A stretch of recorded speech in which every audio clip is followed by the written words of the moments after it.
習武之人，無懼風雨雷霆。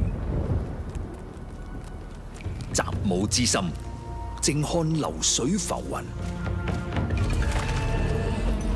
習武之道，邊個先係真正嘅對手？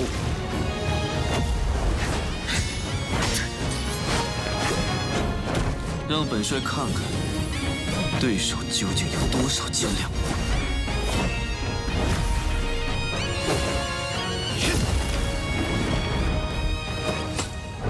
武道如水，水可乾，亦可游；水可高，亦可收。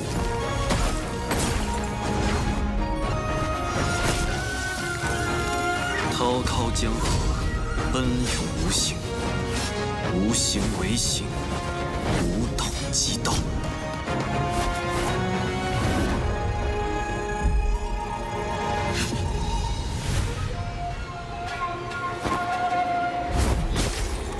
真正的对手就是自己。習武之道就係戰勝自我之道。霧係我，冰亦係我。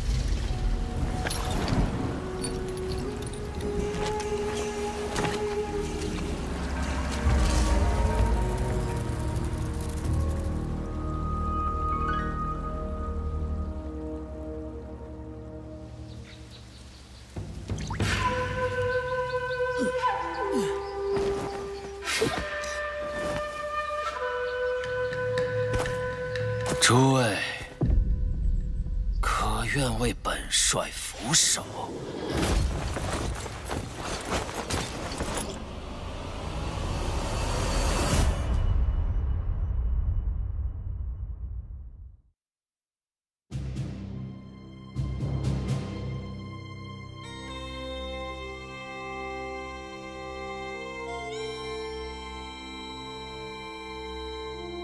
我就是你们要找的。 李星云，哎，人长得帅就是麻烦，走哪儿都有人惦记。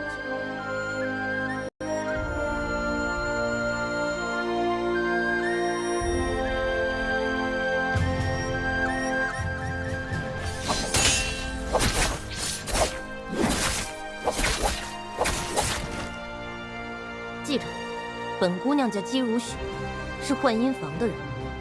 幻音房的剑，从来不会迟疑。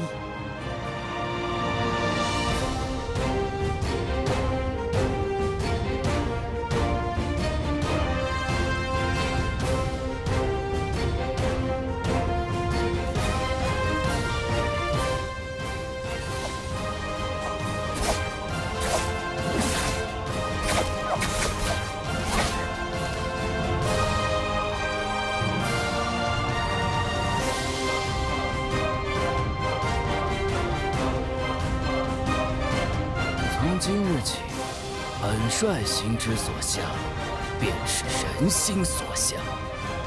诸位，可愿为本帅俯首？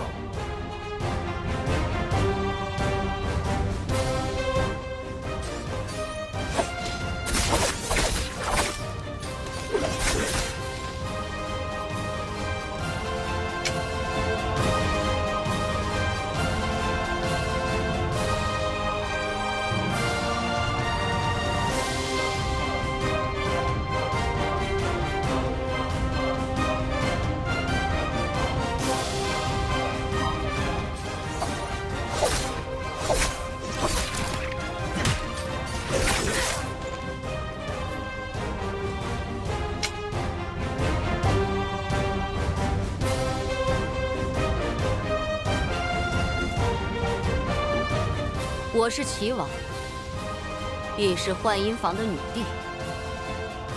太平只是这世间的面子，而里子早已烂透了。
As chaos tears open the heavens,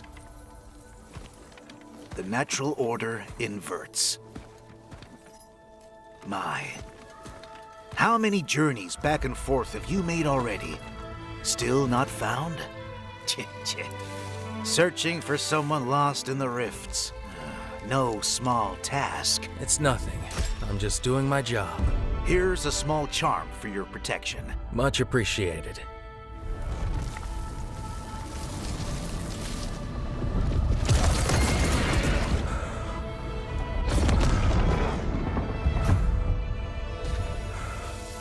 This is nothing like I remember.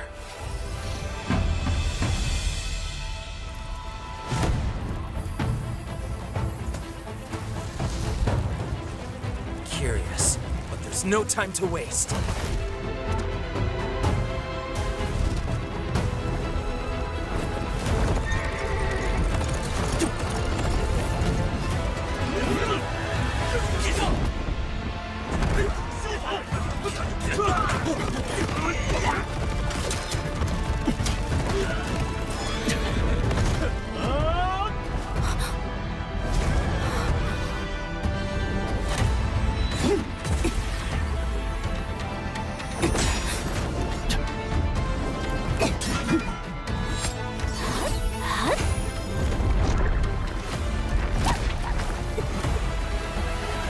All that, Justina, only to become the matron? Traitor.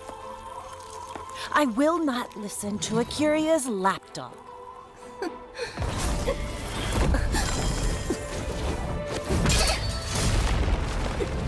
Today, I will purge you shun of your filth! Go now!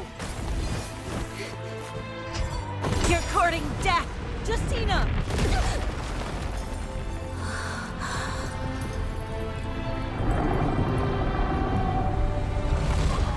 Excellent. It's taken the bait.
As your escort, it's my job to return you to Lenazra safe and sound.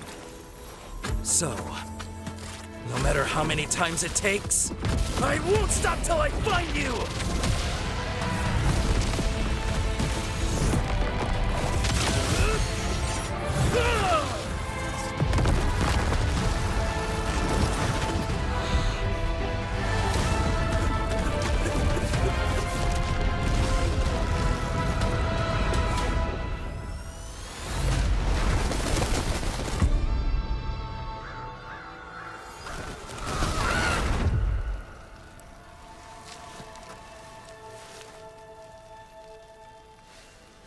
That light, does it burn brighter than I do? When you find her in the rift, I'd like to see her for myself.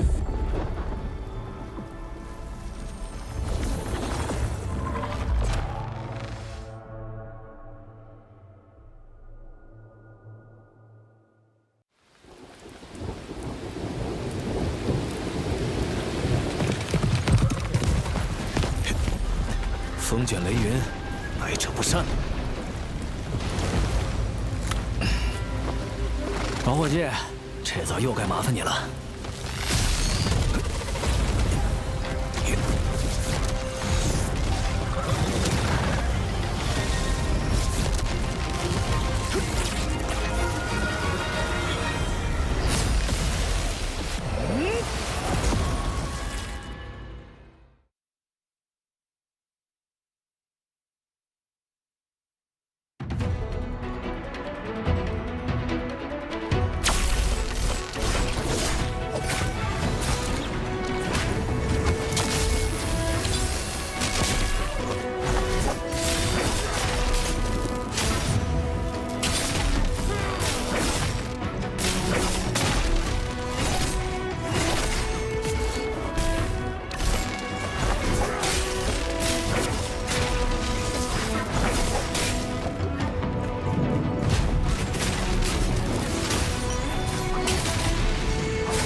Nights are long, trying to understand a life of words unspoken. How all of her hopes, all of her plans, told so much of what I meant to be. How some should stand, but I'm broken. Your love will help me so near. Never left enough space to hear how it tore me up inside. I've never been prepared to take the key to your kingdom's gate. The dreams wanted I'd never share.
To show you who I am.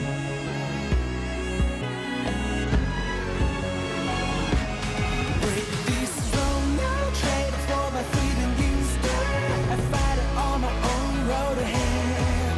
I've got a fire in my soul, time to find my own demons. Just will never hold me back. Break this throne now, face the world with all that I have. Live forever, held within my hand.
習武之人，無懼風雨雷霆。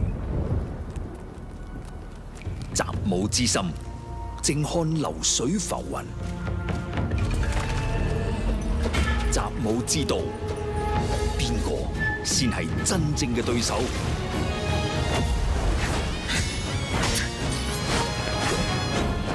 让本帅看看，对手究竟有多少斤两。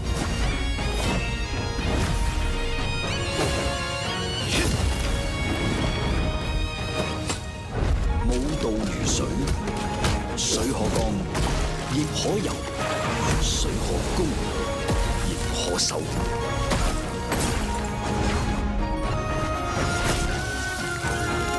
滔滔江河，奔涌无形，无形为形，无统即道。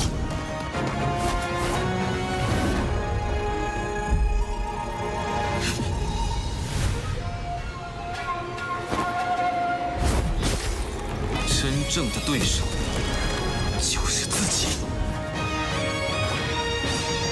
習武之道，就係戰勝自我之道。霧係我，冰亦係我。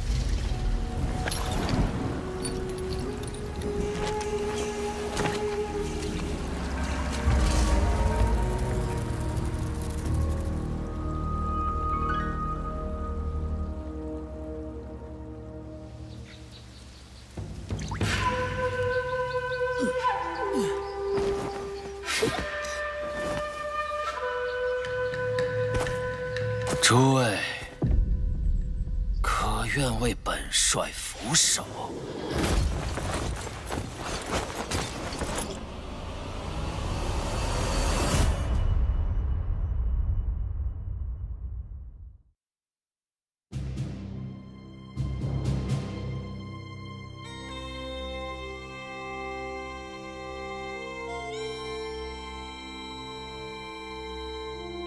我就是你们要找的李星云。哎，人长得帅就是麻烦，走哪儿都有人惦记。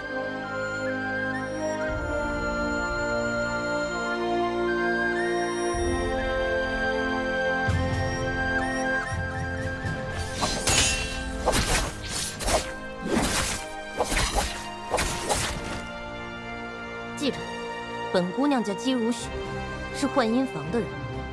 幻音房的剑，从来不会迟疑。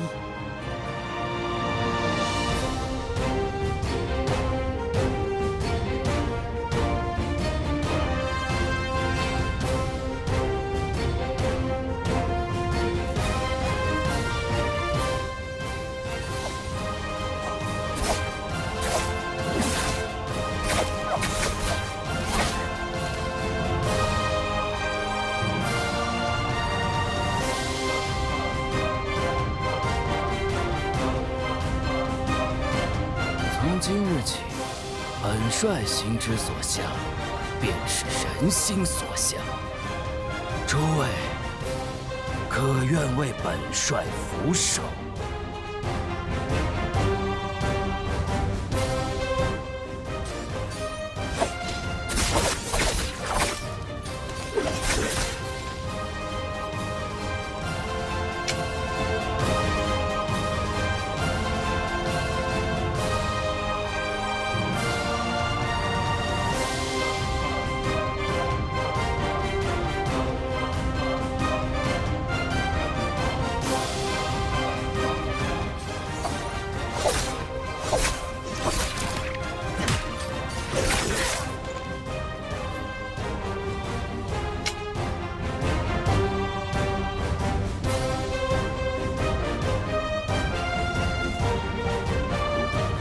我是齐王，亦是幻音房的女帝。太平只是这世间的面子，而里子早已烂透。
As chaos tears open the heavens,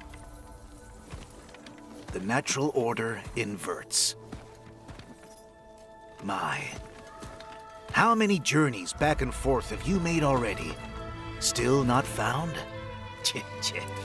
Searching for someone lost in the rifts. No small task. It's nothing. I'm just doing my job. Here's a small charm for your protection. Much appreciated.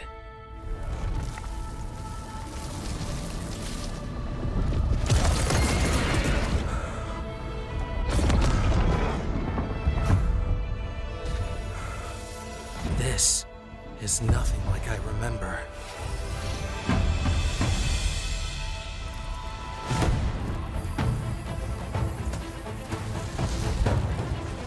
Curious, but there's no time to waste.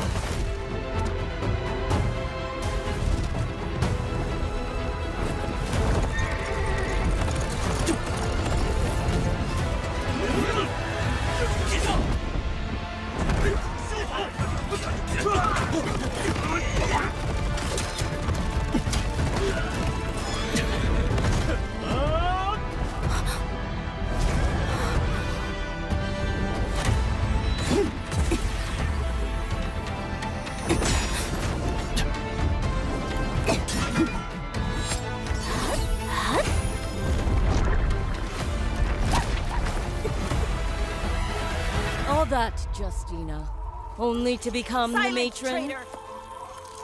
I will not listen to Akiria's lapdog.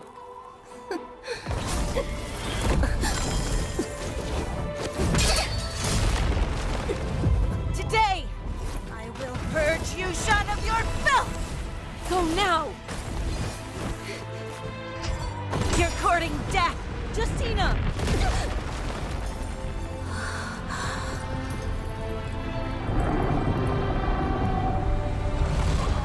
Excellent. It's taken the bait.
As your escort, it's my job to return you to Lenazra safe and sound. So, no matter how many times it takes, I won't stop till I find you!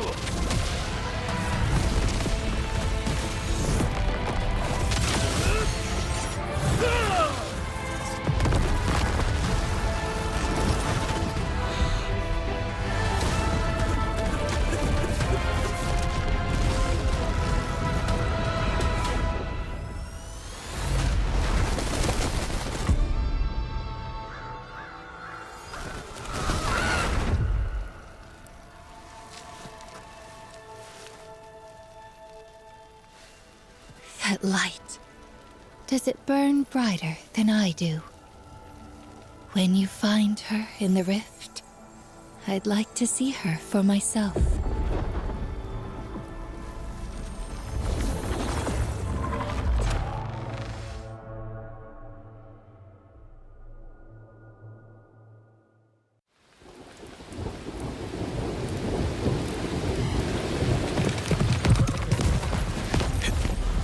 风卷雷云，百折不散。老伙计，这遭又该麻烦你了。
欢迎来到 Nbpl， 你现在正在收看的是2025永劫无间职业联赛第2双周单排的周决现场。大家好，我是任栋。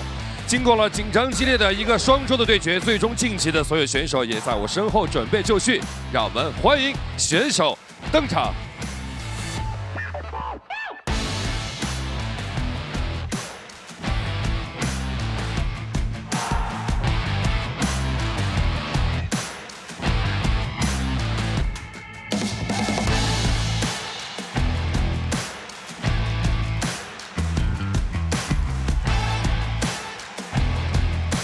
本周向周决冠军发起冲击的选手也已经准备就绪了。赛前有什么话给自己加个油先？认真打吗？认真打好比赛。那么同样的话，本周 Verse 的积分可以说是非常的高。赛前有什么话送给将会同场竞技的对手们？大家都加油大吧！一起加油，让我们共同见证在赛制全部升级之后的本周的单排周决。那么现在，所有选手准备就绪，比赛正式开始。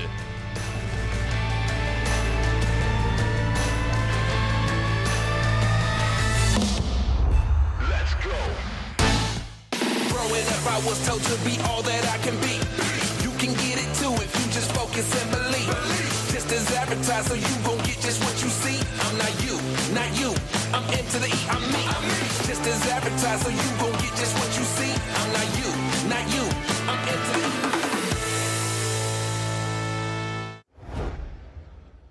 E. Ladies and gentlemen, welcome to NARAKA Pro League. Bi-weekly to solo finals. I am so excited to be here. I am Raven PLZ and I'm joined by the legendary Dunkin' Donuts. We got the new rules, Dunkin'. We got our boy Frostivus. We're fresh off EWC. Spider winning it all. And the new rules, the deep pool, the 12 characters that you must play in solos now. Will we see Tarka today, Dunkin'? Well, we saw him yesterday, didn't we? We saw him, yeah, 17S. I like you, bro. I like you. I like where your head is at. I see it. The double healer, I have to say, you know, I had a long extended talk about it with Taki and all of them, and we was like, it's a very sort of like a very specific kind of playstyle composition. It's all right. It's good. There was. Actually, no, I'm gonna end up talking about it for way too long. So let's get back on the solos. Maybe. You know, like you said, we saw him yesterday. We've got the new rule system. He might pop up today. We've seen Star play him in the past, you know, a little bit, you know, here and there. It's possible. And with the new rule system, he's actually a little bit better off now than he was before. You know, before it was a little sus G, now it's a little better. But here we are, ladies and gentlemen. Once again, quick reminder for the Twitch drops. Make sure to get your NARAKA account linked to your Twitch account. And you can check by going to the top right of your screen, clicking your little icon, and going down to inventory or drops and rewards, whatever it might be. Make sure you're progressing on the drops, as it is the bi-weekly finals after all, and this is where you get the good stuff. The good stuff and the best solos we can possibly see. The 12 characters, Duncan, the changes on the horizon, and then match MVP. We saw at EWC what the pinnacle looks like, and the global scene definitely got checked. We've seen how far NARAKA has gone, and China again has created this large lead. The solo players are just so much better than they ever have been. And I gotta be rooting for my man Frostivus. He's been struggling to secure the first place, done so well, but looking at the overall leaderboard, this lobby is stacked. All the best players, a lot of great narratives going in. Edward trying to prove himself that he did belong at Worlds that he missed last year. Pace back in the mix, known as one of the Light Kings, the Katana God, Hong Sword God, Spider, the EWC champ, Arano, Dark Horse, I always say, of every single tournament. Always in the top 3 contention, always at match MVP. Wufang, one of the best fighters, and Shen Yuan, the other side of that coin. But Shen Yuan and Verse, the new faces, challenging the old guard, the dynasty, the goats themselves, Mike and Spider. It's going to be spicy today. Who is going to take it? It was neck to neck. at EWC, how it was such a pleasure to see these guys put on a great show on an international stage. But now we're back home. These guys are suited up. They got the nice comfy food. We're gonna see some insane stuff that they have prepared for us, because what we don't know about all the players that I think will be answered today, and I've always said this about someone's actual skill level, is like you can play 1 or 2 characters very well, and now it's increased over the years, 6, 7, but how good are you on every single character? I think this is one of the highest expressions of skill that we've ever seen in the league. And to be honest, it's kind of hard for the competitors, but for the viewers, for the casters, for me, I think it's gonna be a pleasure to watch and see everything done. And I've only done trios so far, Duncan. I want to see the 1v1 in the beginning, who gets to decide the phase. I think that's what I'm most excited for today. Yeah, that's gonna be hype. The 1v1, the 0 bans to decide the ban pick. Oh yeah, it's definitely gonna be spicy. And also another thing that it changes is that it potentially sets the tone for one of these players' mentality moving into the day. You know, like if you don't do very well in the 0 bans to start off the day, you could be a little disheartened. Or, you know, it could give rise to some strategy, Raven? You know, you can deliberately play in a certain way, make sure that they know it's you, and then just flip it on them in the game, and then just a little tricky, little sandbagging, a little bit of little gatekeeping. Who knows? We'll have to wait and see once that does take place, which will be relatively soon. But I don't know, 12 characters, as you were saying, is a lot. You were saying that this sort of state of NARAKA and Pro League has been the highest that it's ever been, and I completely agree. I mean, you know, like before you didn't have to play anywhere near as many characters, and now, you know, you have to play a lot. Thankfully nowadays we do actually have quite a few more viable characters within solos, but I mean, it's what gives rise to like potentially strange picks. You know, we've seen a few things that haven't been picked for a really long time, like Matari. You know, Wu-Chen was getting played a little bit more, but that was, you know, it's still rarer. And then you've got Tessa as well. Lots of different characters coming in. It's definitely very exciting for the viewer, absolutely. But here we are, ladies and gentlemen, kicking it off. We're seeing it, Frostivus, the boy, the goat, the BB, Frostivus. To talk with him before he actually went on today, he always, I used to say good luck every single time, and he was like, this is meaningless, it's not luck. And I was just like, okay, Frostivus, all right, bro, I'll just talk to you after the matches.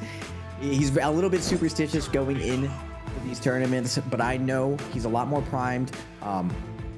Felt like he underperformed before, and even at EWC he felt like he played at 60 or 70%, and it's still MVP level. He still had a chance of taking it all for that last round. But we're looking at the man who took it down himself, the Terminator. Spider has reinvented himself. I would say like when the difference between Mike's playstyle and Spider's playstyle is, I always felt that Spider a lot of the time has the highest damage in the league. He takes the most amount of fights. He has one of the deadliest chase downs in the league.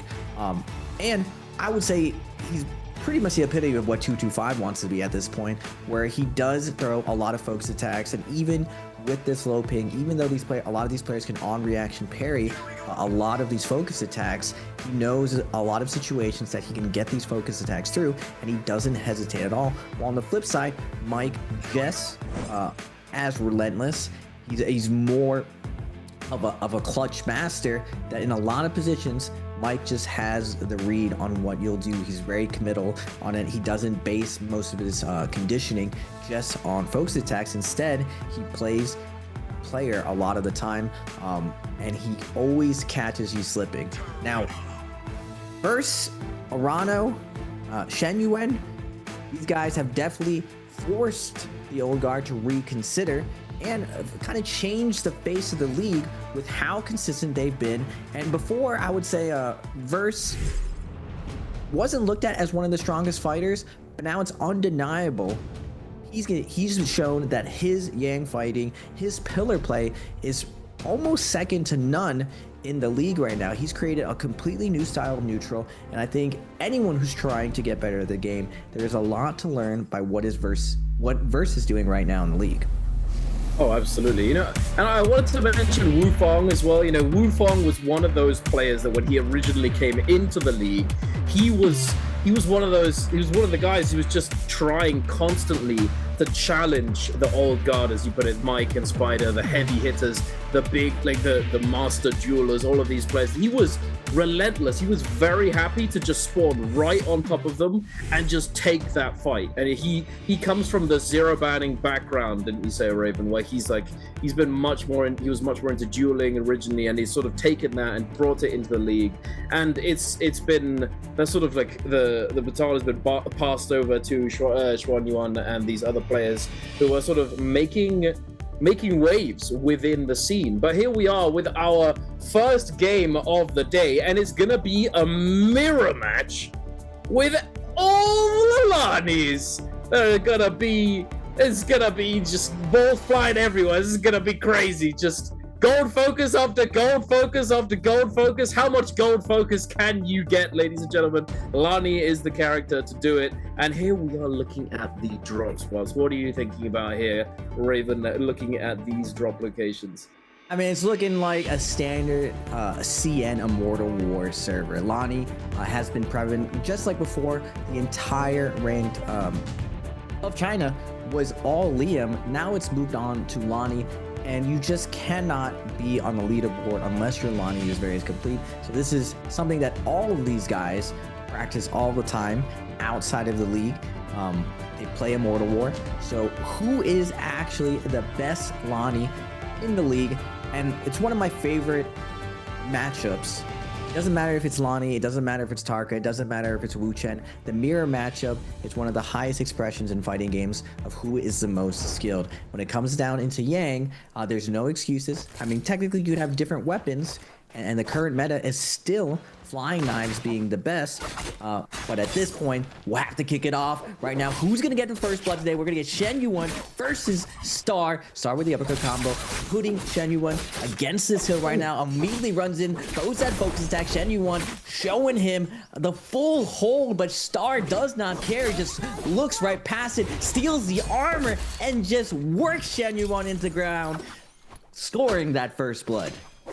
Very nice. And the first blood, if you don't know, ladies and gentlemen, does give you a little bit extra money. In Immortal War, you get money for kills themselves, not just the money that you get from the player that you've taken down. So first blood giving you that extra little bit of cash is always very nice. But we're about to go into this other fight right here between Verse and Jin. The focus release coming on out. Verse constantly playing with that horizontal on the nunchucks, threatening that block, not really allowing Jin the way in as he's threatened with the retaliation. But the double armor swap is going to come on through for both of these players. Verse will eat a little bit more chip damage, but it's only going to equalize that effective health a little bit. Focus attack is going to come through, catching that vertical follow-up. Not going to be able to get full damage, unfortunately. Verse now forced to kite away. The grapple does connect, but no follow-up yet. He finds another armor swap once again. It's like we're watching Mike, but no, everyone's caught on. It's armor swap central.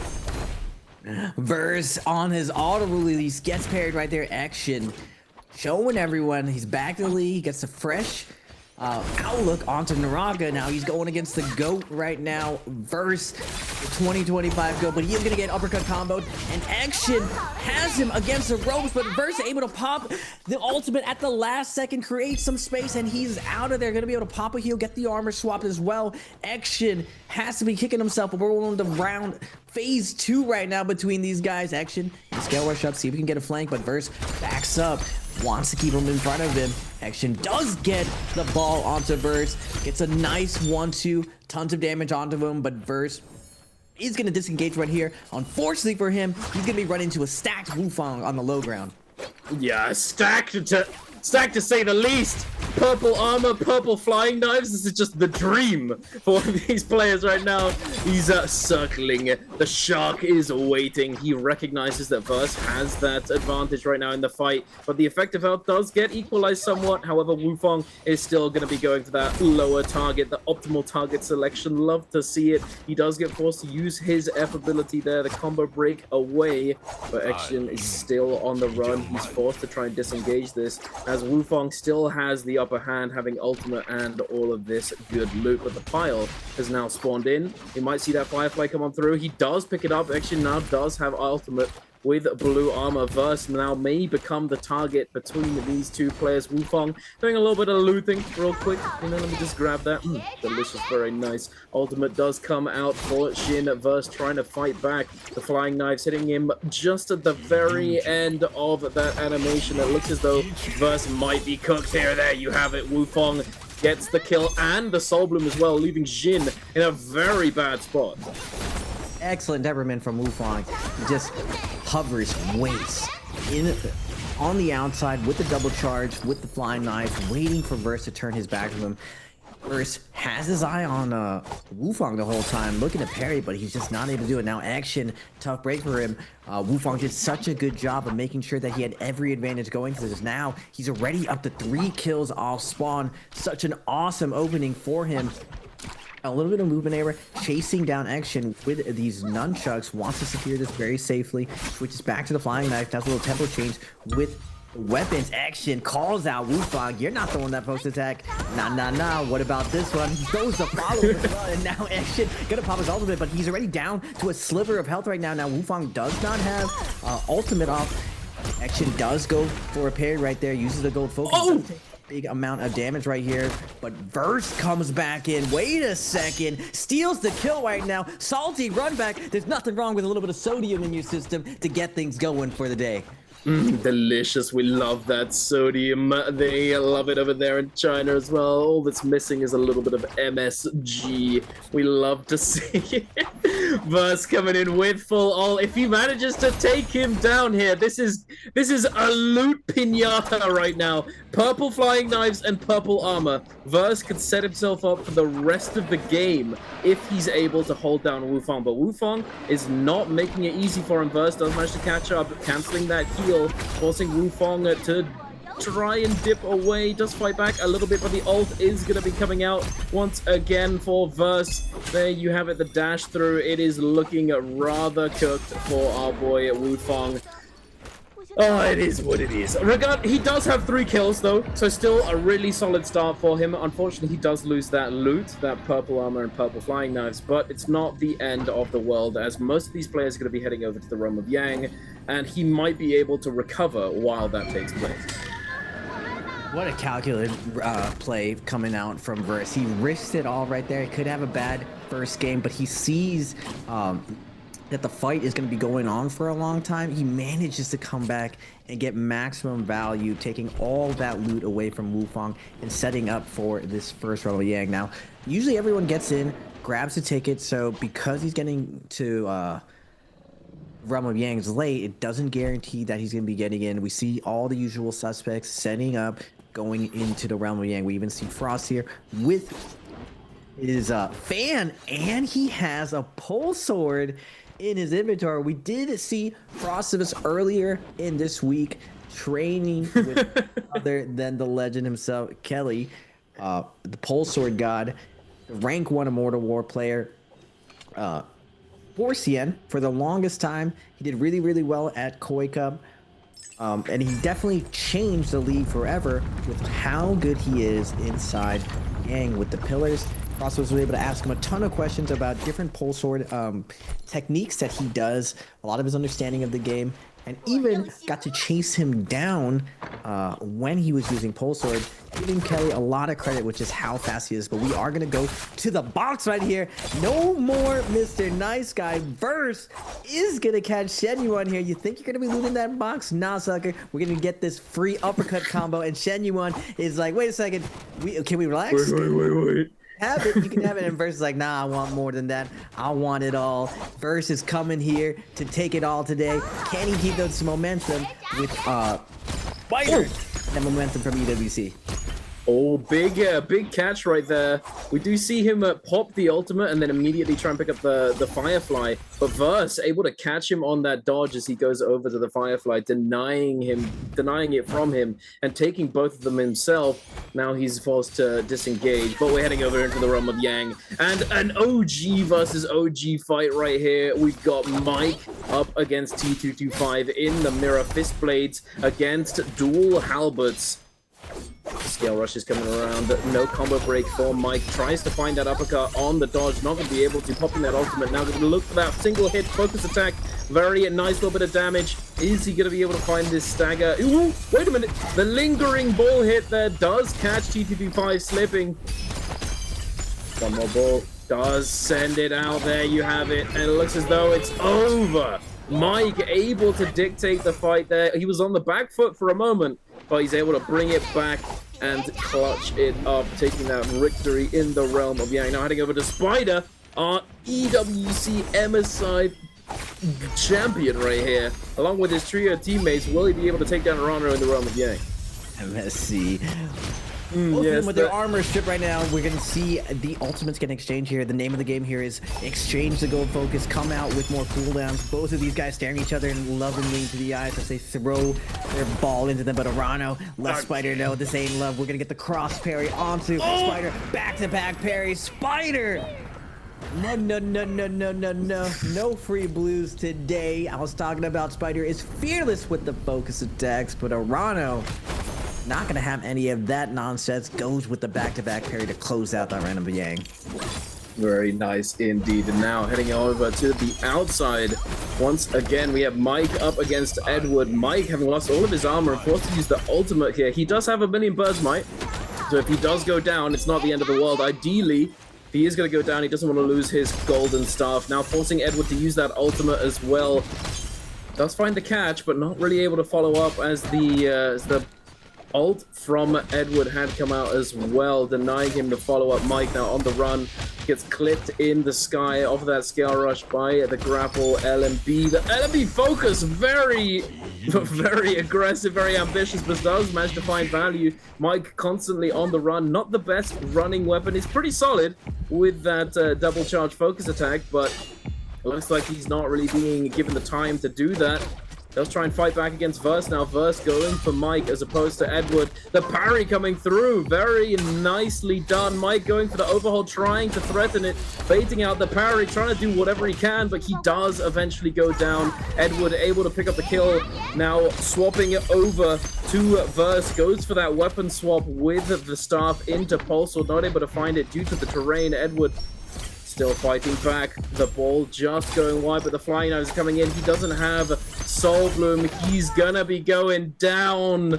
There you have it, ladies and gentlemen. Unfortunately, Edward does get fully eliminated from the lobby. Speaking of being fully eliminated from the lobby, only one other player is also eliminated, and that is Juan Yuan. Frostivus with that pulse on. He's doing it! Oh God, he gets the tech chase. He's making Kulia proud right here. Making his t-shirt proud. Actually busting out the pulse. Frostivus claimed that a lot of the times you don't really get to choose a weapon that you get off spawn and inside Realm of Liang. A lot of the times he finds himself with the gold pulse sword that led him to really reach out and to work on his pulse sword. And we see the fruits of his labor there, chopping down his opponent. We are going to go over back to Spider and 225. Oaks attack without two OGs going at it. Spider though with the gold fist blades. All these Lonnies in the center of the map. Very, very dangerous to invest going further. It's a lot harder to actually isolate and figure out who has Yang depletion in this situation.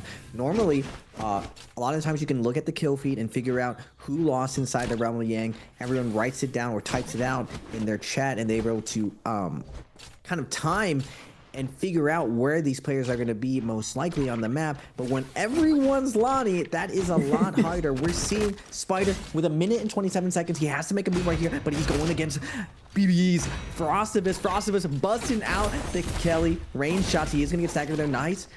Well-timed stagger with the grapple. Spider comes out trying to close the distance, but Frostivus is retreating, looking for that Pulse Sword Scale Rush. Pulse Sword, one of the most damaging Scale Rushes in the game. He fades out, looking for the LMB. Spider, though, has the fist, looking for the Scale Rush right now. Multiple players over here, though. Frostivus doing his best to try to create some space right here, but because of the Pulse Sword, now tables have turned. The pressure is on him. He's not able to live as Action puts so much pressure, takes the opportunity to flank Frostivus, and now Spider's going to use his ultimate to go back to the center right here, and Action hasn't worked out for him to close the distance. Both of them using their ball to get back into the action. Shadow Corruption is ticking up higher. Soon Spider won't have to make his way in.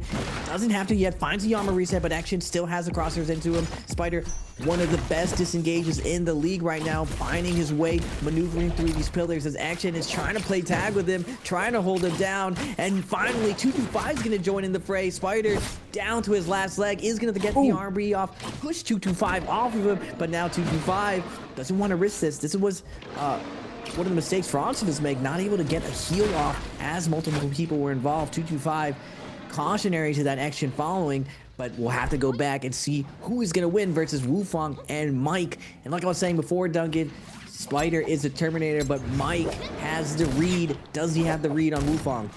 He might do. Regardless of that, though, he does have a pretty significant loot advantage here, going in with that purple armor on the blue armor of Wufang with a golden spear, with the Hexa Harmony Jade as well, showing it off at the very beginning. Gonna be threatening that constantly, moving forwards, trying to play a little bit of a mind game here. Almost gets punished for this jump LMB and immediately pops that ultimate, expecting it to come through. But oh my goodness, the combo, it's just over!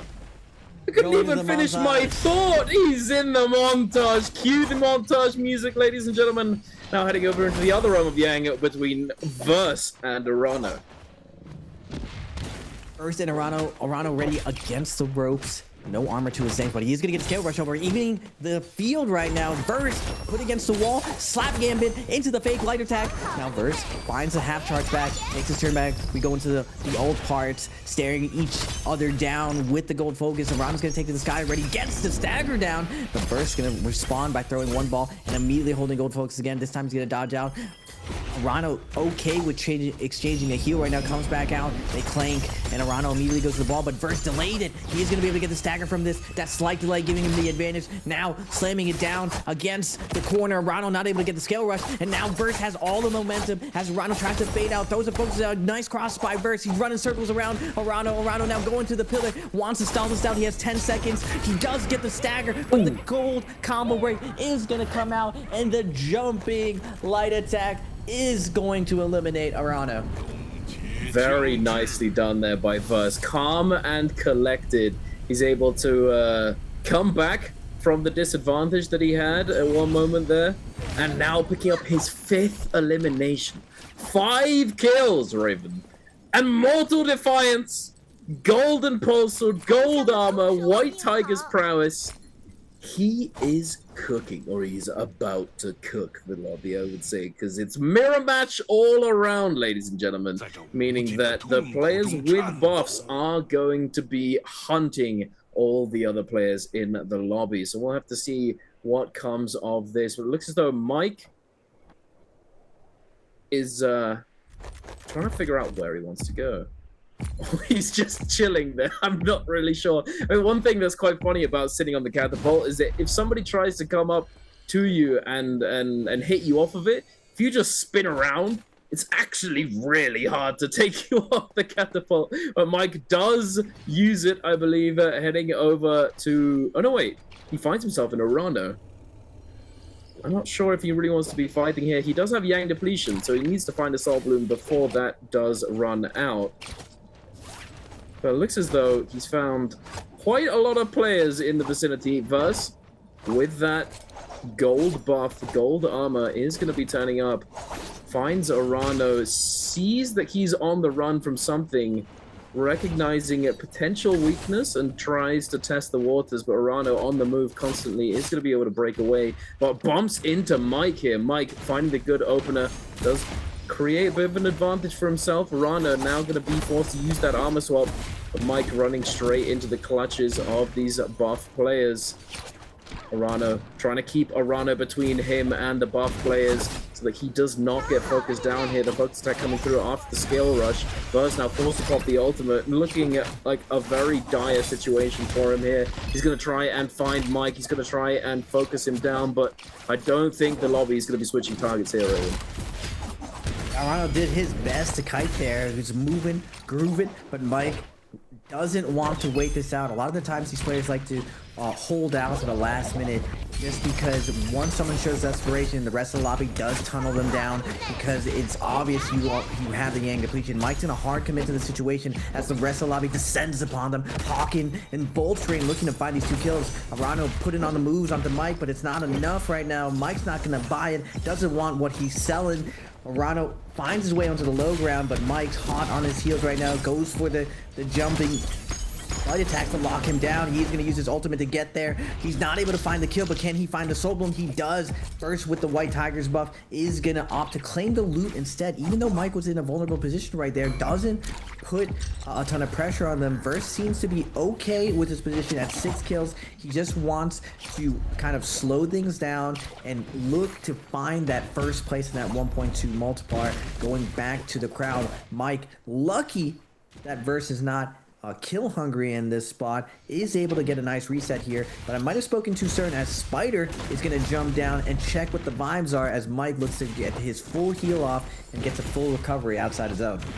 I think it also partially came down to the fact that it was about to be that 4th zone. So if he did choose to fight there, regardless as to whether or not he won, like if he won the fight, I think he'd be coming back into the safe zone very, very weak. And throwing away his game when he already has that many kills would probably be an not very wise decision, I'd imagine. 6 kills already with that golden armor. He's in such a good spot to take this game. Speaking of gold armor, we have Wu Fong here as well, who's also on 4 eliminations. Only been able to pick up 1 since that early game fight that he had at the very beginning with Verse. So we'll see what happens moving forward. We've got the happy jumps coming through. Happy jumps. I'm going to stand on this spirit well, and you guys can go do something else because I will hunt you down. He has that gold armor, the mark of prowess.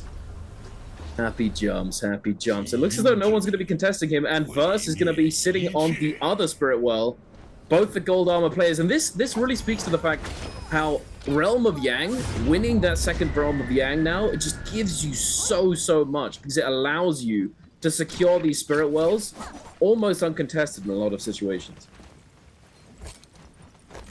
7 people left alive, Verse at 6 kills, Wufang at 4 kills, and everyone with some Yang depletion. Everyone's gonna have to make a play right here, but it doesn't have to be right away. A lot of gold armor to be passed around. Mike, even though he found some success inside of Realm of Yang, found his way, grabbing that soul bloom, is at the bottom of the leaderboard. He didn't have a good bi-weekly, bringing a ton of points in, unlike the top of the lobby versus Wufang and Arano. It looks like Verse is going to referee a little bit, check out the vibes, and we're seeing new school versus old school. Mike using his cliff side to dodge and weave, getting away from Verse right here. Next speed roll is coming out. The cannon shots from action, and Verse, they're not even jumping in right now. They're just making it hard for Spider, as Spider's gonna hard commit right there. He's forced to pop the ultimate, goes to the sky, gets a little bit of heal. He wants to find his way away from here. Too much damage is coming down from the double cannon over and over. Spider makes his way all the way to the top of the hill as Mike is up there as well. No ultimate to his name, using the ultimate to bob, weave, take to the skies. Max grappling out, but everyone's still hot on his heels right now. Verse wants to lock him down. Unfortunately for Spider, though, everyone's recognizing the fact that he does have this goldfish. Spider is able to get back to full health right here, but the rest of the lobby is locking onto him. 80% Moonbane is going to pop up, and Pace is going to make his way in. No armor to his name. Wants to recover right here, but that armor explosive is able to secure his health. He would have taken massive damage right here, but I spoke too soon. He takes a lot of damage from all the range ship anyway, makes his way to the sky, but it's not looking good for my man Pace. It's looking very grim with a last hit situation. He gets a little bit of heal, but now he's on the ultimate low ground, and Mike's going to be coming in with the focus attack. Ace makes his way back to the high ground as he finds a parry onto Verse. Verse is not going to find another kill for him, but instead it's going to go to the EWC champ Spider as chaos is going to continue erupting in the lobby.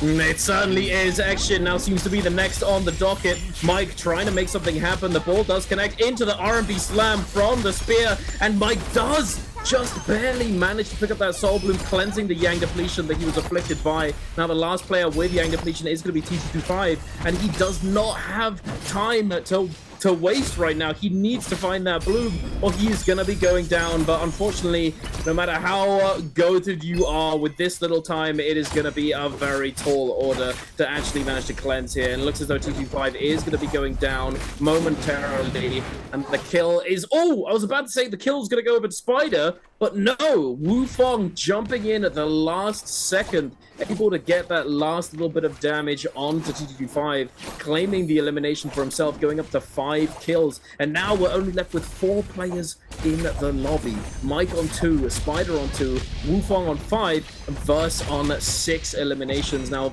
Wu Fong takes it upon himself to jump onto Mike, recognizing that he's weak, trying to reset, get that heal off. Verse is going to pick up the fight. He's going to try and chase down Mike as well, but Spider, I'm not sure if this is going to be that kind of situation where, oh, we've both got purple armor, let's not fight each other. Let's avoid getting lobbied by the gold armor players right now, as it would be in our best interest. I think that might be the case. The Palm Lightning does come out just barely being avoided by Mike, but this Rupture Gale Flame Breath is absolutely menacing. But thankfully for Mike, the timer ran out on that armor from the Spirit Well, and he's able to get a full armor swap, full gold armor, no less. And now Spider is going to be the focus of the lobby. Last purple armor left alive. Verse with that Palm Lightning, checking out the vibes on the Spider, and Spider's like, you know what? The vibes are, we about to take you down with us. If one of us is drowning, both of us are drowning. Spider's trying to put on the damage onto Verse, but unfortunately he gets stuck on the buttery rock, slides down, doesn't get the heal, but Verse does get his heal. Now coming back to the top, no more armor to his name. Armor coming through from Wufong, back to back, chucking Spider into zone and finding that kill. The Armory of the Pulsar just does so much damage and might as well be a normal weapons focus deck. Now Mike on the low ground right here. Who's going to be the first to flinch here? Who's going to be the first to take initiative? Remember, we had Mike at the bottom of the lobby, starting very, very slow, but the GOAT cannot be stopped. Verse with 6 kills, Wufong with 6 kills, Mike with 2. But this last little bit, who is going to be able to take the zone closeout? It's going to be a little bit of a 50-50. Everyone seems to be happy going into this last little bit. But what no one knows right now is Verse does have that Mortal Defiance. It's going to give him an edge here. So most likely it's going to be a win or tie for my man Verse. Yeah, and unfortunately for Wu Fong, it looks as though he's all out of repair chests for that cannon. So he's not going to have that goated Jade, the Rupture Gale Flame Breath, going into these final moments, denying him the possibility of claiming the last few kills by applying fire damage to the players, but to Mike and Verse. So we'll see how this plays out. Wu Fong sitting on the ultimate low ground, constantly spamming his engraving, trying to show it off. The RMB sending it out above him. Not too much is happening just yet. Looks as though they're all very happy to just play this out, let the time tick down. Mike does not have as many health jades as these two other players, but it's still, it's not anyone's game right now. The cannon does come out there for Verse. I'm not sure if, no, he doesn't have Rupture Gale Flame Breath. He's going to try and take to the skies, grappling over and over, staying airborne, staying out of sight, out of mind from these two players on the low ground right now. Wu Fong threading that focus release onto Mike. Mike very happy sitting there. The focus does come through. Mike takes a bit of damage, popping that ultimate. He's going to take the initiative. Wu Fong going to respond in kind. Mike going up to the sky, sending out that ball down to the very bottom, trying to skywalk with the range weapon, but it's not going to give him all that much time in the air. Now dropping down, throwing out the next ball. Going to try and do a little bit of damage to these players, but Mike is in trouble. He's lost more HP than these other players. Verse coming down with that Palm Lightning, trying to get the kill, but Wu Fong coming in and stealing it away from him. Will he be able to do anything about it? No, sir. And the time just goes down to 0, and we have a draw, ladies and gentlemen, for game number 1. Interesting play from Verse. I think it was just a little bit too defensive. He literally went to the heavens, skywalking there with the grapple cancels over and over and over. did he really need to do that when he had Mortal Defiance? I feel like this might be a little oversight for him. He could have taken a risk, forcing the issue on the low ground to see if one of them was willing to get what he was going with and try to force someone into a bad spot, just because that Mortal Defiance gives him the edge in that closing zone. Now, there's no way to know that the MVP of the round was so close between both of them. That both of them are tied at 6 points, both of them assuming that they're probably having the most kills. So really, really good stuff from Wu Fang to be able to steal that situation.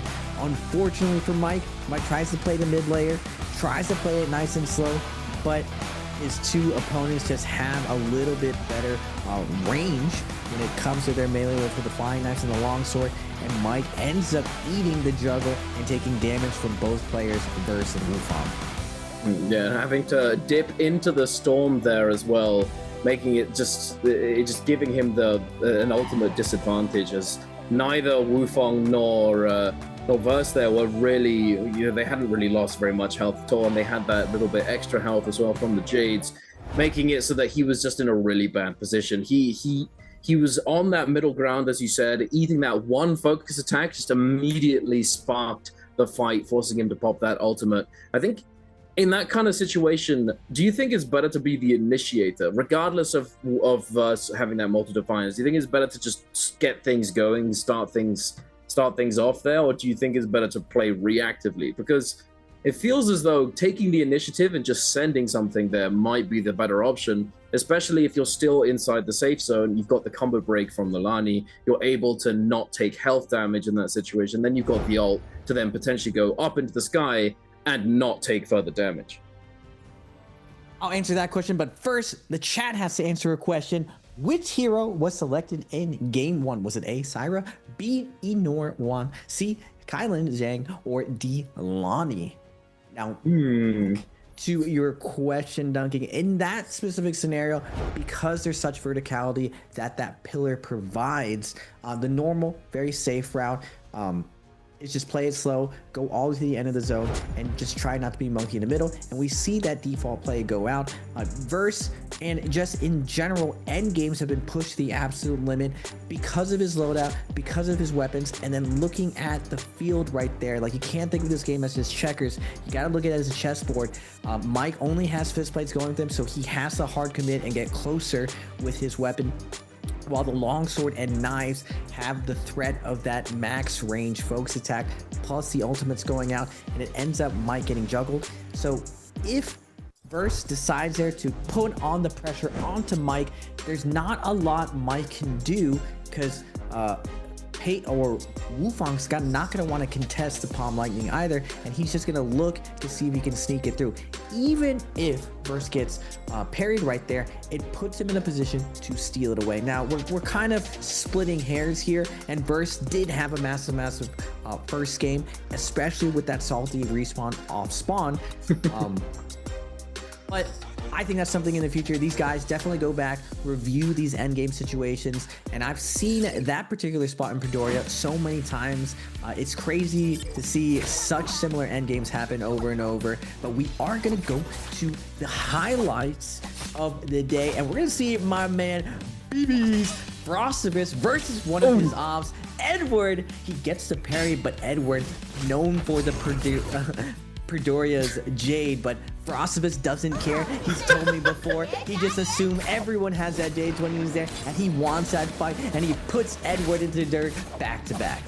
I remember having this conversation with him. He's like, every time they have Red Jade, so I'm just gonna think that everyone has Red Jade. And there you have it right there. Now moving into the end game, we see Wu Fang with just the double R&B light, knocking Spider into the zone there. No escape, Mr. Spider. No escape, Mr. Terminator. And here in the final moments, Wu Fang able to wake up roll there, avoiding that focus attack, going into the sky, sending that ball throw down, and then just, boom, quick and clean focus attack coming out from Wu Fong. And because there wasn't very much time left, even if he gets parried in that situation, it's not the end of the world for him, considering his scoreline already. So definitely good decision making there coming out from Wu Fong. But here we are, the MVP, of course, it's going to be Lani, and it's going to be Wu Fong, where F1 V2, 18,400 damage for the game, 7 eliminations, 1 Counter-Strike, and he's got looking like 4 damage reduction, 1 health with soft step and Gecko Foot with the engraving, and most of his damage coming from the flying knives there. Very nicely done indeed. One thing I know, wait, he did do quite a bit of damage with the cannon. I was about to say, it says damage with melee weapons, and I was gonna say, is he really doing that much damage with just the Lani ball and all? But no, he did have the cannons. But still, quite a lot of damage coming out from that ball throw, able to get quite a nice chunk of DPS onto his opponents. But regardless, a solid first game of the day to kick off our second bi-weekly solo finals. Now, what are we going to be looking at moving forwards? Because that, of course, was the mirror match with all the Lanis in the lobby. Going into game number 2, it's going to be a box of chocolates, isn't it? We've got all sorts of stuff coming out to play. What do you think are going to be the priority picks in the first few selection phases? Well, the big part is figuring out what the phasing is going to be looking like. Now, even though there's not going to be duo picks like there were in the past, everyone's going to pick different characters. Knowing what the players ahead of you is going to be critical on which characters you want to pick, because we've seen the evolution in the league that we're not picking characters just purely based on meta. We ideally want certain characters on certain maps with fireflies or no fireflies. A lot of the times you want to play Syra, you want to play Valda on the slow maps where it's daytime, there's not a lot of firefly timing attacks, and you want your all-in characters like Kylan, Liam, any of the characters with very, very strong ultimates where you can hunt consistently throughout the map with fireflies. So looking ahead of you, depending on what your character pool is, I mean, there's a lot of specialists who have personality picks like Justina. Will we see some more Tarkas? Map really does matter. So besides the actual phasing, that it's always different, it's always randomized from each league, but it's something that the coaches help contribute to the players, and it's made the competition a lot fiercer moving forward. The thing I'm most excited for is the dueling, Duncan. I've been saying for a while that there's a huge dueling community within NARAKA, and on the solo level, especially in solos, it's something that I feel like hasn't really been shown just how passionate people are about dueling in the game, where it's just mono-y-mono, not really just full abilities. We see the absolute pinnacle of it when it comes to abilities in different matchups inside the realm of Yang, but just raw dueling with weapons is something that people are very passionate about in NARAKA. I've been part of that community in the past, and it's going to be very interesting to see over time who is going to be known as what the Chinese players call the knife god when it comes to a lot of these dueling. And I'm very curious to see how people perform when they go for the phasing. Now, does it really make a big difference who gets like the first pick within their phase? Not really, but it's definitely, as a viewer, as a caster, something I've been looking forward to and seeing how cool it is as these players get to duel off and choose their first pick. Oh yeah, absolutely. I mean, it definitely will give rise to those duelers, the dueling specialists, having the slight advantage, but it might also elevate these other players, absolutely, because I mean there are lots of different strategies within NARAKA, within solos. You know, you can play a very a third-party oriented play style and look to essentially just be in the right place at the right time, which isn't easy at all, by the way. You know, a lot of people consider that third partying is sort of cheesy or something along those lines, but it's, I mean, it can be to some extent in certain situations. You know, it's just like, oh, you just come in, the guy's 1 health and you just take it, but it's not that simple. You know, to be in the right spot at the right time is in itself not easy to do, because you have to recognize the potential hunting paths and loot paths of these other players. You can look to try and hunt players down on their recovery strategies. You can it's not as simple as just, oh, let's go to the middle of the map and hope for the best and see if there are people there. No, it's a lot more than that, and especially when it comes to trios as well. That's a huge part of trios as well, and it has become much more refined as time has gone on. And then there's the dueling players, the players who like to go to the realms of Yang constantly, all the heavy hitters that constantly want to go in there because they just know they have the confidence to be able to take that fight and risk to try and get the big advantage that Yang does now provide. Well, we saw it in last game in the second round of Yang. It set up both of those players to have such a huge end game, giving them full priority on the spirit worlds moving into those final moments. But yeah, no, it's definitely a very interesting changes. I like to see these changes coming on through, because it does mix things up, not only for the players, giving rise to other players who potentially specialize in different areas, but also as a viewer, as a caster, as a spectator generally, it's very exciting to see. You know, I've been seeing how coaches contribute to the solos game so much, and I was just looking at all the coaches. Like, how fun would it be if there was a duos tournament with all the solo players where they had to play with their coach and go around with their duos? That would be good. Like, that would actually be good. I'm not gonna lie, we gotta pick a Rano and the girl. Yeah, Rano. I gotta pick a Rano with the girlfriend. She has to be playing duos with him. Yeah. You got your man as one of the goated solo players. That would have to be one of the most hilarious duos tournaments of all time. I would love to see that. I would love to see that. Like, let's make this happen. All the solo players with their coach just going in a nice little exhibition match, duoing out. That would be so much fun to watch. And I would say for the players, I've always been curious to see. A lot of these coaches' skill level, because I've heard from Nbpl, a lot of the coaches come from OWL, come from PUBG, come from all these other games. And since NARAKA's used to be a very new game, at this point, NARAKA's been around for 4 years. Wait a second, we're not gonna see the dueling? Where's the dueling? I was promised a dueling right here. We are gonna see first picking Liam, Wufong. This is where the back-to-back bannings. Wait, how's Lonnie banned? Oh, wait. Okay. He's gonna go with the Shayol, and this has been my personal deduction from every time I watch the league. Shayol always gets one of the easiest values, even globally, as a character. She's just so safe, so oppressive when you have all the skill set to chase people down with a lot of weapons in the game. And we've seen recently the rise of Syra being chosen in a lot of instances.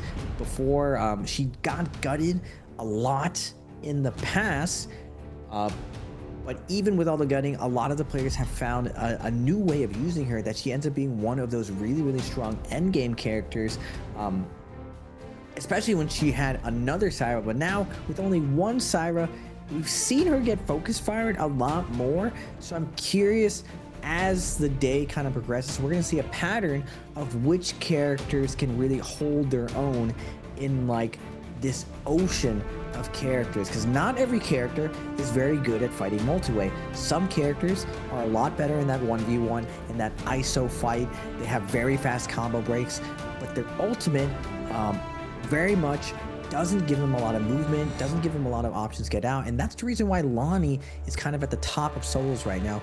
Her ultimate, it has just so much versatility, so much tools, and we really saw a lot of the insanity that you're able to pull off with that character in that first round. Oh yeah, absolutely. Now, going into our 8th pick, we have Frostivus. You reckon this is a Justina game from him? Could be. We do have quite a few characters banned out here, and this is what happens with there it is, Justina. I thought so. You see all of these characters getting banned out. He's 8th pick, so there aren't that many characters to choose from. Now, Paste gonna be the next on the docket. Gonna be bringing out the Akos Who. Interesting. Will Star be bringing out the target? He's done it before. Could happen. Watch it pick up. Watch it happen. manifesting and he's putting into the universe. Well, no. Ah! I was right with Frost, I was wrong with Star. Regardless, who knows? But there aren't that many characters left, Raven. Juan Yuan and Edward have really been, they're being limited quite considerably as to what they can pick. We've had Kylan get picked, we've had Syra, Justina, Shia, all of these characters get picked up already. Juan Yuan is not left with all that many choices. And there you have it, I knew it was coming! Juan Yuan, my boy. But is he gonna be rocking the Fireball or is he rocking the F1 is my question. Now Edward, the last man left, there you have it. Wu Chen is gonna get picked up. I was about to say Matari is also a possibility, but we don't have Fong here. It is Edward after all. He's gonna be choosing the Wu Chen.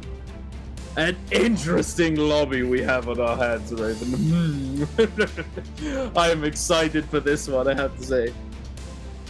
What a day to be alive. 12 different characters. In the past, for the past 4 years, we've seen our lobbies go from 60 to 48, to 16 to 14, and now finally down to 12. And we've seen the cast of characters increase greatly, where we started before like maybe 8 to 10 characters. Now it's like expanded so far. And all these players have been around since the beginning of the game. And even if you've been around from the beginning of the game, there's so much nuance when it comes to multiple characters. And one of the things I like with this new rule set is players are going to evolve a lot more. The last evolution I really saw was when everyone's name was forced to anonymous. I got first-hand experience from Frostman saying that when he first joined the league, everyone was so afraid of Mike and Spider, they would avoid fighting with them. But after the name change, we saw the rise, the talents of like Verse, Wufong, Arano, Star, all of these guys. They just focused on their own game, didn't really get nervous of who the player was in front of them, instead worked on their own character and just tried to play to their best of the ability. And we've seen such an elevation of skill that we enjoy today now in the league. Oh, absolutely. And now taking a look at some of these ability choices, we have a few. Well, it's all pretty standard, it looks like, although I'm not too sure. Is that F2? Because Yoto recently got her reworked, right? I'm not sure if F2 right there is that combo breaker. I think it is. We do have the F2 coming out from ACOS. Now, it's always been a bit of a discussion as to whether or not F2 or F1 is best to take on ACOS. F3, you forget about that one. But F1 or F2, F1 giving you that damage reduction that scales depending on the number of people that you knock back with the ability, the gold focus, soft combo break, allowing you to cover a lot of different options. F2 does offer that in some ways, however, it does have a blue focus startup, meaning that you can't fit it into certain gaps of certain combos, as it just doesn't come out fast enough and it doesn't offer you the same armor priority there. But taking a look now at the drops for our second game of the day onto Holoroth. That is looking like a very spicy start to the game on the southern side over there. SS1, OUG, SR, WZ, TE. We've got all of these players down there in those 2 gold zones. We've got Alliance and WBG taking the ISO 1v1 on the left side. Well, a few players going to be contesting the podium. Probably going to see a little bit of ballista action. And then we have T225 and Frostivus up in Plumed Castle, potentially going to take another isolated 1v1 fight. But here we are, kicking off our second game of the day, Raven. Mike up against Action. I'm gonna break to be invested by Mike already in Action, trying to find that armor reset. But Mike, with these dual Howleys, definitely has nice chase down potential. The staff, though, very tricky to close the distance with. That R&B is just so reliable with the focus attack. Mike doesn't want a hard commit right here. He's looking for the armor reset, and it looks like he's willing to take this heal right here. And unfortunately, we saw this on the previous round. Wufong coming in with the purple armor. This time, Lady Luck has smiled upon Spider. He's going to be coming in and slowing things down. Is he going to have that temperament that we saw from Wufong, where he kind of waited to see what happened, or is he gonna get in there and be involved immediately in action with a nice little bit of dodge coming in and out of nowhere, Mike gets bonked to the side of the head by the nunchucks of Spider. He knows the F is down right now. Mike trying to make his way around there. Spider making it known that he prefers to go after the lower Yoda right here with no combo break, but Mike easily gets that max grapple distance. He's gonna make his way to Matab, and now Spider sprung the trap a little bit too soon. He should have let the web kind of surround Mike earlier like Wufang did, but Mike, no coward here, is going to turn this around. Look for the scale race right now. We are still going to continue this 1v1v1 with Action, Mike, and Spider, but this time Spider sees the aggression from Mike. Is like, you know what? Let's just slow this down. Let's get into Metab. Let's play this movement. We are going to get a 1v1 from the two top killers of the previous lobby, Verse and Wufang. Oh. The double focus attack. Wufang trying to space out a little bit. That roller does go past, giving them the... Ooh. Okay, yeah, it's over. I was gonna say, he's gonna give him, it's like, okay, we're waiting. Wait, look both ways before you cross the road. Okay, we're good. Okay, let's go. Just fully sending it, popping the ultimate, taking him down very quickly. Now back over to Metab, Spider and Mike. And Spider, you were saying it earlier, oh my goodness, the focus attacks. And then the quick musket shot, weaving it around that Yoto F. Gotta manage to take him down. Very nicely done. Weaving that musket shot in was very, very clean. Oh. Just barely. Now, does get a little bit of aggression coming out from Arana. Just sneaking in the RBs. Little cheeky one. The love taps coming out. Spider forced to disengage. The grapple does come through, forcing him off the wall. He's going to take a little bit extra damage, but the third party coming in, griefing Arano. Arano's not happy about that one. Spider now does commit one of those orbs, sending it out, now going down to 2. Will he be able to close this out? Arano avoiding that beam pulse, sending out another orb, not able to find it. Arano does not have his combo break up. He has those wisps around him, so he's not able to combo break until he throws this one out. It looks as though he's going to find that armor reset, having committed the ultimate. He's going to try and space out, disengage, as both of these players will likely start hunting him down. But he has no ultimate. Rano forces the combo break right here. Spider throwing the cheeky one charges with that R&B, sneaking them in. Arano tries to space this out, doesn't want to hard commit. Not a gambit enjoyer like Spider is, but Spider's like, get over here, let's get back into it. Zone out the LB. Where are you going, Arano? Get back over here. Come on, let's play the game. Let's throw a little bit of gamble. Let's release a little bit. Arano's like, nah. Spider, you need to chill out. We're backing off right now. He's going to pull out the dagger, put on the Nikes, get out of dodge.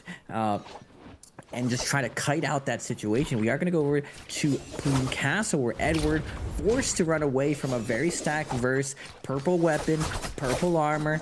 Now Edward goes to the high ground. Again, we saw this in Yang. Verse, anytime you get... And Genuine with the fireball is gonna yoink the kill away and find the stagger onto Verse. No combo break. Are we gonna see this Tarka put the moves onto Verse? But we're seeing a max range grapple. But Genuine, where you going, sucker? Sticking right to him right now. And BB's Frosted is showing up to the party, but Verse showing just how much he's evolved. What a clean kite and disengage to get out of there. Oh my good googly mooglies, right? Fireball! That's ridiculous.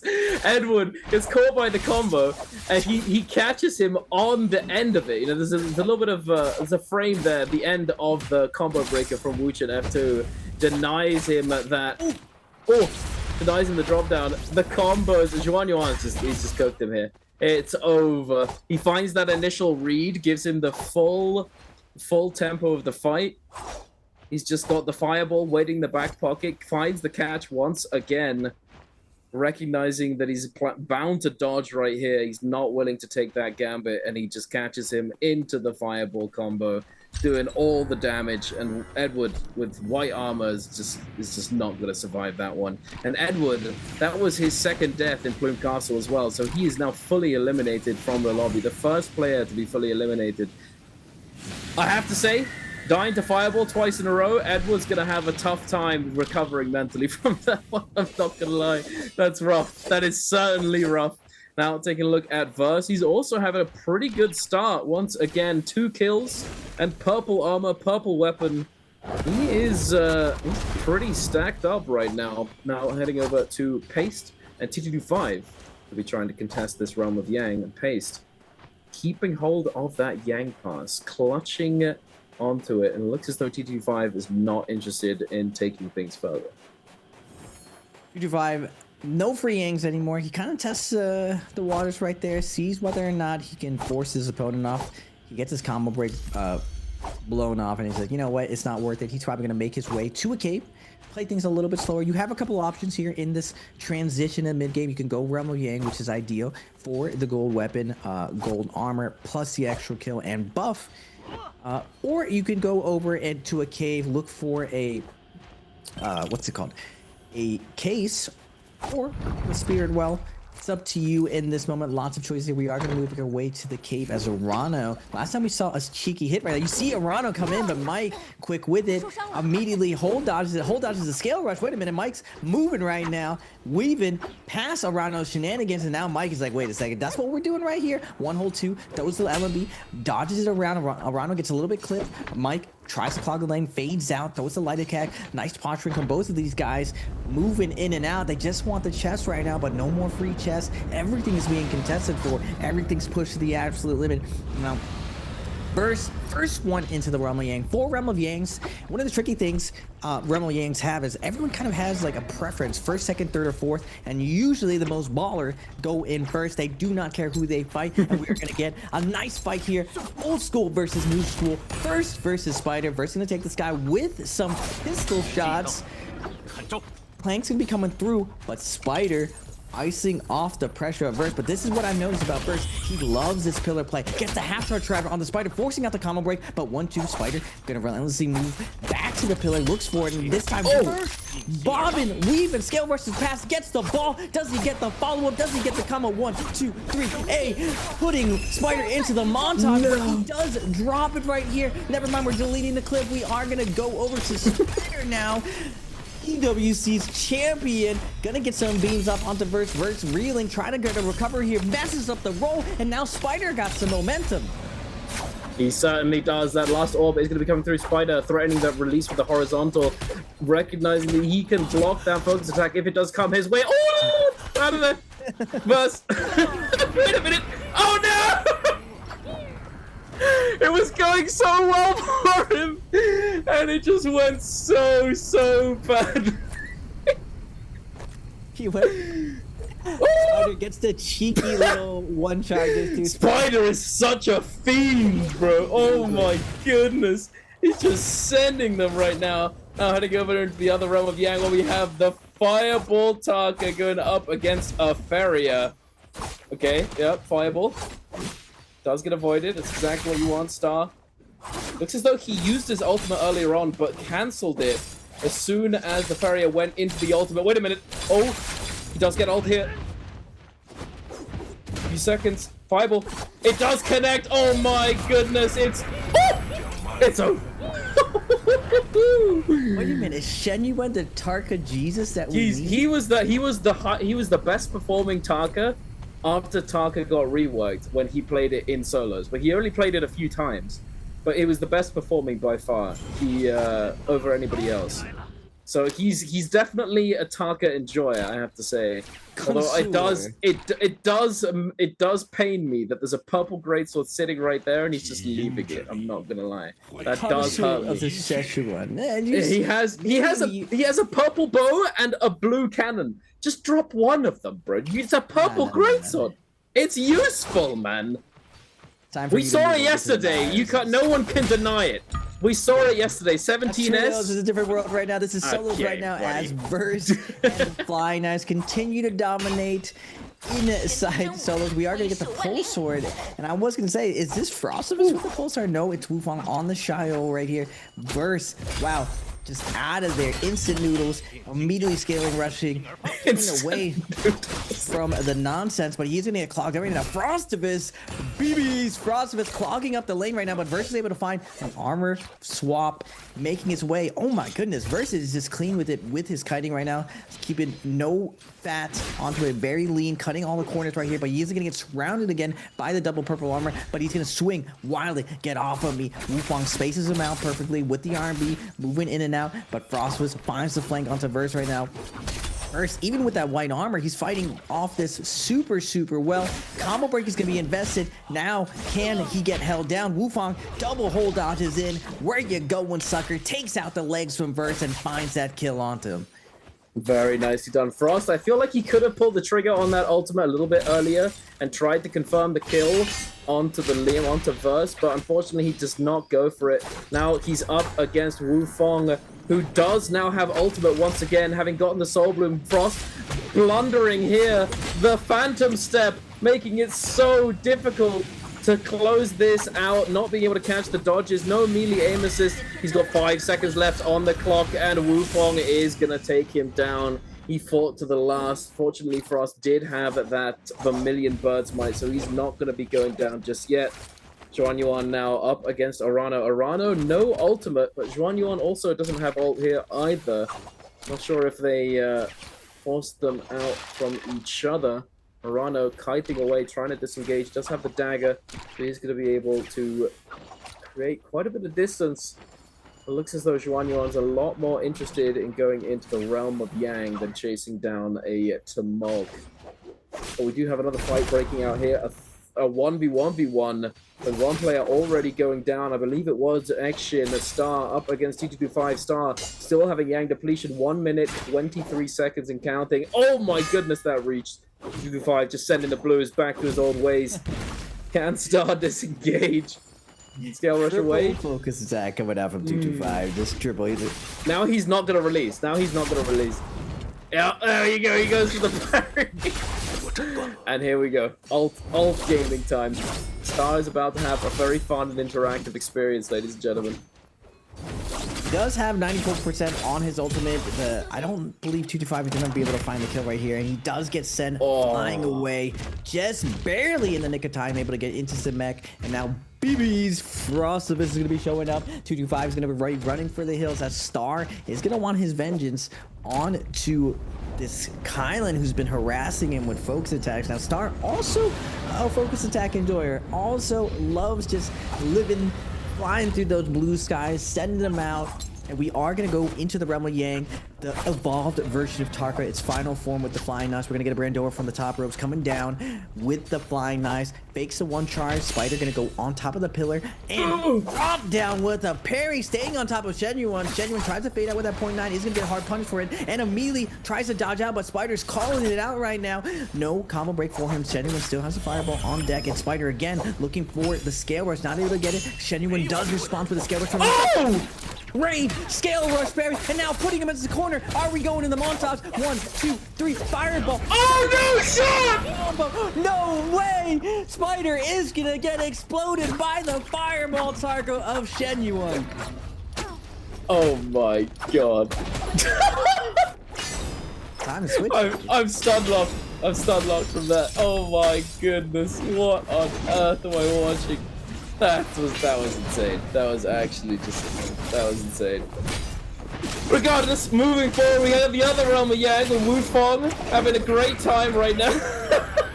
The Yoto just chopping away at his legs constantly. LMB, LMB, CLMB, LMB.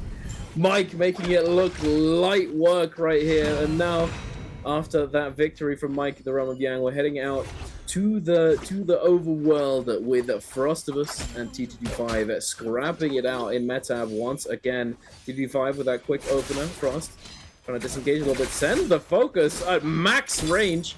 Able to do so as he can turn that focus attack if need be, but just though T225 doesn't want to push the issue right now, Frost is going to get that reset along with T225.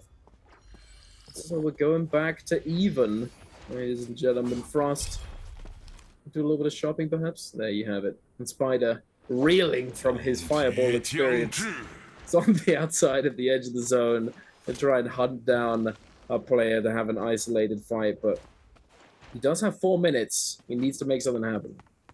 Wait a second. Are we gonna get our first Tarka MVP in years of playing? We got Genuine already up to 5 kills right here. But one of the places that Tarka does struggle is in these endgame situations. Any of the rushdown characters, Genuine or Tarka being one of them, Kylan being one of them,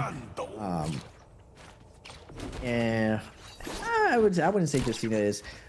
But both of these characters very, very committal when they pop their ultimate. They can't really threaten getting away once it's invested, and it's very, very easy to target them down. Tarka even being a little bit more vulnerable, no combo break to his name other than his ultimate.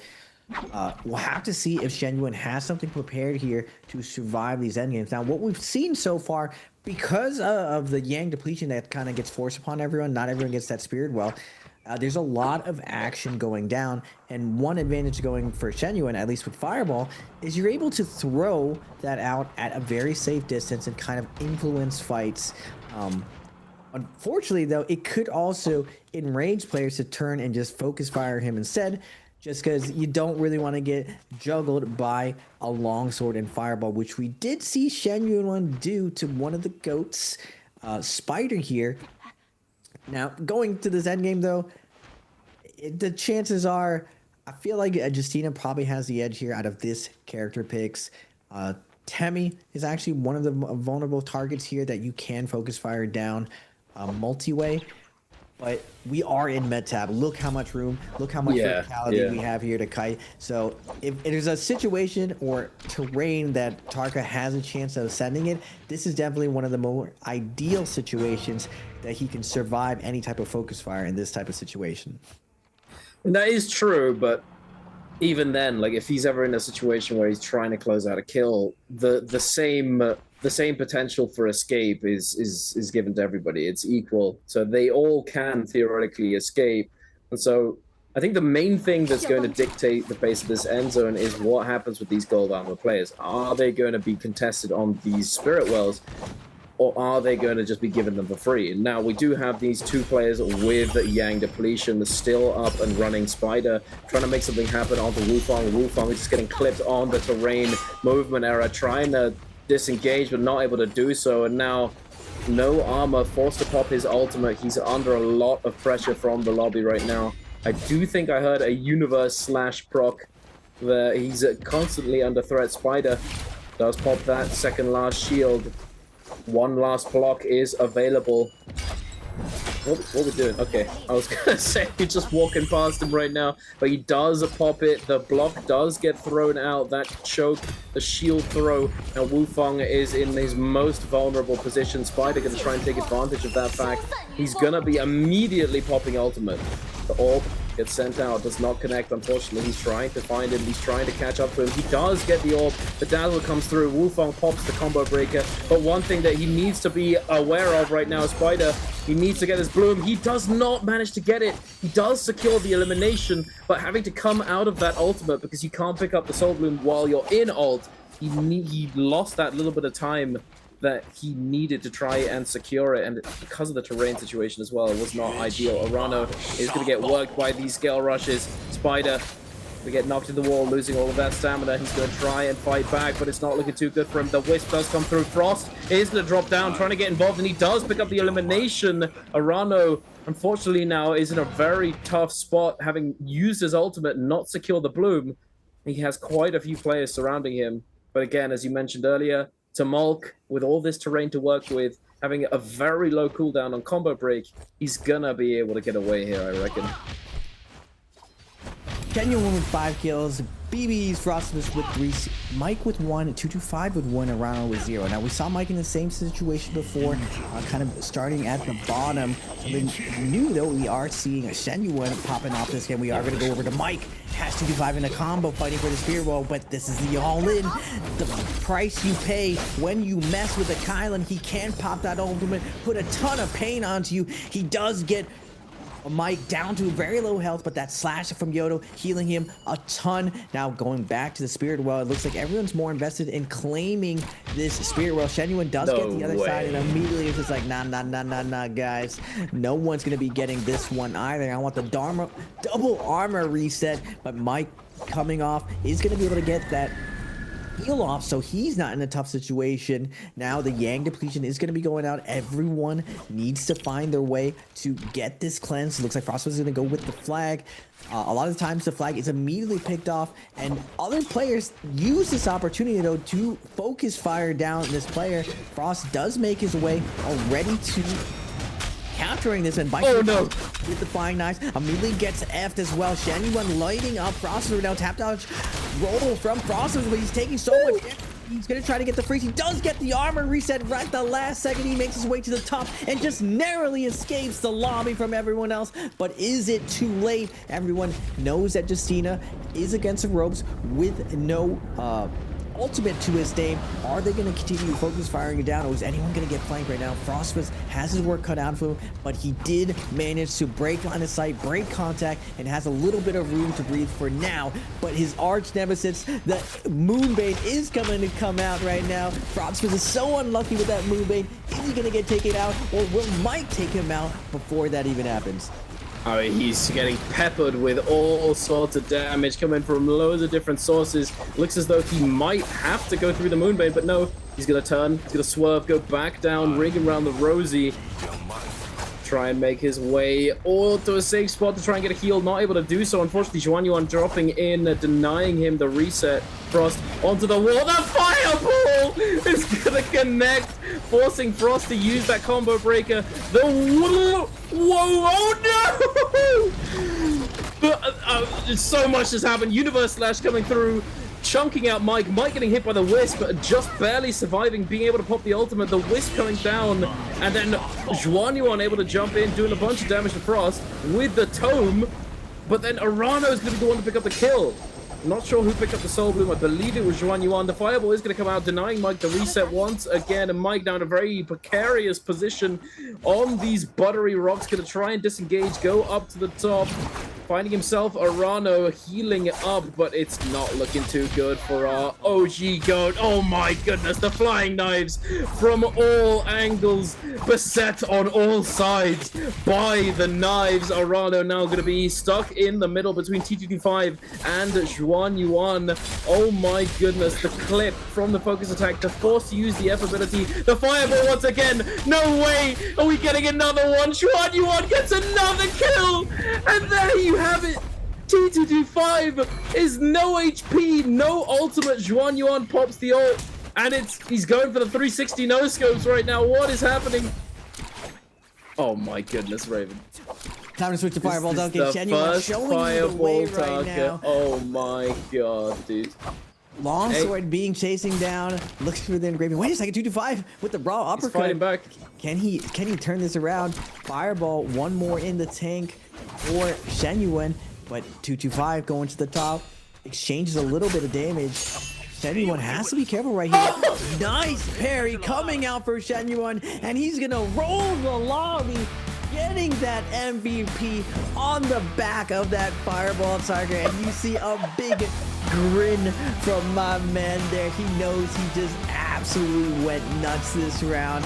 Rarely do we ever see Tarka do super well, and with never. It's not even rare. It's never happened. Never.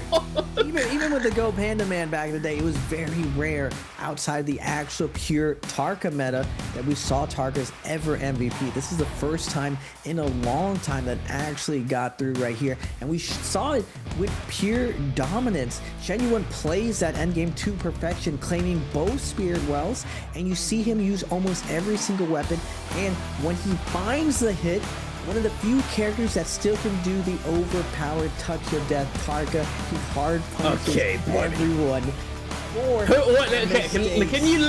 Hold on, let me list off all the other characters that can do this, right? What do you mean one of the every character can do this? All I'm saying is that there's a reason why Tarka's 5-star difficulty, and it's because he still has TODs in the game. And Shenyuan shows that if he's able to survive... It's just rage bait, chat. Don't listen to him. It's just rage bait. It's just rage bait. Ton of kills to secure a stellar performance for this win.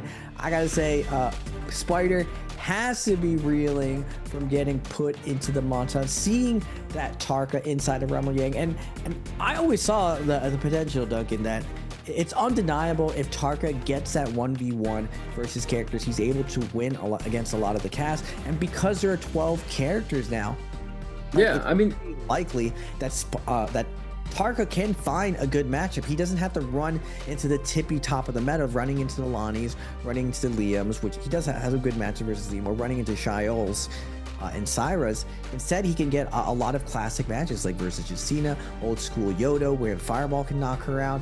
We're seeing a lot of classic NARAKA with the new rule set, and it's awesome to see that Tarka is viable in the meta, and Shenyuan is the man to show that to the world. I mean, it's what I said at the beginning of the day. You know, like he's in a better spot now because of the new rule system. Just as you said, he's able to find more favorable matchups as opposed to having to deal with, you know, the double Lanis, the double Shiols running around the map, the double Syras, whatever it might be. And making it impossible for him to really survive, because in all likelihood, you're usually not going to find another player who's going to be playing Tarka. So double Tarka is when it was possible, wasn't really ever happening. So yeah, no, you're absolutely right. The fireball that coming through, I have to say, it was just ridiculous. Like it's a very specific kind of playstyle, but if you're not threatened by a lot of certain characters like Lani, like Shiol, you don't necessarily need that F1, and because it got nerfed substantially before, where it now no longer interrupts ability gold focus, it's a decent option to go for Fireball now. V1 definitely is the best option in solos, you know, objectively speaking. I personally still despise V1 because I've been playing F1 for the longest time, and 20% rage consumption from using F in all is just a little bit too much. But speaking of Tarka Fireball, here you have it. The highlights off the back of game number 2, MVP by ASE Zhuanyuan, brought to us by China Unicom. The little focus attacks. Oh, we wait to cross the road. There you go. Once again, first jumping in with the Liam V2, making short work of Wufong here with that Liam ball. And Spider's being an absolute fiend. Oh my goodness. 8 out focus attacks. I mean, I cannot understate just how clean Verse looks. Like, finding those grapple staggers, even though it's very subtle, you have to be incredibly accurate of timing your grapple stagger as your opponent's dodging out, and especially at this late, Verse has been showing impeccable form. Oh, the max range parry, and I mean, looking back at it, max range parry, pretty easy to react, but just the nice putting Spider into the montage to follow up. Oh, the facial reaction and the nose. He just got picked like a little booger.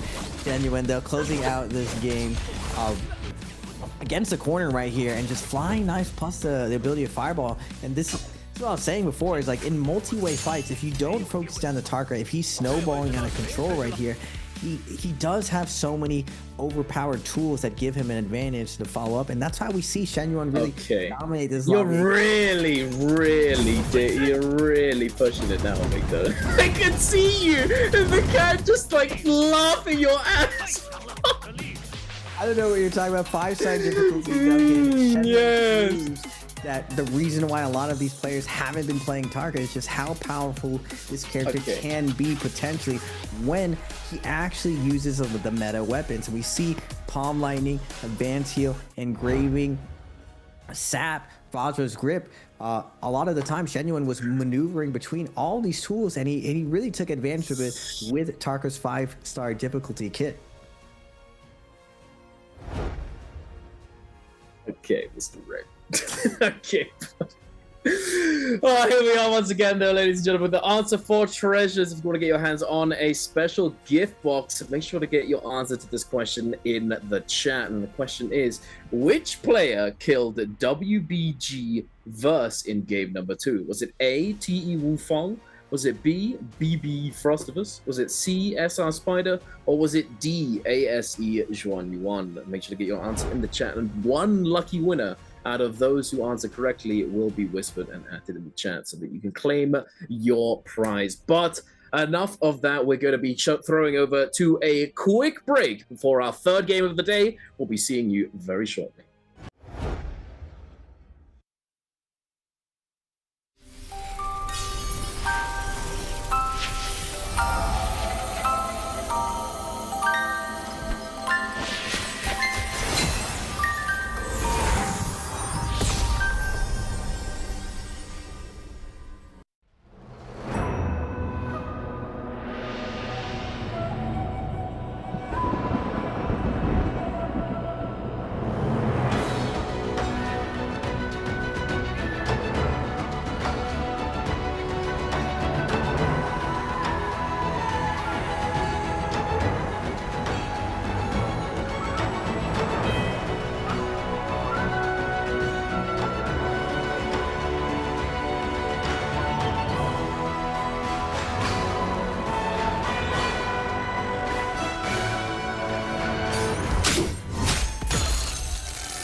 Hello and welcome back, ladies and gentlemen, to the NBPL bi-weekly 2 solo finals. I am Dunkin' Donuts, joined by the legend himself, Raven PLZ, and we were just witness to some fireball action. I have to say, I was left without words, truly. But I was going to say, halfway through the game, or like partway through the game, that if he does MVP, I will give Fireball another go. But oh my goodness, man, it was just ridiculous. Like, so here's the thing, right? In the Yang, up against Spider gets the reads at the very beginning, gets huge health advantage, and then gets forced to use combo break. If him sending this focus attack, I mean, you can say it's a mind game, I don't have a combo break, so why would I send a focus attack, blah, blah, blah. But at the same time, you're just sending max range focus attacks at that point, and it is quite readable. So him simply doing that, I feel like that was just, the biggest blunder that he could have possibly done. Because if he doesn't do that, he just wins. Syra ult, you can't do anything against it with Tarka. It's just unplayable, really. So I don't know, and I will say I feel like that kind of set him up for the whole game. But regardless, he still played it extremely well, and I look forward to seeing more of it in future. But moving on from that, we're going into Game 3. Will we see another Tarka? I mean, maybe. A lot of these players, Tarka is a really fun character that most solo players have played at some point. He was part of the meta really, really far back, where he could jumping reset a lot of his aerial attacks and have a lot of free follow-ups. Duncan likes to call it the pogo stick or froggo meta. The frog Tarka. We haven't seen that meta in such a long time. All these players on the side, everyone enjoys a little bit of Tarka G, but with how competitive endgames were, especially with the old meta and the old phasing, it was very hard for Tarka to fight multi-way. He's mainly an ISO fighting character, but if you give him an inch, he does take a mile, especially with Fireball, just because of the versatility of combo extensions and even kill confirming as an ability. Plus they gave it gold focus, making Tarka borderline one of the strongest characters in games that we've seen so far. Now we are buddy, you gotta settle down. Pineapples, bro. Then what is this, man?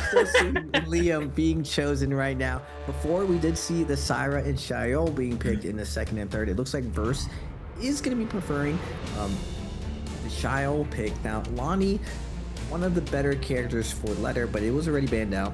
Unfortunately, Shen Yuan is gonna be going with the classic. Shen Yuan, even though he MVP'd with the Tarka, he is known for being the best Temi in the world, setting a lot of the Nbpl meta when it comes to Temi. And we've always seen Temi perform very, very well at every single J Cup. Not really the most beloved character to play, but Shen Yuan made it a staple, and he's very much known for how well he does spacing out players and using his range to play a nice, very strong keep-out game. Now, this is where things start getting into the weeds as more and more personality picks are going to be shown.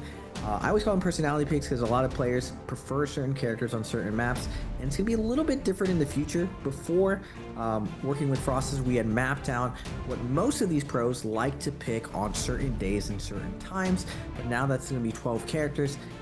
It's going to be different, but I think it also will be more revealing as we see which characters kind of perform the best and what players are doing to make those characters perform very well, just because we've never seen a meta where almost every solo character is involved with each lobby. This really does change how NARAKA solo is going to be played. We're seeing a lot of innovation right before our very eyes today, and I'm super excited to see what all these other players are going to be cooking out, and whether or not, like Duncan was saying, will we see another Tarka choice from other players. Now, it's not very easy to pick up the character. It is 5-star difficulty, so I don't know if there will be another player who will choose it, but according to Duncan, Star is another Tarka player in the league, so I imagine at some point Star is going to be popping that Tarka out.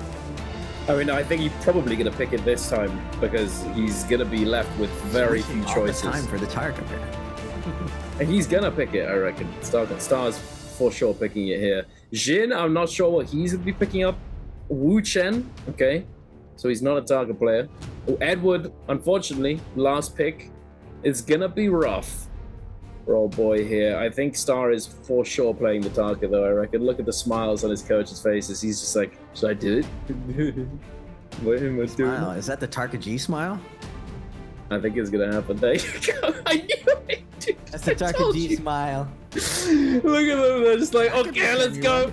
And Edward's just so depressed. He's just like, oh, bro, what do I even play here? What is this? Sorry, bro. He's gonna play Batari or wait, no, Valda didn't get picked. Okay, Valda then. Yeah.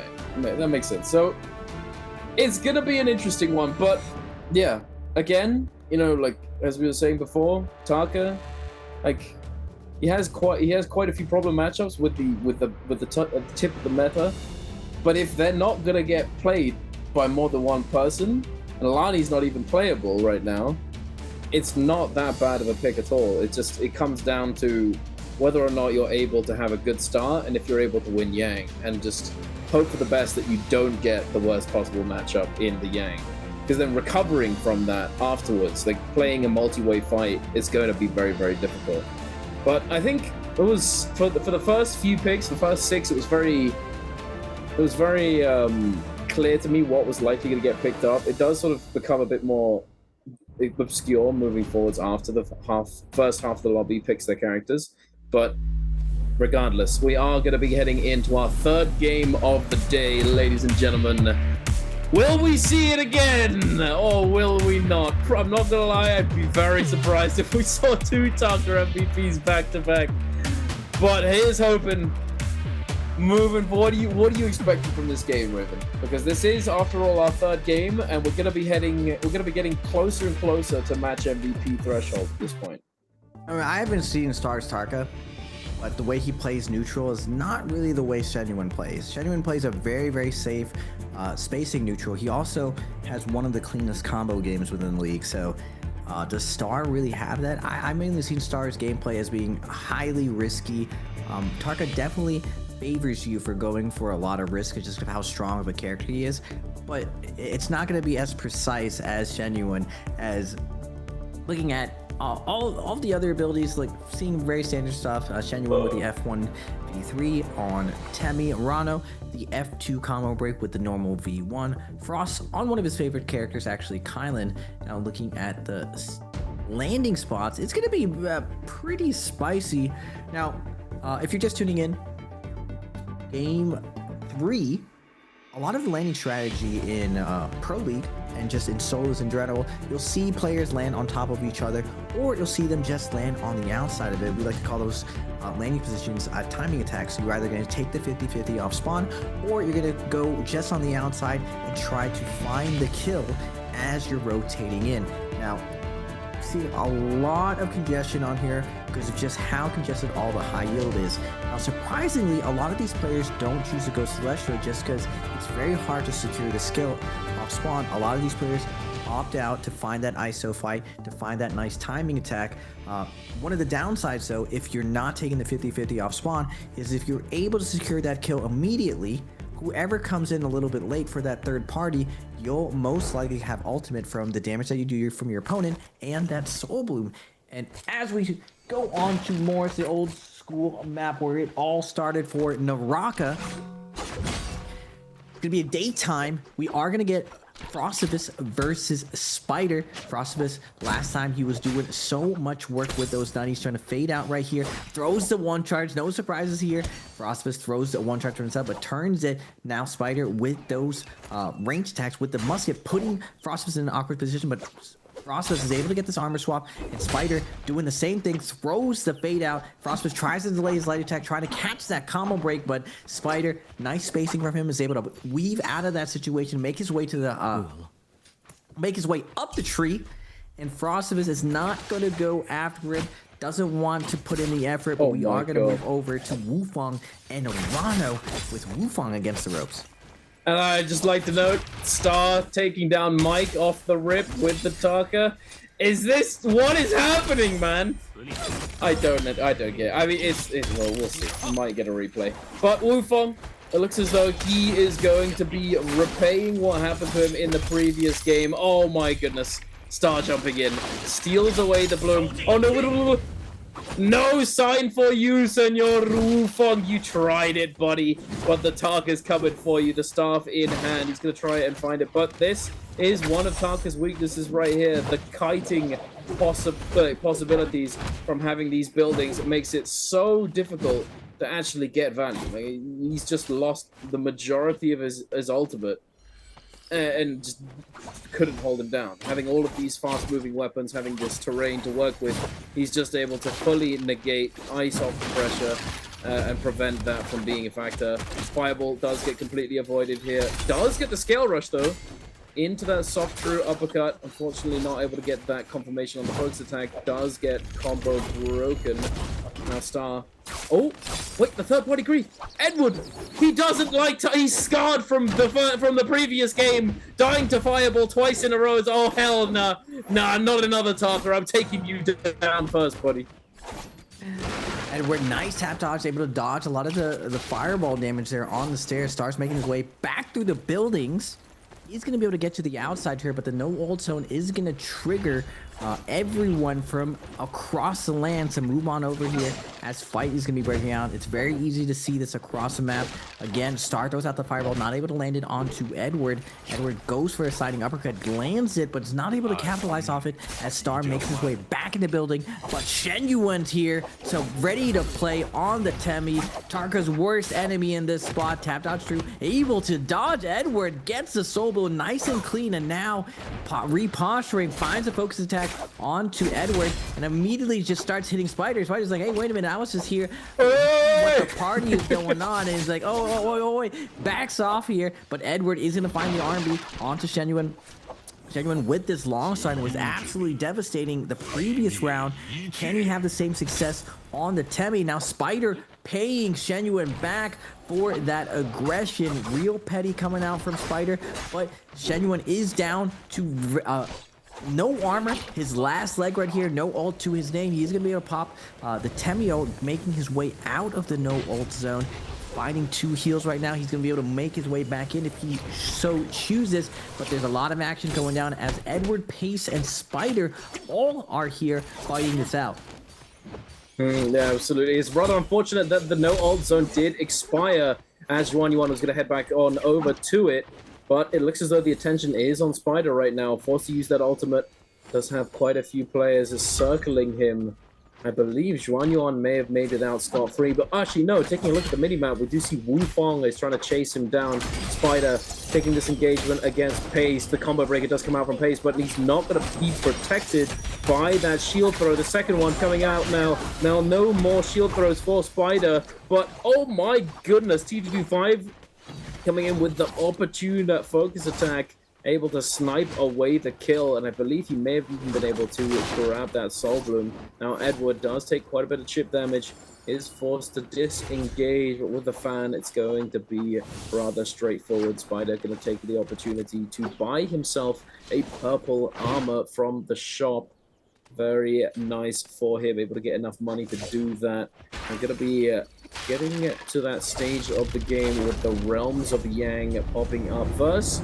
Unfortunately, not able to secure himself a purple armor early on as he was able to do in the previous 2 games. But still, purple weapon to his name. Very nice situation to be in, especially on the Syra, going into the Realm of Yang, having that extra little bit of damage, and then having that shield to cover for the fact that he doesn't have better armor. Wufong, pretty decent position. Zhuan Yuan, no ultimate. It looks as though he's going to attempt at contesting this Realm of Yang pass regardless. Mike, having been taken down by Star at the very beginning, not the best situation either.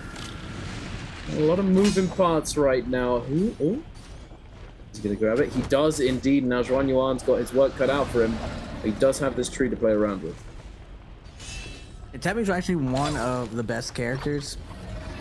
Going into Realm of Yang, you're able to grief other players who try to pressure you off while being able to ice off the pressure, just because Temi has one of the fastest combo breaks in the game, and it's so versatile, causing so much pressure. Combo extensions almost as strong as Tarka's.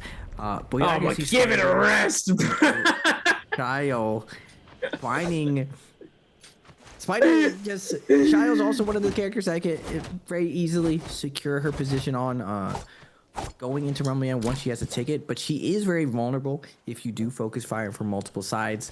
Shio's just been around in the game so long that a lot of her shield procs are very easy to kind of poke out as long as you have stamina and kind of weave through it. Now, she can bank a lot of her grabs in order to fight back, but multi-way, it's not as effective as it was before as like a double Shio going on. We are going to get, again, we're seeing a pattern here coming out from Verse. He's definitely going in first every single time when it comes to Rumbleland. He does not care who he fights again. And this time he is going to get Wang Liang, or now always Edward, going to be coming out. And again, I cannot stress just how devious Edward is on these pillars. He's just absolutely nuts, using these pillars to his advantage, moving in and out with ease, finding the initial light attacks onto Edward, stripping his armor down. Both of these guys are going to opt out to go for a heal, and now Edward's going to be coming from the outside, fries Verse on the way in. Verse returns the favor, throws a focus attack back, and Edward, get off of me. Now back to the pillar again. We're going to see this tricky play, light attack into tap dodge, crossing up Edward. Now Edward doesn't want any more tricks. He's going to fade out when they go back to the game, and both of them opt to parry right here. Both of them now opt to focus attack, but Edward chipping away at Verse. Another clank's going to be coming through. Both these players want that last little bit to seal out this deal. Finally, Verse is going to pop that combo break. Looks for the scale rush, but Edward's doing a good job of landing some accurate focus attacks. Now, both of them going to be popping his ultimate. Cyrel's going to be coming out. Edward does have that extra health, but with the Baldum, goes for the spear, gets it, slowing down a lot of this pressure. And now, Verse is going to pop the heal right now, but Edward can close the distance. Doesn't find the interrupt though. Verse is able to get a little bit of a heal right here. One more focus attack to him, does get clipped slightly. Now back to the pillars again. Verse looking for the scale rush, not able to get it. Nice grapple cancel from Edward, not falling for any of these shenanigans. And finally, Verse gets put down to the ground. 10 seconds left. Will Verse go for the time? And it looks like he does. Edward has his work cut out for him. He needs to find the kill right here, but Verse weaving, getting out of there, goes above the pillar, down the pillar, left, right, down. Edward is gonna go down. Painful stuff, but Verse couldn't win it. That was his last hope, and he drags down Edward with them, and both of them now will have to find a Soul Bloom to cure that Yang completion. They certainly will, and I believe we'll probably get a replay from the other realms of Yang as we... there we go. We are SR Spider up against Action on the Wu Chen, running the F1 instead of that F2 with the swap teleport F, offering him that sort of pseudo-mortal defiance from the F. Does find the proc, does find the confirmation with the Wu Chen ult, but unfortunately, this is probably the worst possible matchup for him right now. The Shiol just, yeah, the mortal defiance does save him momentarily, but literally the worst matchup, I reckon, for Wu Chen there with that V2. Now heading over to this fight in the cave. Spider, TGB5, and Mike all in the cave. Spider does get that shield throw on to Mike, but unfortunately TGB5 steals it away from him. However, TGB5 now is going to be on the run, as Spider's ultimate still was active, and he does have that loot deficit. However, we could see that fight break out once again. Heading over to Zhuan Yuan up against Arano on the Justina with the pulse sword. Zhuan Yuan with the Million Birds Might, very happy to take this fight. Oh, there we go. It looks as though Spider is back in, has managed to find T25 in this small building. Will he be able to kite it out? A little bit of a movement error, not able to get that scale rush. Now TTP5 out in the open. Combo breaker does come through from Spider, and TTP5 on a sliver of health is not going to be able to stay alive and does get fully eliminated from the lobby. And Spider is just throwing out all these RMBs. It's all the nunchuck RMBs. He's just sending them out like hotcakes. It's not always the same charge timing. Sometimes he 0.9, sometimes he 1 charge, sometimes it's 1.2, 1.5. He's varying it enough that his opponents don't expect it coming, but his aggression with the focus attack definitely, like I was saying before, he's a Terminator. He's very, very tricky with it, and he's not willing to just go for only light attack. We see the honorable duel between Verse and Edward, but the dishonorable slap coming out from Edward, threatening the slap, goes for the 1.2, not able to get it. Grapple cancels his focus attack, but Verse this time 1, 2, 3 sends it. Verse gonna try to space this out, uses all the stamina to create some space, clanks over and over, trying to get some light attacks in, but Verse fades out, looks for some chip damage. Wait, we're going down the hill. Combo break's gonna be coming out, but Verse knows the combo break's gonna come out, preemptively dodges and catches Edward's hand in the cookie jar and puts him down and out of his misery, getting sweet, sweet revenge from that realm of Yang. Very sad for Edward. He thinks too much there, quite frankly. He cancels multiple focus attacks with the grapple there. Even when there was one where he was under threat of getting parried, as he didn't connect the first part, but that second one there at the very end, he confirmed the first part of the focus attack, but he'd already pre-input that grapple cancel, and it cost him everything, unfortunately, and not able to get that ult off after the F combo break usage just spelled his demise, unfortunately. Now heading over to WBG Verse and Xuan Yuan. Wait a minute, he's going for a ride. Oh, down the hill. Oh! Oh no! Into the clutches of the blistering. Oh, that's rough. Not like this. Not like this. Anyone didn't need to go out there. He was so close to match point threshold. So if you're just tuning in, we are on game 3 right now. And once these players meet the match point threshold of 24, not that particular round, but the next round, if they MVP one more time, the tournament ends. This Biweek or 2 does end, and we've seen 4 rounds go before, and all these players are moving so fast with so much horsepower with these points. We are going to get Arano here versus Spider, as SR Spider, the EWC champ. He's been hunting for that championship title forever, but he's back home. Can he keep up that momentum that he showed before? So far, we've seen him with the RMBs sneaking them in over and over. Arano does have the gold. Knives, though, fading out, fading in, looking for some chip damage. He has gotten the edge onto Spider, forcing out the ultimate.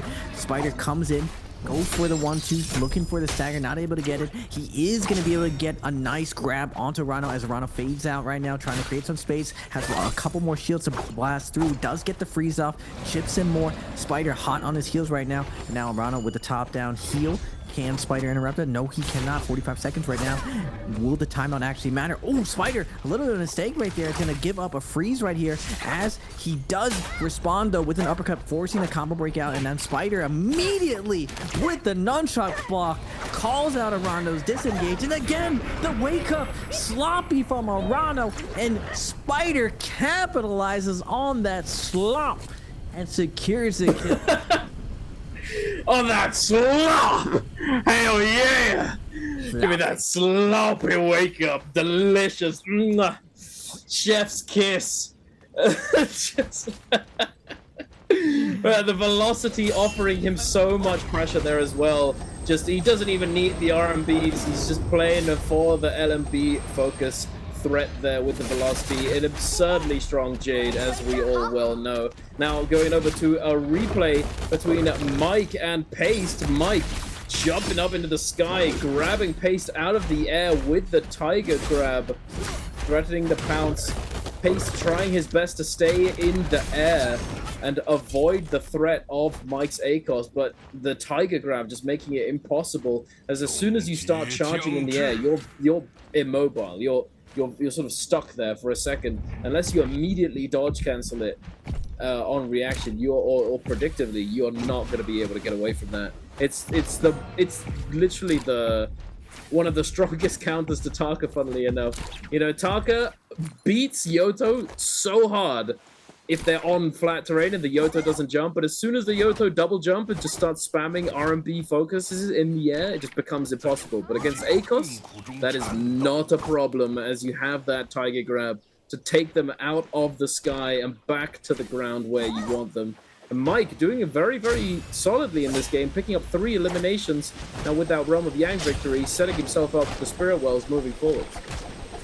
Ooh, Spider preemptively knows the combo is going to come out. He fades out, but Mike's going to be coming in, peppering in some attacks, but he does see that Pace has purple armor and the ult is going to be forced out. Spider wisely fades out, doesn't want to get hard committed right here, but Pace wants to get him committed right here. It's going to be popping in multiple shields right here, but the choke's going to be coming out from Spider. Now Pace is getting lit up from all directions right now. Easy tap out's going to come out from Spider, but Mike is going to yoink the kill from his rival. Spider, though, turns his attention to him. He's like, hey, I don't like them on that. You're going to catch one of these right now, but Arano's going to be jumping in. He does have 3 minutes on his Yang depletion, finding the first stagger onto Spider, forcing out the combo break. Spider has to be very careful right now. He doesn't want to get hit by an uppercut right now. Does find a half charge right there, but Arano wisely uses the gold focus from his dash to blast through, avoiding the stagger. Now Spider weaving, double jump, tap dodge, tries to get around from here, but Arano is going to keep him in his eyesight.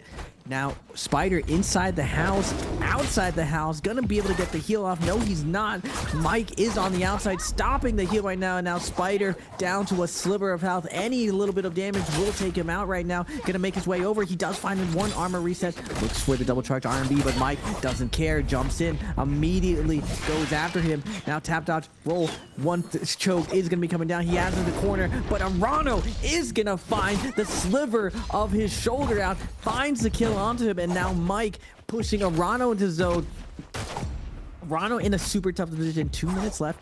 Yang depletion still needs to be cleansed right here, but Mike hot on his heels. Gold fist blades, no combo break to his name. It's looking grim for Arano as Mike is gonna put him down and move up to 5 kills on his Akos. The Mike Akos, it's just the clutch factor is there. We've seen it time and time again. Usually we see it in game number 5 with the normal format without match point, but with the changes to the rule set, it does. He's forced to. You pull it out earlier on, but it's still popping off 5 limbs, absolutely massive from him, and it's definitely, you know, a big step up from earlier on. He was able to get 2 kills and 3rd place in that first game of the day. But other than that, it's not been looking so good for him. But this is really a huge step up, and he's likely going to be able to come away with the MVP here. I'm pretty sure there's no shot that that either Wufong or Verse are going to be able to contest it here. Mike stacked to the brim. Oh my goodness. That's a lot of gold right there, Raven. That's a lot of gold. He has pretty much finished everyone of his rivals. No one else has gold armor, so everyone who managed to scale up a little bit, Mike has managed to take down. He is going to spot Verse using the tuna. Will he light attack him? A little bit of a posture right there. Makes that he's leaving, realizes he's not leaving, finds the F2, forces out the combo break. Now Verse wisely comes over, gets a little bit of heal from his combo break. He's going to be chipping down Mike, but Verse not overcommitting to this, willing to just pepper down Mike. And now Mike is going to get grappled on by Wufong as well. Nice range attacks from Verse, but Mike counter grappling Wufong. Get off of me. Able to find that heal finally. Wufong is like, wait, I don't want to get all in by the Akos. Let's just play for this weird ball right here.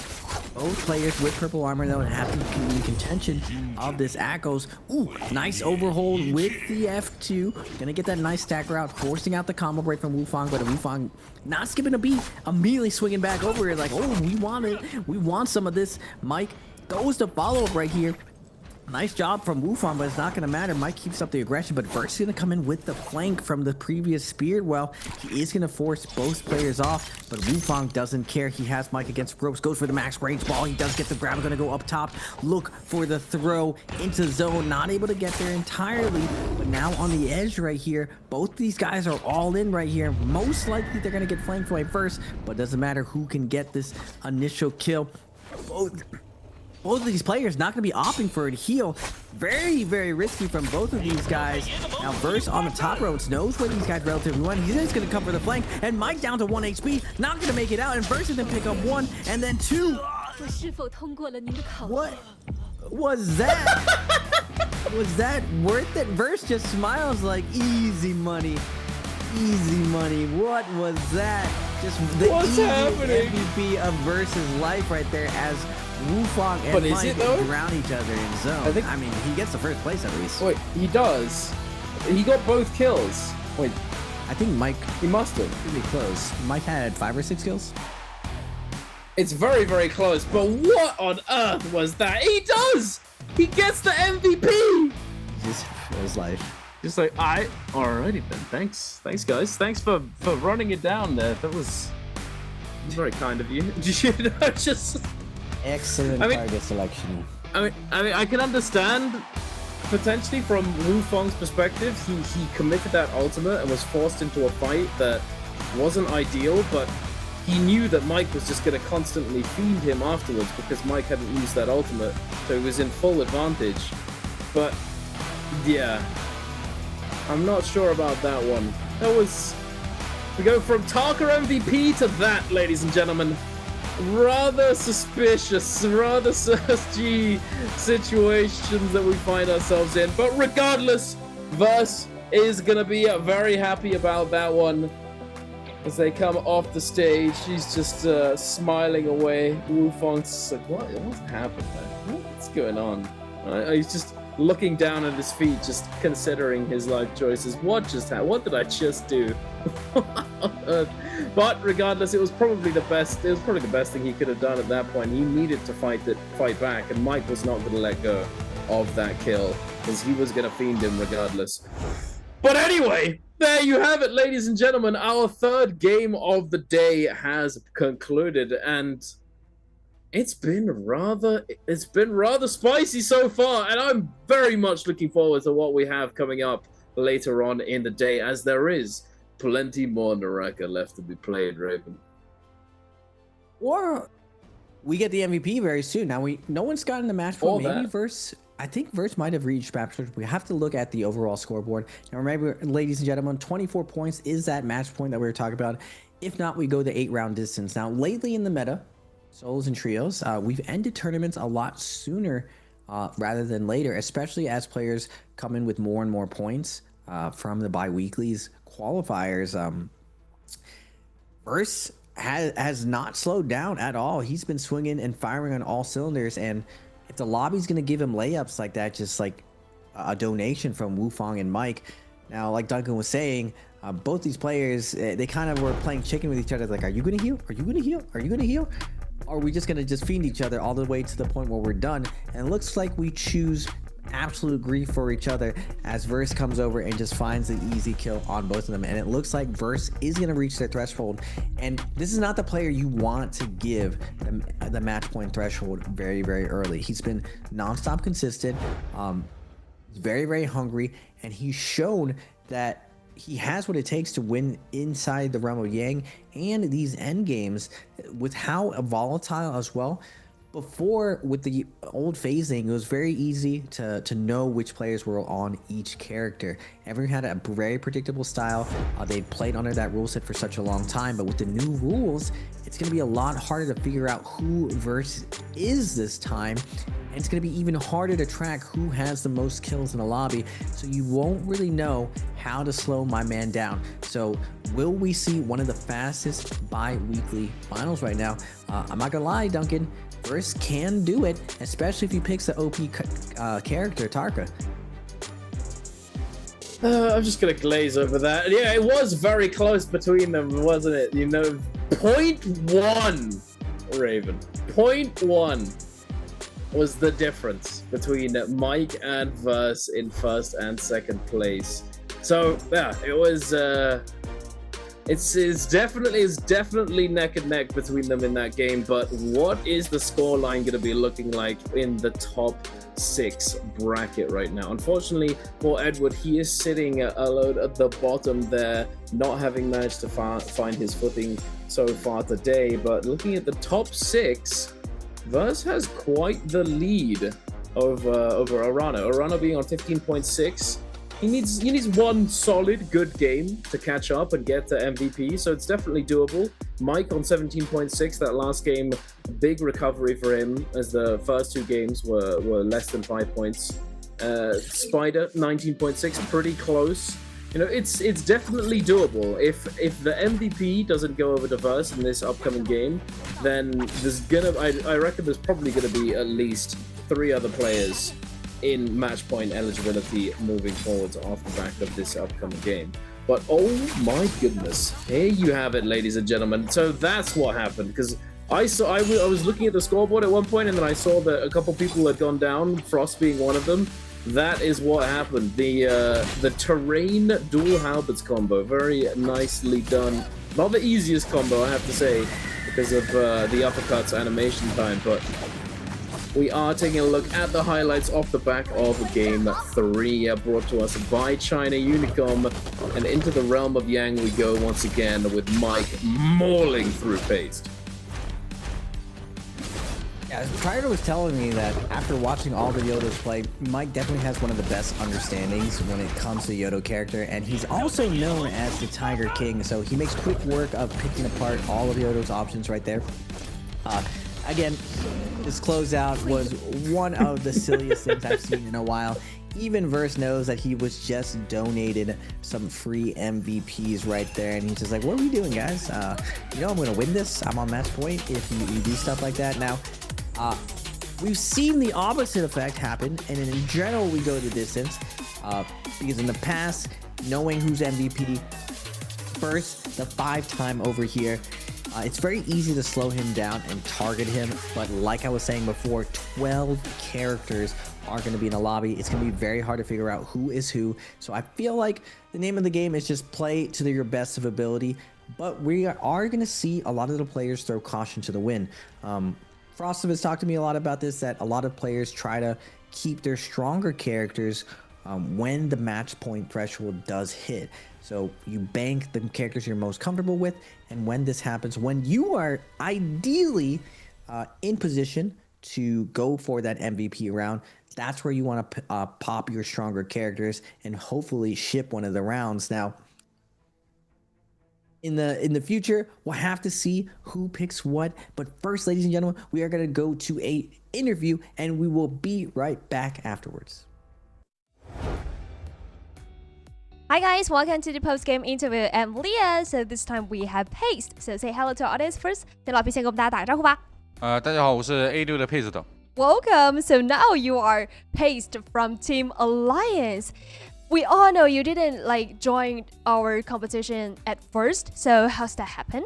那其实现在也是 A 队老 P 了。那想知道，我们刚开始都知道你之前是没有在这个赛季在一开始去参加比赛的，这个是怎么发生的呢？就被你再说一遍呢？就是刚开始的时候是并没有参加这个赛季的比赛的，这个是怎么发生的？就是怎么来到 A 队突然出现的呢？因为有一个就 A 队俱乐部跟选手就是相处不太友善，所以说我来救一下火。So because Alliance have some problem with the old players, so I came to help. Okay. So also before you came back.Have you thought about what kind of situation you're gonna face? What things were waiting for you in the competition? 那其实在来之前有没有想过自己会面对什么样的情况，包括环境，包括觉得有什么样的挑战在等着你呢？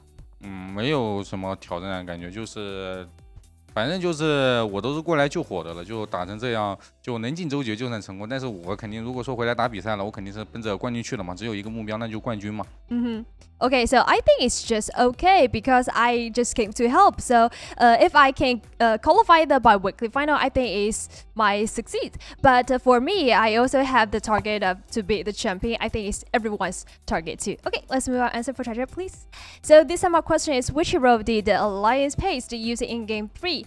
A. Yudo, B. Akos, C. Tarka, D. 子平。那这次我们的问题是老 P 在第3把用了哪一个英雄呢？ A 是妖刀， B 是胡为， C 是季沧海， D 是英子皮。So please count down time， 给我们倒计时一下吧。3, 2, 1， 摇到机 A。Screenshot Everyone, you just say the answer. Okay, the answer is A. So we only have one player who got the match point, which is WBG Verse. And like, which hero you think he gonna use in next game? 那其实现在我们只有一个赛点选手，就是 Verse。那你觉得肘子在下一把会用哪一个英雄呢？哈迪。哈迪 ？Why？ Yes. 为什么呢？因为我觉得哈迪挺厉害，我挺想玩的，但是一直就是我到不了12迷。然后我想着12选的话，哈迪是能玩的，但是呢，他们一直不玩，就所以说我如果说我想12选的话，我应该想，如果是我的话，我就哈迪嘛。Oh, okay. So I think if I was Verse, I will use Hadi because I think Hadi is strong enough, but I don't have any like opportunity to be the one who can choose like 12s. So I think if I was Verse, I gonna choose Hadi. So I think Hadi. Okay, thank Paste come to our interview. 谢谢老 P 来到我们赛后采访。Okay, that's all for the interview. Bye bye everyone.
Ladies and gentlemen, welcome back to NARAKA Pro League Solos Bi-Weekly 2 Finals. I am Raven PLZ. I am joined by the legendary Dunkin' Donuts. We've seen Tarka come out today, Duncan, and we see Verse hitting match point.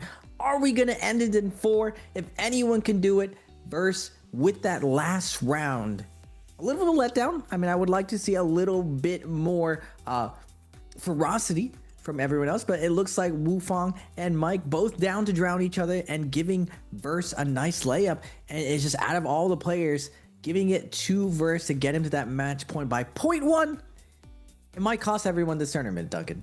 It might cost it really might. You know, like we said, it was just they just sent it. You know, if they could have looked for the reset. You know, I can't remember exactly who was an advantage when they went off the cliff and into the ravine, because they left the spirit well. I mean, it was unlikely they'd be able to contest Verse because he'd already gotten the buff from the other spirit well. So it was, and like, it makes sense for Wufong to contest Mike there, because it's much easier to contest an ACOS than it is a Syra on the Spirit Well, so it makes sense. But then from the continue chasing, you know, I'm not sure if it was just that Mike was at disadvantage, is the severe disadvantage, and then was able to turn it, and then the ult came out from Wufong without forcing out Mike's ult, and then it was just sort of, you know, I think Mike could have backed off at that point and chosen to just disengage, go for the full reset, and then lobby Wufong afterwards with the Syra. I think that would have been the smartest choice, especially considering he already had 5 kills under his belt. But I don't know. They're aggressive. You know, we talked about it earlier. You were mentioning how Mike is just, he doesn't back down. He's looking for the clutch. You know, so it makes sense considering that it was Mike, but it is what it is, and it might cost them the tournament if Verse is able to come out on top and get that MVP in this upcoming game. But it's not going to be easy, as we were discussing before. You know, being 12th pick, he's not going to have a relatively stronger character, because they're all going to get picked by all the other players who get to pick before him. Yeah, it was a little bit crazy seeing the interview with Leah Pace saying that if I was Verse, I would pick Hadi. Hadi hasn't really been part of the meta right now, and we haven't seen a Hadi MVP for a while. I would, even if he was going to pick any of the characters, that was kind of a wild card that most people don't play, I would have definitely thought he would probably went with Tarko just because of how overpowered the characters and how it's been performing so well today in the hands of Shenyuan. And Star didn't really do the same thing, but Verse plays very, very safe. I feel like if you're going to play an MVP, consistency is kind of the key that we're seeing. Using the range and finding different situations to capitalize on very, very precise spacing. We've seen Verse use this pillar play with this principle and taking advantage of it.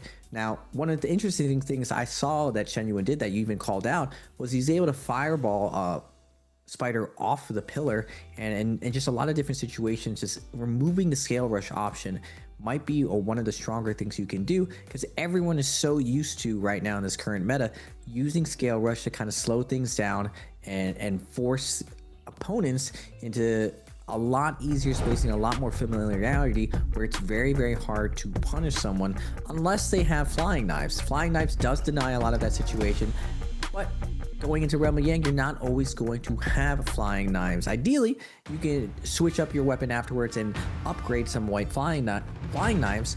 But if you don't have it, we've seen the scale rush be utilized super, super well to such a point that I don't think really anyone has an answer for the way Verse plays on pillar right now. He's definitely the pillar king right now, or he's one of them. You know, you were talking about Edward earlier having such good pillar play. Unfortunately, he's not really been having the best day so far. You know, in the second game, being met with a full purple armor Tarka when he has white armor on F2 Wuchen, and then getting thirded and bloomed and just dying early. You know, that's rough. in and of itself, but mentally speaking, it's hard to recover from. Next game after that just didn't go all that well either, so who knows? But there's a lot to be said about pillar play and all of this sort of stuff, and it's become such a refined, you know, skill. You know, it's so much more in depth than people realize because of the positioning on the pillar, the timing of your focus hold on it, so that you can potentially like find the bait, catch the heel, get the sort of like the spin around on the pillar, catch them just as they reset after canceling their scale rush, etc., etc. There's so much to the pillar play now that it's gotten to a point that if one were to try and explain it, it would just take so long, and it's very impressive when you can see somebody navigate those situations very, very well. But regardless of that, we're going to be going over to Perdoria, Morning Dew. Back over to Perdoria. We started off with Perdoria Midnight, now going to be the daytime variation of the morning version with no Fireflies. And verse is going to be in 12th pick. So you were saying that Hardy would be sus G. I have to say, I agree. That is very sus G. But is he going to be able to get a character that is, you know, can MVP? Because certain characters, it's far more of a struggle to actually secure that MVP. Wow, Wani is always banned first. Interesting enough. And we've seen on Perdoria Daytime a lot of defensive characters come out, and we see even Wufang immediately choose Syra, just because without the burst potential, and the all-in characters don't have as much possibility of snowballing their lobby. So it really gives an opportunity for characters that are very, very defensive to build up and scale up to survive endgame. Hopefully getting really, really nice Jason, good weapon situations. Genuine is going to go with the Liam. Liam always has been strong since his introduction to the game. Spider is going to opt to go Justina. That is a very surprising pick this early. Spider, Justina is one of those characters that you do want to MVP when the lobby is a little bit more chaotic. I feel like she's one of the dark horses of the league. I've seen, I gave Frostmas multiple examples of Justina doing very, very well. He even thought about dropping the character at one point, but there's just too many examples of so many players finding really, really big rounds on Justina. And I feel like multi-way Justina's kit performs very, very well versus most of the cast. She doesn't outright dominate anyone, but if you're a Justina specialist, the 50-50 goes way more in your favor. You're looking at 60-40, maybe even 65-35 if you understand a lot of the nuance to Justina.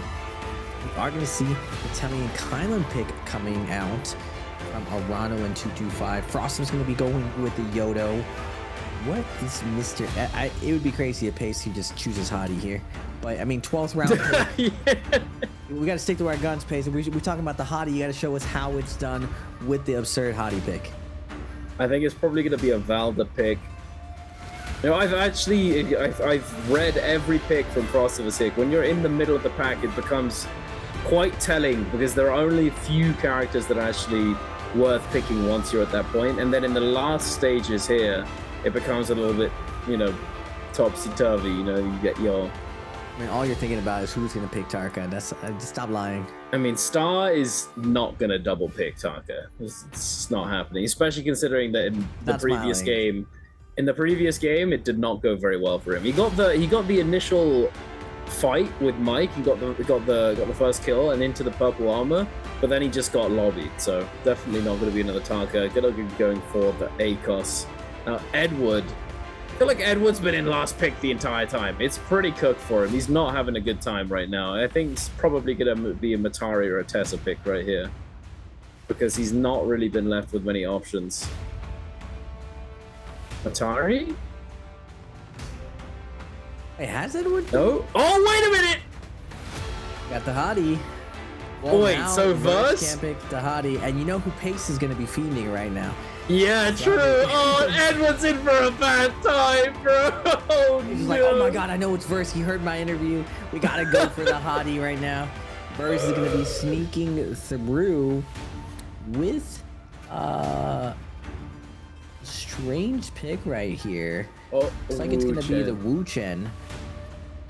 Does he have it though? I mean, Edward did very, very well on his Wu Chen, but I don't recall an instance of seeing. Actually, no, I take that back. Verse has done very well on Wu Chen's before. He's gone 6 kills. It's just closing out with Wu Chen is extremely difficult because of how vulnerable his ult is. It's like, it's annoying. It's not enough to stop other players. I feel like it doesn't have the same power as everyone scales up, as that more players are able to tank it. There's a lot more Jades that allow you to kind of maneuver around and not to even get hit by it. But Wu Chen does very, very well in multi-way fights as far as securing, kind of staying healthy. So if I would still say Verse has a good chance of taking down the tournament, but he's gonna have to get through the Terminator right here. SR Spider, he's still in high spirits. All of these guys have crazy amount of frag potential, so I expect this round to be even more explosive than the previous rounds, just because now that everyone's on match point, except for 225. He's yawning right now. Just another day in the office, just clocking in. Like, should I play Tarka to get this really going? 225 always waits till late in the day. It takes a while for him to heat up, but with Fireball Tarka on the deck, he could heat up and possibly use the OP abilities of Tarka to really get himself. Stop it. Stop, bro. Stop it. I'm glad you're having fun, and it does make me laugh, but oh my goodness, yo, yeah. Moving on, let's take a part of the current meta, Duncan. I don't know. Let's take a look at the ability choices of these players, and it looks as though Verse is going for the F2. Now, what are your thoughts on the F2? Because not gonna lie, I think F2 Wu Chen is pretty. I don't know, bro. It's just. It's so catchable. Like there are certain finesses you can do with it, where you can actually sort of propel yourself into the sky. I've seen shout outs to Paku. He's the only person I've ever seen do it, where you use your F in one direction and then during the animation where you do the sort of double hop back, you actually turn your camera and jump, and for whatever reason you're able to actually go into the sky off of the F. But I've never ever seen anybody else do it. I've never seen anyone do it in Nbpl, but it's, other than that, it's very readable. Like, the animation is so long that it allows your opponent, as long as they're not animation locked, to essentially close the distance and come in and catch your and look to catch your option select out of the F, because you have to do something. Almost every player who's ever played Wu Chen does that technique in order to go to the sky. It's very common because use it during the F's animation, not with the reactivation. I've never seen anyone else do it. I can tell you right now, I do that all the time with the opposite F. I would still do the same thing with the other F, but it's utilized in a way where you're able to play these multi-way fights a lot safer. Because remember, Wu Chen's going to get the most amount of value off of landing an ult onto someone not paying attention, and then he has to be able to survive the inevitable fiend of one stealing the kill, and the F2 creates opportunities for you to kind of get out of there. Shan Yuan's going to kick off this game, being one of the Red Jades connoisseurs, as well as Edward. So we'll have to see where Edward is over there. We are going to move over to 225 and Arano. 225 opts to disengage here, find a nice armor swap right here, but Arano's going to keep up the pressure. We are going to go over to action first, and like I was saying before, really, really good disengage. Goes max range right here, gets around the corner, but the max grapple distance, flying through the skies with that grapple speed. Verse having a tough time getting away from the multi-way fight right now. Oh my goodness, max range grapple is going to lead to a parry, but Verse is able to find the armor swap. It's not going to matter right now. So much is being swinging into him. He is going to find another teleport straight into the sky, and the F2. Yes. No, that's not what I'm talking about right there. That is obvious, but I mean, like, the initial animation. I know. Yeah. But like right there, we just see him use it in in one direction and then turn it in the other. But I'm talking about like a sort of mini super jump that you can do with it. Like it's a genuine like you can get like very high up in the sky using the initial animation. That is what I mean when I say that I've never seen that ever happen. Wait, you just throw the F out and during the actual animation confirm it and it slings you? It slingshots No, you? it's like when you press the F initially, right, to combo break, you dodge, you do the sort of like double step back. On the first step back, you go backwards, and then you essentially do a certain input that on the other one, it doesn't give you the same step back distance. It actually propels you into the sky. And you get like huge distance off of it. I'll show you later. But, I don't know, but it's definitely goes a lot further than the normal animation distance. Regardless, we do see Mike here taking down SS1 Jin, going up to 2 eliminations now.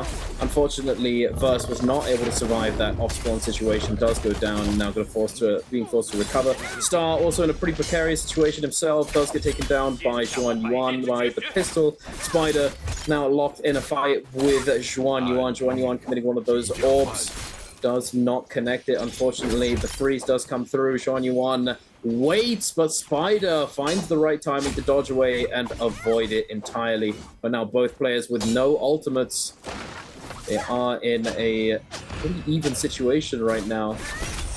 Zhuan Yuan does have that threat with the combo breaker, but no longer, as I say that, does get clipped. Forced to use it. Spider going to try and chase him down as he has that combo break advantage, but the kiting path from Zhuan Yuan. Oh! He gets caught up to dual blades, ladies and gentlemen. One of the best chasing weapons in the game is going to be able to close out that kill. Spider just a Terminator, Duncan. One of the best chase downs in the game. I believe, didn't Genuine have Longsword as well when he was running away? I mean, pretty much equal weapons for running away. The difference there was the rooftop scale rush that Spider was able to angle to stay on top of Genuine, allowed him to cut the distance very, very well. And we're seeing Verse getting that purple armor. Now, he doesn't have that off-spawn momentum where he found the 50-50, but he will be able to go into Realm of Yang, and he's definitely going to keep his foot on the gas. But we're seeing multiple players, Genuine, Wufang, and Spider, nearing that threshold as well for the match point. Mike is still at around 18 points, pretty close, 8 points, definitely doable for Mike. We haven't seen Mike do as well in the most recent tournaments, but I always feel, and I always say this, it's very, very unwise to bet against the GOAT. He always finds ways to clutch it. But is it really Spider's time? Because Spider spent a really, really long time trying to reinvent himself and find his footing as a player, and having a recognizable style that he created his own. And I would say finally he kind of looks like that player that really stormed the scene. Since Mike has been back, he started out by imitating Mike, but he's kind of moved on to his own style that no one really does. And so far, he has done very, very well. Now looking at the match point leader as well, Verse has a very, very distinct style before. Usually was just more of a macro player, someone who played the Lude, played the Endgame, but we've seen him step into a better version of himself as well, finding a lot of success using different scale rush techniques, and also finding he was already doing this super well before, but securing a lot more endgame situations. And speaking of securing, we've got lots of players surrounding these Yangs to secure those Yang passes, Mike being one of them. Wufang and Edward scrapping out for this one in Imperium. Wufang setting out the quick slap there. Unfortunately, he's not going to be able to get the Yang pass off of him just yet. Going to get the reset Verse, also fending off TQ5 on the Tumult.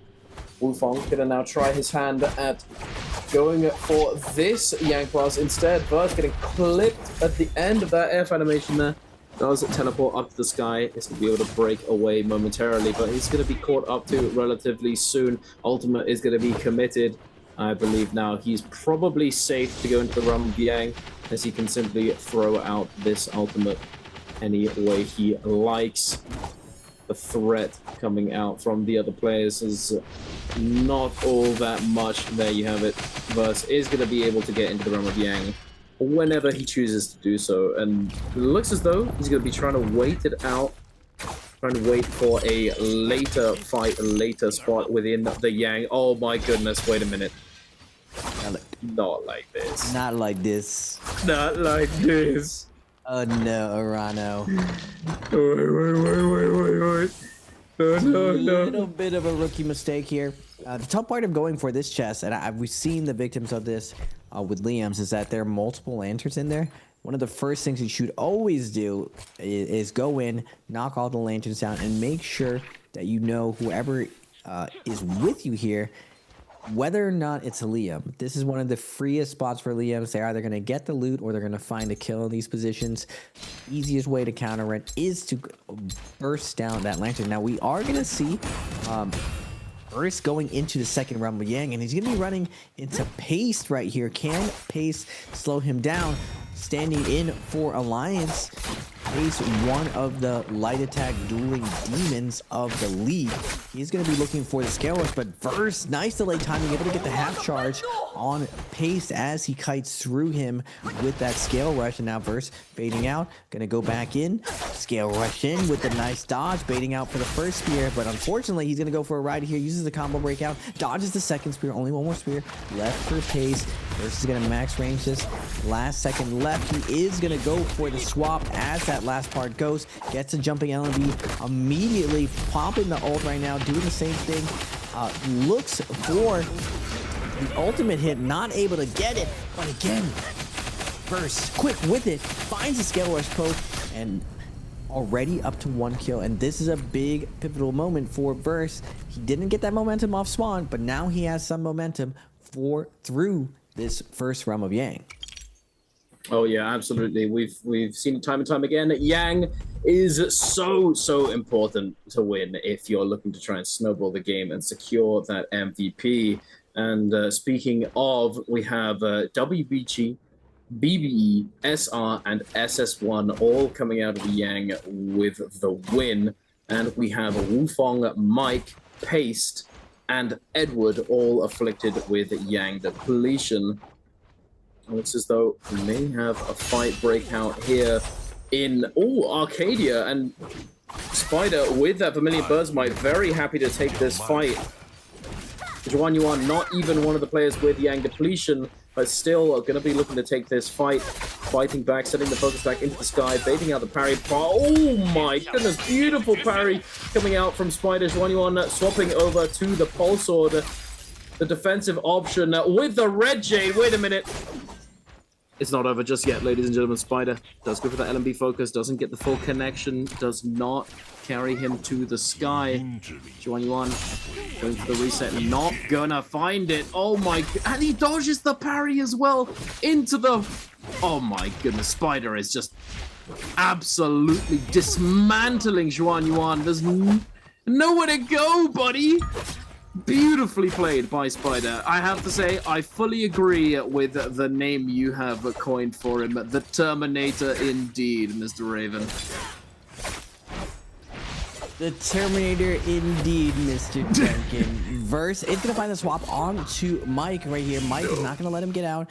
Finds the kill on him and is going to get that nice armor swap. Thank you for the donation, Mr. Verse. Now Verse gets 1 kill so far inside of Realm of Yang. Unfortunately, not going to be the snowball. Spider is going to get this going. And like I was saying, he did particularly choose Justina in this position. And like I was saying before, Justina just has a lot of success going for those MVP rounds. He is going to be going against Mike's Shadow. Pops 1 shield, has 1 dash off. Pops the second shield right now, but Mike ready with it, catches the cross away, gets a nice uppercut combo. Spider in a tough position right here, still has his ultimate though. He's gonna stay for this fight right here, but 225 is gonna come out of nowhere and then turn his attention to Spider. Spider caught reeling right there, caught lacking as 225 is gonna get his name on the board, finding his first kill on this round. definitely what he needs. And now he has the agency to just continue chasing this down. Mike in a very bad spot. Yeah, then it's just not even in a spot anymore. He is dead. He is in the Shadow Realm. Back to the lobby he goes. And T225 with 2 kills on the board now, shutting down Mike, slowing down Spider that little bit. But to be honest, Spider's already ramped up pretty fast right now with his 4 eliminations. Unfortunately, now we do cut over to Wufong, Edward, and Paste having a fight here over this Realm of Yang. Paste does go down. Wufong, I believe, is the one to pick up the elimination there. His first elimination of the game. Oh, no, wait, it could have been... I'm not sure who picked it up. Regardless, Edward is on 2. A better showing in this game, somehow, on the Hardy than he's showed off earlier on in the day. Now taking a look at the Realm of Yang fight between Spider and Wufong. Spider just sending these halberd light attack constantly. Wufong not able to manage it, tries to fight back with the Scale Rush, does force out the combo breaker, but not going to be able to get the heal, tries to read that entry from Spider. Dodging away at the right time. He's beautifully done. The jump RB. Oh my god, it actually connected for once. Wufong trying to fight back with the Syra ultimate. It's cancelling the ultimate there to try and get the combo. But combo break is going to be coming off cooldown, and Spider is likely just closing that out pretty quickly. Spider is lucky with combo break. Lucky. Or else I would say it's lucky, that juggle was coming out. Luck is part of Spider's middle name. That's why he's up to 4 kills right now. He could get on a match point right now, and we're gonna have the EWC champ, old school versus new school verse. Doesn't look like he's on pace to take this round. We are gonna go into the Realm of Yang. Wufong versus Action right here. Nice grapple cancel in midair. Wufong gonna take a little bit of damage on there. Ooh, Action gets the catch on the ground, forcing out the combo break. Now Wufong moving from pillar to pillar, able to get the heal from his combo break. Now trying to bind his time, get his combo break back online. He's forced to pop his ultimate. Now Action is going to go for a little bit of a ride here as the stagger's going to be coming out. Pops the Feria ult, opts not to go in it yet. It's just going to keep kiting around the pillar, getting maximum value right now.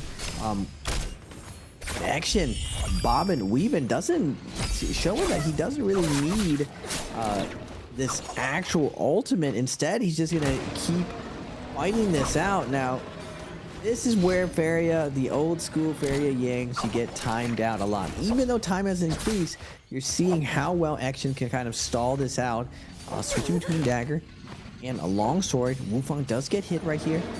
Double hold dodge out. Still has his combo break. It'll be very hard for Action to find more damage here.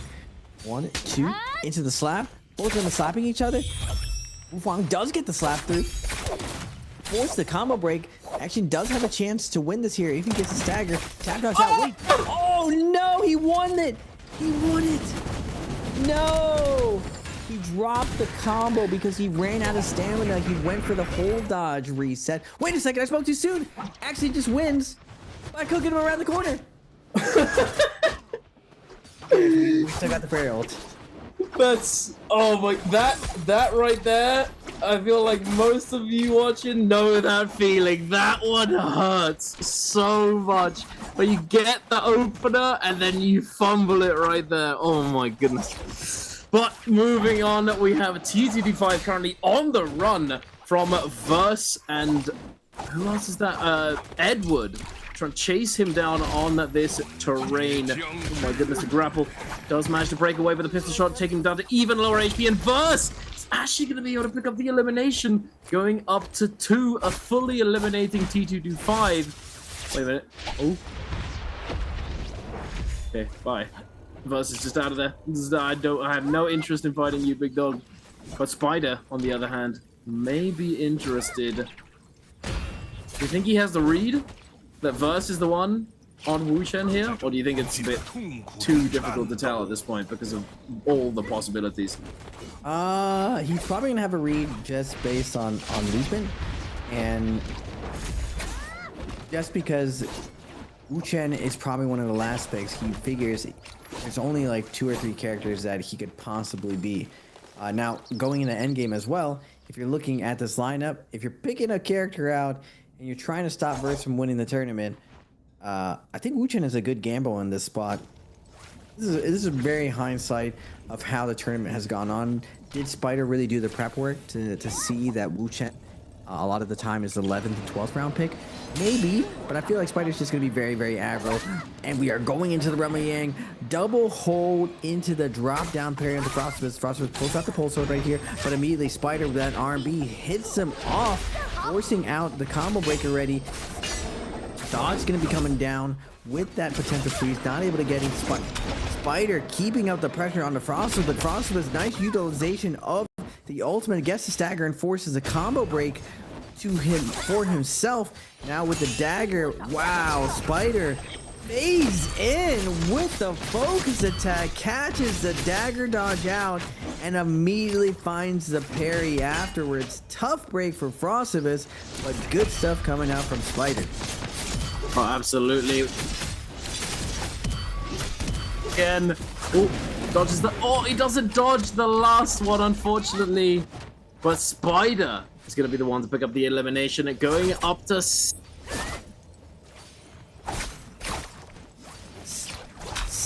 kills for Spider right now. Army's gonna be coming down from action with the gold pulse sword, but Spider looking over to Edward, taken to the skies right now, but the freeze is too accurate from Spider. Knocks Edward out of the sky, picking up the kill and pretty much securing the MVP of this round. Most likely, wait, Spider might be able to get on a match point with this massive game if he's able to get at least 1 or 2 more kills. I think maybe.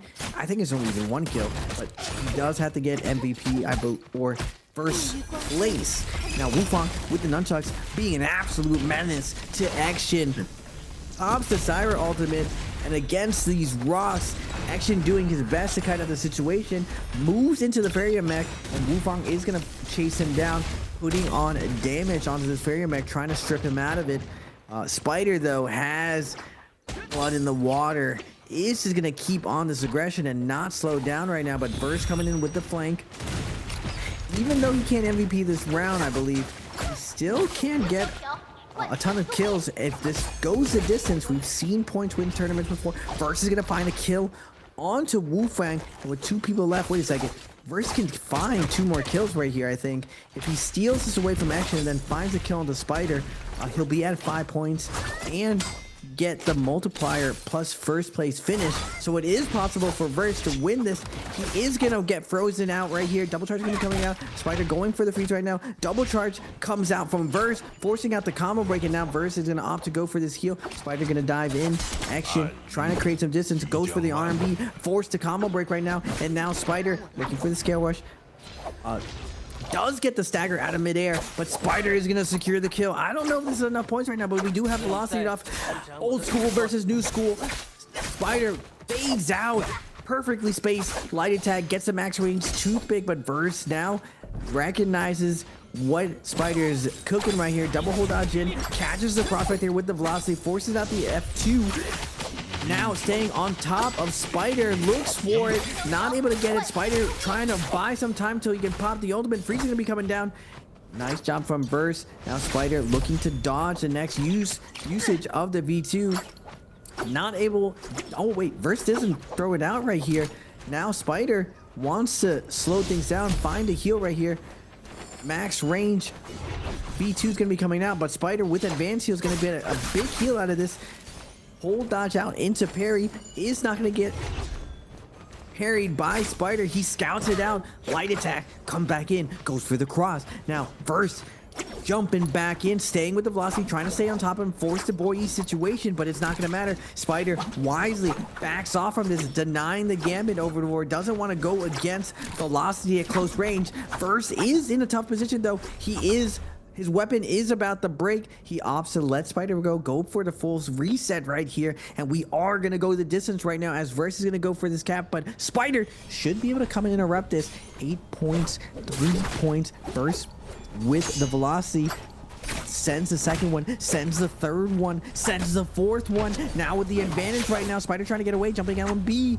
Does clip Spider on the edge right now. Spider full disengagement right now. Wants to get the heal, but Verse opts to go for this. and have the armor reset. Doesn't mind that Spider gets a little bit more health. Now we go into stage 3, round 3 between these two. 3 resets. Can Verse take this one again? Like I was saying before, the gold nunnies, the weapon has broken for Verse, and if you look at the inventory, he doesn't have a repair kit to give himself that repair. Instead, he's going to stay on top of Spider. Has to win a ton of neutral situation. He is going to slow down the fight, finds the repair kit. Now Spider is going to make his way to the other spirit well, but no, not on Verse's watch. Immediately forced to pop his F2. Now makes his way in. Velocity is going to come out, does get the swap. Nice dodge from Spider, but nice catch from Verse, forcing out the combo break. Gets 1 velocity, 2 velocity, misses the second one. Will he go for the third one? Closes the distance, blocks this, gets the stagger. Wait a minute, Spider going for a ride. Verse doesn't get the max quantities out of it, but he does get a lot of extra credit. Ult's going to be coming out from Spider. Going into stage 4 between these two, but Velocity is just getting so much value for Verse. Little bit of mistake from Spider. He's not able to get the combo off the freeze, and now the double charge is going to come out, but Verse doesn't get the parry, forced to pop his combo break. Spider making, weaving, bobbing, getting out of there, getting on the rooftop, breaking line of sight. And now Spider does get max range here, is going to be able to pop one heal. Remember, Spider does have advanced heal, so he gets a little bit more value every single time he gets his heal off. Spurs on top of him though, zone's going to be pushing in Spider. Spider puts the zone behind him, but the stagger from Verse, he's staying on top of him, popping the ultimate right now. Doesn't get the first one though, gets the stagger again. Spider trying to create some space, forced to combo break, but Verse has him exactly where he wants him. Oh, and so he thought. Spider goes for the uppercut combo, tries to get out, but Verse is able to close down the distance. The points is going to be so close. Did Verse manage to get MVP for this round? I have no idea, but it's gonna be close. No, sir. Spider, just too many kills on the board, ladies and gentlemen. Spider, the last man standing, going on an absolute tear through the lobby, able to just dominate everyone. He was dismantling players left and right, able to secure the MVP by just sheer number of kills. Good on Verse, absolutely, for making it that far, getting the number of kills that he did, but unfortunately, it's just not enough. And quite frankly, I think it may just come down to that early game not going very well. If you've been able to secure a slightly better early game, it could be a different story. But that's what happens. That's how it's just how it comes through with certain characters. Early game is a bit sus G, especially in that big multi-way. Even though Wu Chen has potential to disengage, it is not easy, and everybody, as soon as they see you do that, they're gonna be following you, chasing you down, and taking you out for sure. But oh my goodness, that was spicy, wasn't it, at the end there, Raven? That was very spicy indeed. I unfortunately had some connection issues myself and wasn't able to witness all of it. However, Raven being able to pick up the slack there. Thanks very much, Big Dog. But I saw most of it at the end. Oh my goodness. That was close. It was very close indeed. We're going to see how close it was in a moment when we do get to take a look at the scoreboard. But Spider had a lot of kills. That was a lot. So who knows if it was actually 8 kills. I mean, that's how the cookie crumbles right there. And like you were saying, Duncan, off spawn, very critical. Verse definitely rallies back and almost steals it away, but Spider, he's a Terminator. He just kept up the aggression the entire time. You didn't see him really slow down. And as soon as I saw the Justina pick, I think he was third round, I knew my man believed in his Justina as one of the better MVP characters, and he was like, I have to pop this out now or else this game might just end right here. And we see match point going to 4 players right now. Stellar performance from Spider, keeping up the momentum from EWC. Consistency though from Verse, able to still almost win this out. Wufang just clinches over, getting 24.2. Same thing with Shen Yuan. So going over to the next round, we're gonna have 4 players in contentions. That means if one of these players does get the MVP, the tournament is over. I thought Verse really had a good chance of doing it, and we saw just barely getting that second place. But Spider heating up, picking one of his ace picks on that Justina. You see him run everyone down, able to utilize Justina's kit perfectly to close out kills by landing the freeze. And we saw such an excellent fight by Verse and Spider. Now, even a few months ago, Verse wasn't as strong as he is now. I really think that Verse is coming into his peak as a player. You see almost no holes in this game, and you see him move with intention and move with a lot more confidence that we usually only saw with Mike and Spider.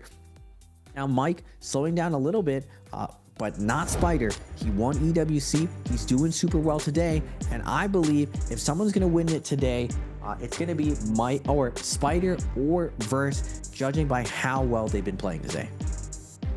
I mean, yeah, for sure. Spider's got all that momentum from EWC. He's doing pretty damn well here. You know, he's definitely not faltered. 8 kills. I mean, it was 2.2. I'd say that's pretty close. But still, you know, the last kill being the extra factor, the placement points. 8 kills is still a substantial number of points in and of itself. So I think Spider, once you saw that he'd been able to secure that many, you know, it's pretty unlikely for Verse to be able to overtake him there. So it kind of makes sense that he was just playing super aggressive, trying to get as many kills as humanly possible, because without that, you know, you can't always be sure. But massive from Spider. Taking a look at the overall standings for the day so far. 4 players in match point threshold, as we said. Mike, very, very close. He's less than 3 points, 2.9. And then, unfortunately for Arano, though, he just had a horrendous game 4. 0 points on the board, not able to close the distance at all. So we'll see whether or not he's able to perform in this upcoming game. Certainly possible. Arano has still been a very good performing player within the league for a while now, so who knows? We shall see. But what do you reckon? Are we going to be finishing after this upcoming game, or is it going to be going an extra game after that? But we are going to be taking a look at some highlights brought to you by China Unicom off the back of game number 4, MVP'd by SR Spider. And here we are in the realm of Yank, just decimating the Syra. Yeah, Spider on his Justina really showed no signs of slowing down. He's probably one of the better Justinas in the league. This drop down double charge parry onto Frost was just absolutely disgusting. Then he fakes the scale rush using the sound, forces out the combo break, and then he keeps up the pressure, doesn't let Frost go for a full reset. This focus attack, nasty, using the movement of the dual blades to close out the distance, not letting that dagger dodge and reset go out for Frost. So then he finds them again on the outside. The sus G pick of Edward on the Hottie, unfortunately runs into Spider onto Justina, one of the hardest counters to Hottie. This fight, excellent right here. First, gets the untrue combo break with using his Wu Chen port and allowing him to secure the kill on the Spider. If not, Spider was going to probably find another reset there. He was definitely giving Verse a run for his money with his ring around the rosy resets. But like I was saying before, the Terminator, big damage coming out from Spider, 32k. My man is just so aggressive and just keeps up the pressure onto everyone. MVP 5 times with those dual blades, with those flying knives, and the advance heal paying off, doing a lot for him with how many resets he had to do versus Verse. You didn't really see the sap come out. I'm surprised Spider didn't play to one of his Jade strengths here, just because getting one sap in a 1v1 can really turn the tables. I don't really call Verse making a ton of focus attacks mistakes, so Spider definitely didn't get that opportunity. If he did, it might have been a little bit differently, but Verse was able to put out that 1v1 at the end. It's not going to matter though, because Spider absolutely just walked through this lobby.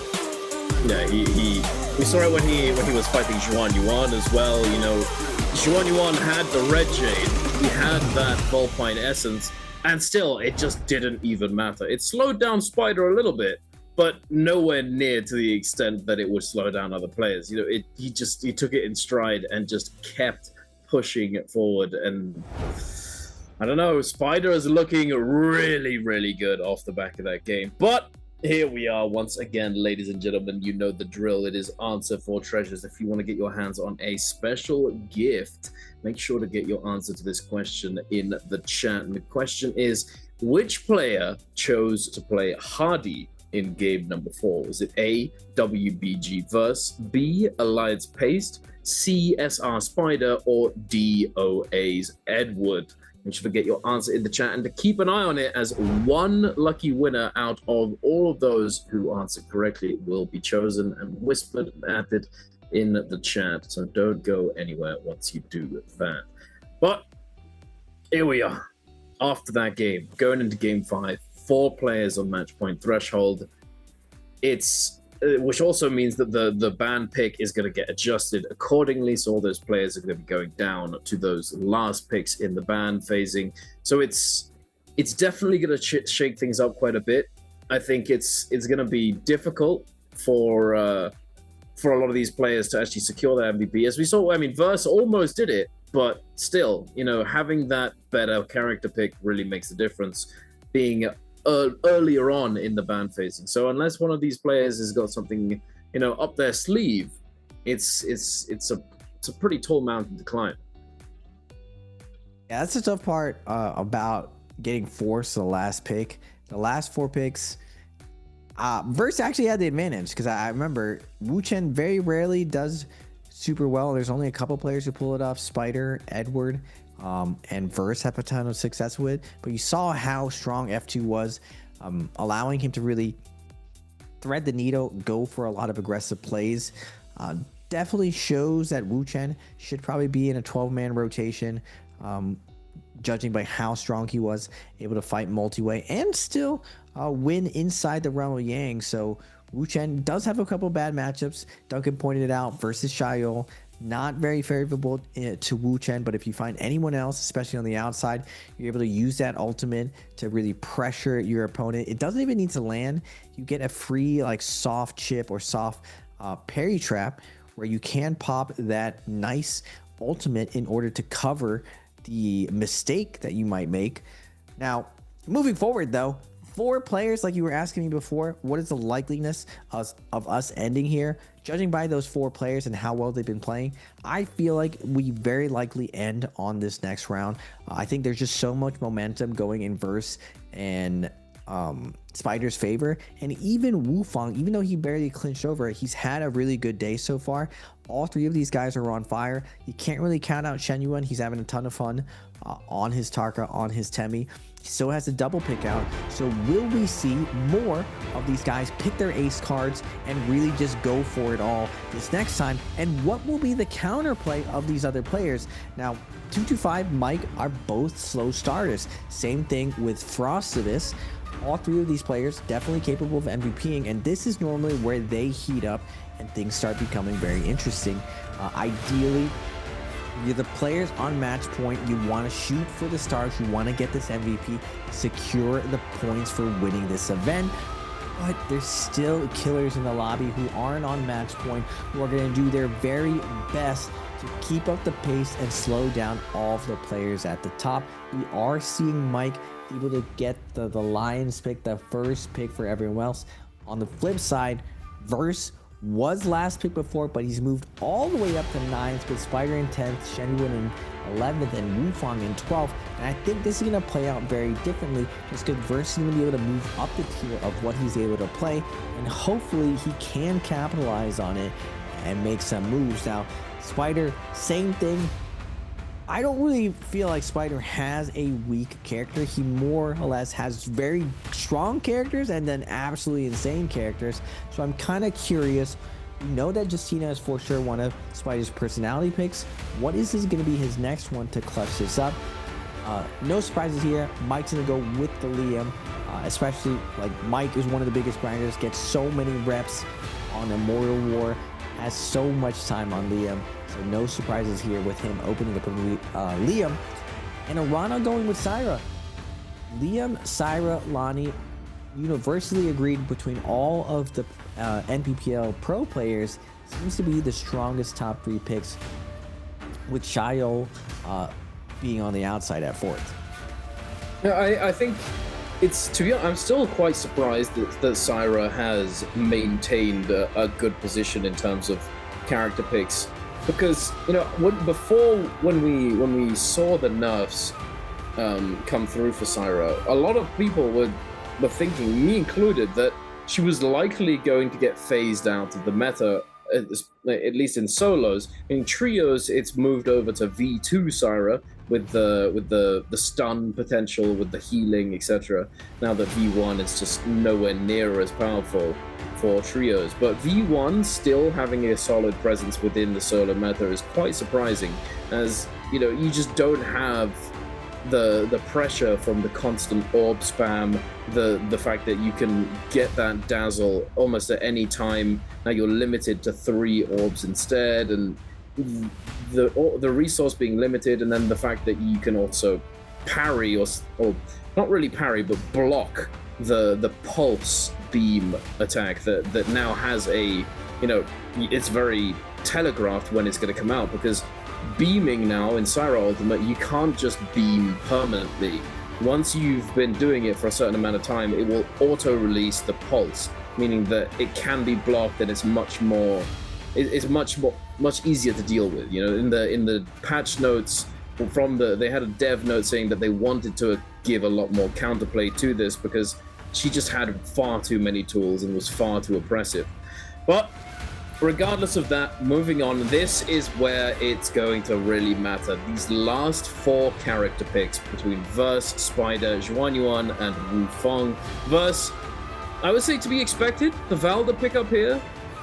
What is Spider going to be bringing to the table? Valda, always a solid pick, kind of like a pseudo Syra. Definitely a comfort pick, and does very, very well inside of Realm of Yang, just because of the angled gold F you can do with her triple bubble. You can find some nice cheeky combos, so threatening a lot of situations. Spider is going to go with the Wu-Chen. He's the OG of the Wu-Chen. Back when Syra first dropped at Jacob, Spider showed that Syra did have some vulnerabilities on Wu-Chen, and he was one of the first players to really get a ton of value off Wu-Chen. So he just saw Verse kind of use it super well versus him. So monkey see, monkey do. Spider definitely has a Wu-Chen. Most of the time Spider did play heal, though he didn't play swap. So I'm curious to see if he's gonna be able to capitalize on this. Surprisingly, Shen Yuan is gonna go with the Faria. Doesn't really, or I guess he doesn't really have an option to go anything else. He could have gone Tarka again, I'm not gonna lie, but Let's go. is gonna pick the OP destructive character Tarka to close this out. And now if he is able to take this, it's gonna be indisputable, Duncan, of just how strong Tarka is and how he's definitely back in the meta. Potentially he might need to get nerfed even a little bit more. Oh, okay. It's rage bait. I know it's rage bait, but it hurts me so much that you said that at the end. Oh my god, dude.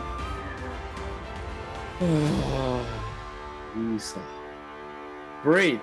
Okay. But, I mean, you're right about Tarka being a bit more meta now. I said it at the beginning of the day. It's more playable now than ever, even though he's probably in a weaker state than he was before the rework even happened. He's definitely more playable simply because everyone is forced to play a different character. It's not, it's not 3 Lanis or 2 Lanis, 2 Shiles, 2 whatever. It is one of each, meaning that there are far more opportunities to get good fighters, like you get good fights, get good matchups, and the whole like character pairings and all of that sort of stuff. That kind of like meta and macro is a bit up in the air at the moment still. The rule changes only recently came into effect, so things aren't decided yet. And oh my goodness, F1v1. Ah, the sin. It hurts so. It's going to be even more important if Wufang shows just how strong this. If he does well, I'm just. If he MVPs, I'm done. I'm so. I'm so done. He's not going to have. I mean, he does have the horsepower that Shen Yuan does as far as combo potential, and Tarka being one of those TOD characters.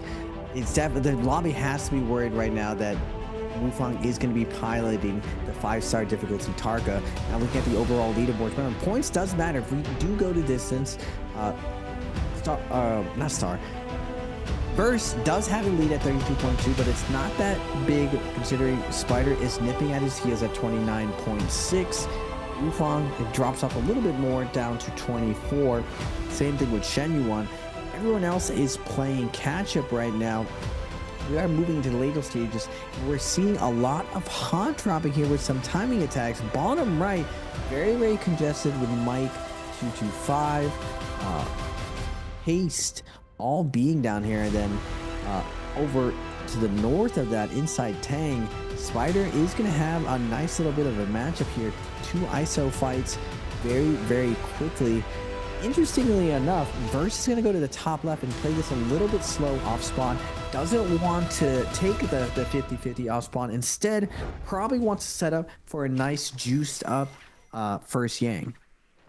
I mean, you say that, but I think it's also possible he's landing on the Fireflies there and going to get the gold zone loot and then going to try and come in for a timing attack on the podium fight, which is bound to take place. As you see, both of these players here, Edward, going to be contesting the Salvation podium, grabbing the double Firefly on that spawn very close by and trying to catch up to this Tumult. But unfortunately, Tumult being one of those characters that has the shortest combo break cooldown in the game, has extremely good disengage. It is not going to be easy to catch up to him here. And unfortunately, his ultimate is going to time out before he even gets on top of him.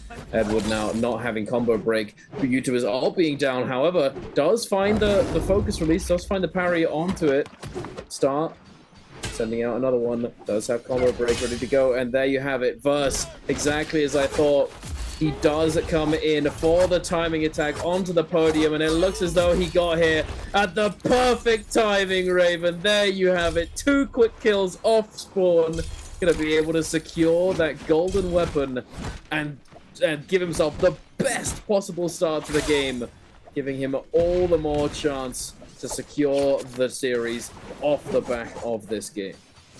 Work smarter, not harder. WBG verse on the board, finding the 2-piece rotation. And this is what I was saying, the bottom right, super congested. We got Action, Frostivus, Mike, Arano, Shen Yuan, all over here posturing, trying to see if we can get someone else focus fired, but that's a lot of people. It's very, very dangerous in every direction. Wufang goes for the 3-band combo, the classic tap dodge trap off the initial light attack. He is going to go in with the double hold dodge and finds the light attack on the Tarka, but Shadow ult is going to get popped right now as Wufang is going to opt to back off here, trying to make his way towards the Fireflies right here, but Spider trying to cut him off right there, not able to get it. Double grab is going to be coming in, and little bit of a mistake here, staying in range of the Child. He's going to choke down and now jumped on, but he does find the F trap, not able to get much out of it, and Mike is going to rotate over from the bottom right congestion, but Spider is going to take that kill away, keeping on pace, not letting Verse run away with this. And now 225 and Mike going at it. 2 clans coming out with the focus attack, but 225 finds a light attack on the fadeaway. Mike looks for the parry now, not able to get it. The double charges have been coming out, but the Liam grab, the ball is going to throw him into the flanking Spider, I believe. And now Spider does not carry. He can move down here, throw the Wu Chen poured out, but Mike is going to capture again, trying to save the Q to kill the 225, but Spider is going to get on the board, and we're neck to neck to take this tournament down. WBG's verse at 2 and SR Spider at 2. This is very close. However, Spider is in a very dire spot right now. Verse, having managed to secure those 2 kills and then get that gold weapon, get the podium to himself, he's kind of chilling. However, Spider, on the other hand, he's able to get those 2 kills. But oh, okay, out of nowhere, Frostivus with the musket shot straight to the dome. Gonna be able to take down Spider, but thankfully does have that extra life. It's not over just yet. He will be able to recover moving forwards, but will he have enough time, and will he be able to fully recover before the Realm of Yang comes through? As that is certainly going to be something he wants to go for, as it just does set him up so well for the game and to get that MVP that he so desperately wants. Now Verse, it's as though he's doing a little bit of a vibe check, wandering around, seeing what's going on. Wufong deep in the zone, getting those fireflies, getting his ult back online. I'm not sure how far away he is from the zone, but he might want to start moving over there relatively soon. But we'll see what happens there. We're going to check out the fight between Frostivus and Mike. Nice little parry coming out onto Mike. Forced to use the combo breaker right next to the no ult zone. Mike actually going to be popping it, interestingly. Boss goes for the cross right there, but the hitbox on the dual blades backside ends up clicking him, and Mike finds the parry, takes him down. Frost was a little bit off tempo from that cross. Dual blades is just one of those tricky weapons that if your timing is not crisp, go for the cross parry, you are going to get clipped by those swings. Now we are going to move over to Shen Yuan right here on the Pharah. Looks like he opted out to be a little bit slower. Opson's not able to capitalize, picking up a kill, but he is stacked to go into the first round of Yang. Mike's going to move over, find action. Again, fade away focus attack. Looks to try to catch the roll right there, but Jackson does manage to get out of the sticky situation.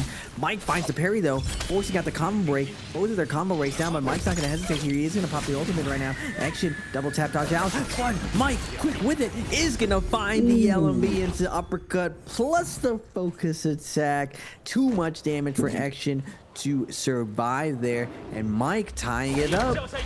Always with these guys, neck to neck to neck.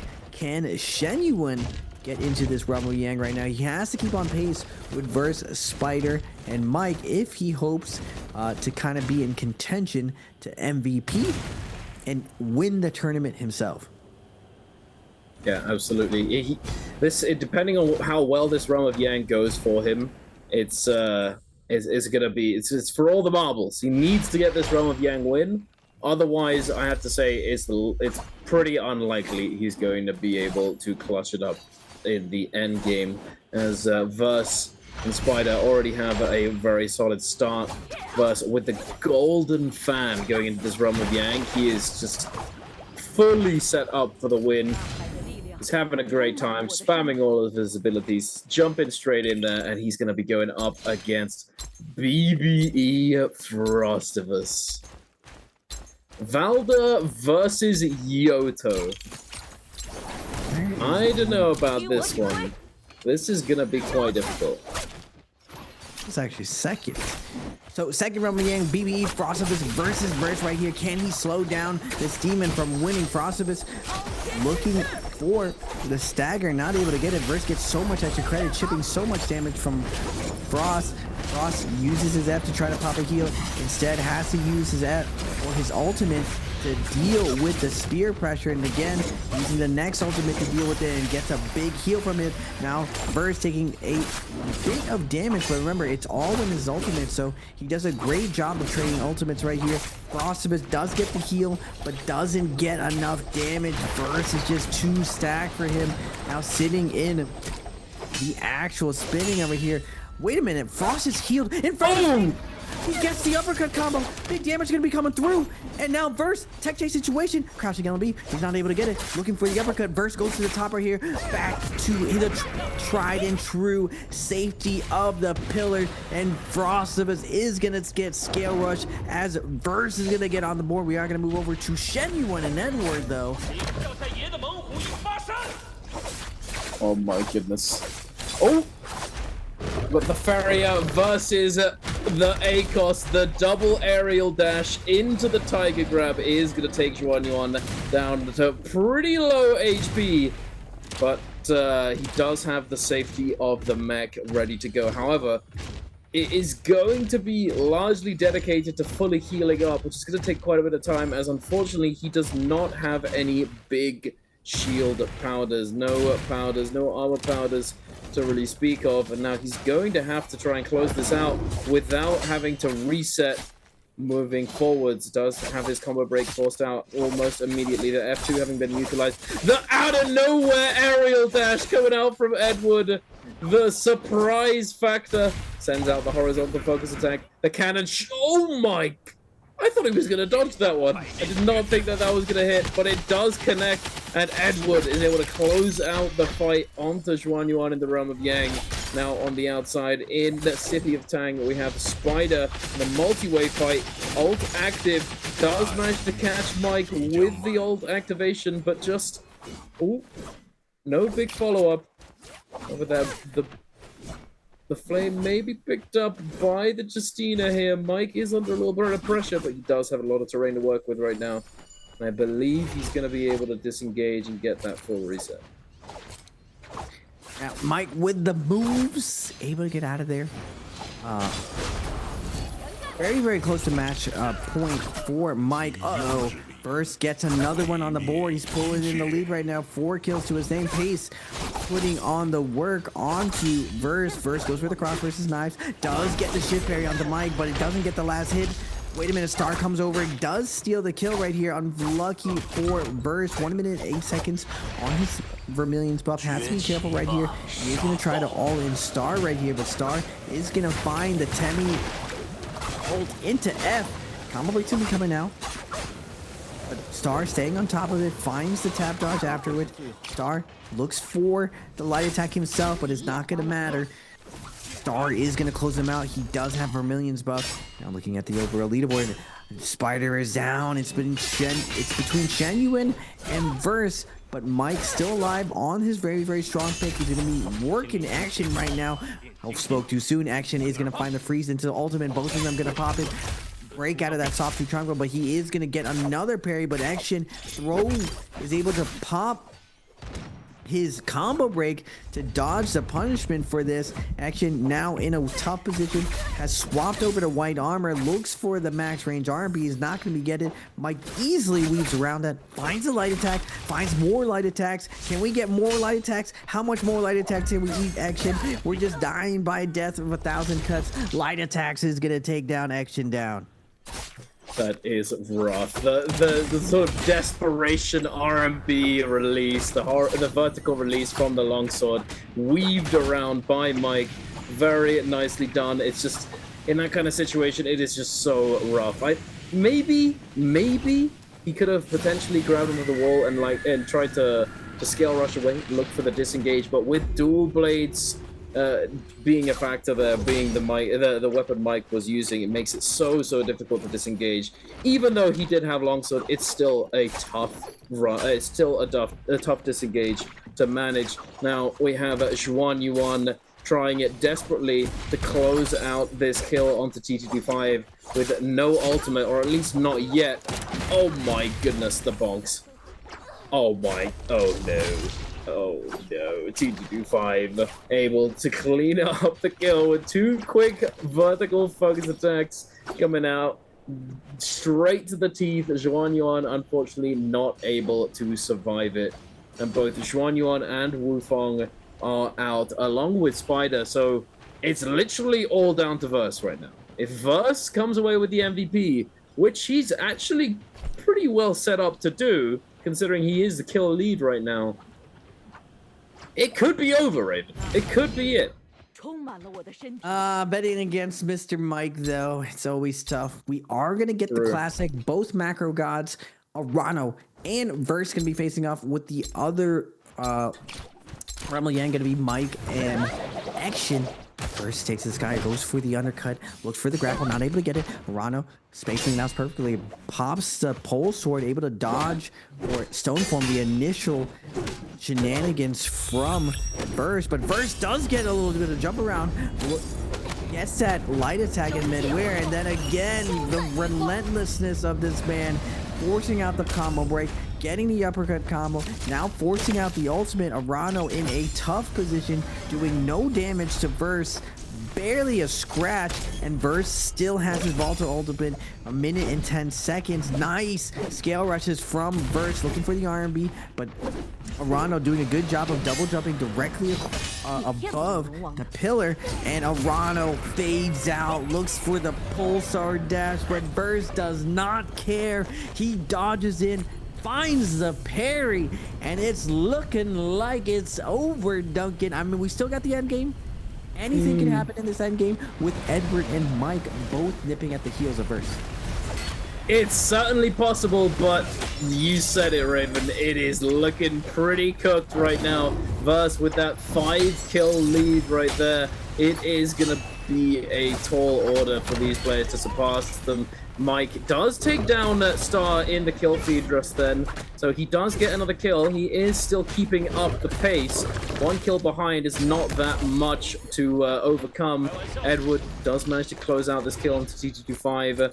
Unfortunately, I think that it's possible that T225 got clipped by Moonbane there in the area, as it was firing down on all cylinders and was very, very low. But who knows? We didn't manage to catch the beginning of that fight. Mike did take down Star in the realm of Yang there, so he does get that extra kill, and there is still other kills to be had. Star didn't get fully eliminated, so he has more opportunities to get eliminations, giving him a chance to contest Verse for this MVP. Arano and Star both being the players on Yang Depletion right now. Edward being the only player without, of course, with excluding the buff players here. But are they going to spot out one player here? Are they going to focus him down together? Are they aware that it's is Mike aware that Verse is on Valda right here? Because I reckon it's probably, I don't know if he does know actually, because Mike was first pick, so he didn't have too much information. I mean, he knows how everyone is doing on match point. Having an idea of the player pool. We are going to get Star, and everyone is setting into this corner. Remember, we only have 5 players left here. Star, he's going to go down. He's taking someone with him. It looks like he wants to take down Mike with him, but Verse on the outside has Cannon and Flying Knives. Mike is going to eat a F from the Teme of Star, eating a little bit of range attack. Now Star or Edward goes to the high ground, slows things down, doesn't want to overcommit right now while Arano makes his way in. Star does get the full reset. Uppercut combo is going to go out onto Star. Arano staying on top of Star again, gets lifted off the ground, eating a ton of range damage. Now in a very, very weird position. Is going to take the sky, but Verse, oh my, he's going to go up to 6 kills. The RMB focus attack just so deadly for anyone who takes to the sky. This is a no-fly zone. Verse is clipping up everyone's wings right now. 4 people left alive right now as Verse is going to fade out. The real one charge.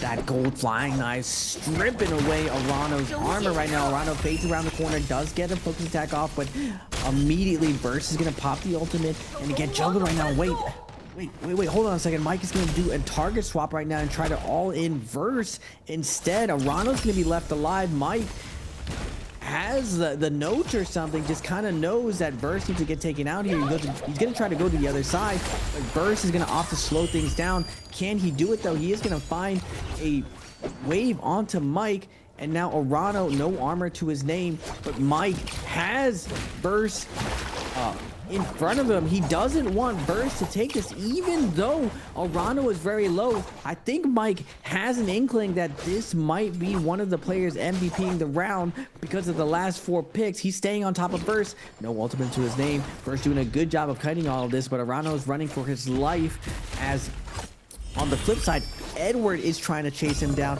Now Verse, if he's going to go down, if he can find this kill right here, and then Mike goes down next, he might just secure the tournament regardless about this. But Edward is going to be chasing down Arano.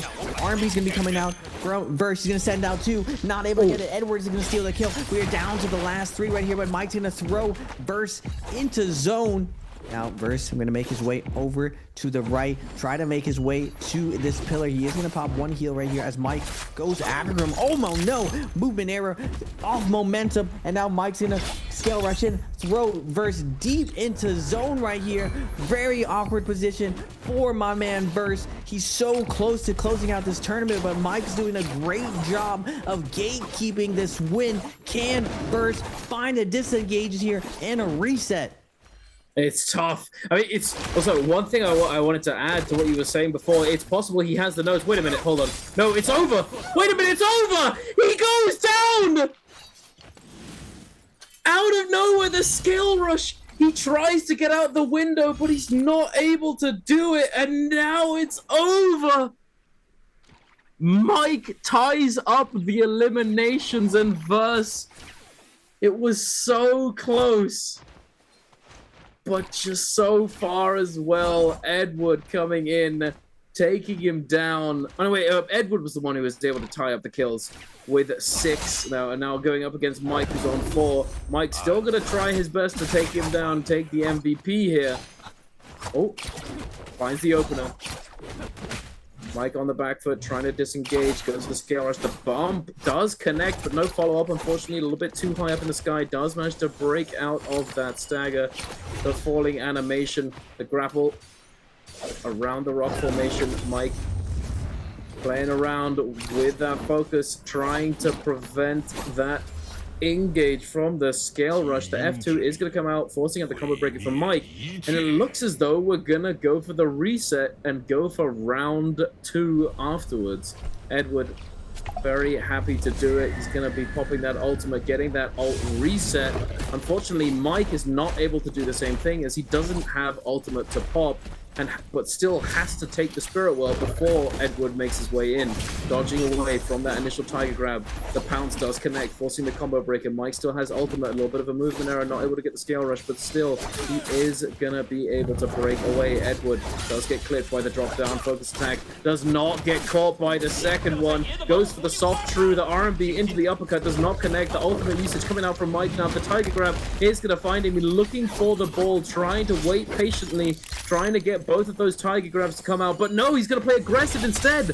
Catches him slipping, sends the ball, sends him out onto the floor, getting the damage. Tiger Grab 2 does get utilized. Edward now able to get that armor swap from the Spirit World he captured beforehand. The second ball does come out, not able to find it. Edward sends the F2, goes wide. Soul Shatter coming through, shattering Edward's soul. 1 HP in a dream, but the tome, the Red Book of Doom, ladies and gentlemen, it's not enough. Combo breaker, Mortal Defiance as well. How many resources? There you have it, ladies and gentlemen. Mike, you don't bet against the GOAT, the champ. He takes him down and secures the MVP for game number 5. Looks like we're going a distance. We've seen this narrative time and time again. You bet against Mike, he's going to make you pay for it. See, excellent target selection from Mike to switch targets there right at the end. Going for Verse. Now, Verse does have a very noticeable style.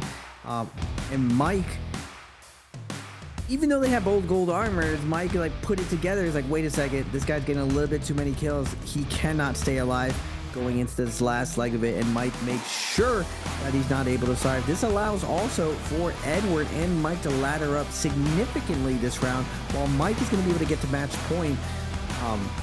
Very, very exciting stuff. I really thought Verse had it right there. He had all the momentum going for him. But unfortunately, it doesn't matter where you are in the points. Most of these guys, if not all, are absolute killers, and they have plenty of MVP experience for themselves.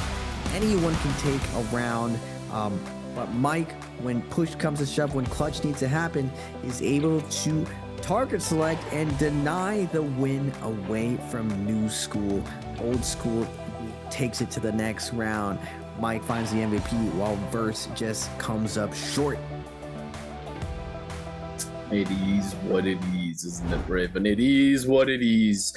Unfortunately, Verse does not manage to close out the series just then. But what I was going to say before Verse just got exploded all of a sudden in that small room was that I had a theory that it was possible that Mike didn't actually know it was first. Obviously, he recognized that the Valda was doing very well, but I think it's also possible to say that he focused him down to try and eliminate the other gold armor player, the other buff player, the other scaled up player when the opportunity arose, because if he manages to do that, it then gives him the ability to look to secure those spirit wells moving forwards, because then he's going to be the most scaled. He's going to be the only one with gold armor. Yes, the gold armor that gets dropped by a verse would get picked up by somebody else. However, it's, depending on the timing, it could be that he just wanted to eliminate that player regardless as to whether or not it was verse. But that being said, it's relatively likely that Mike had the read. He saw that it was possible. He knew it was possible,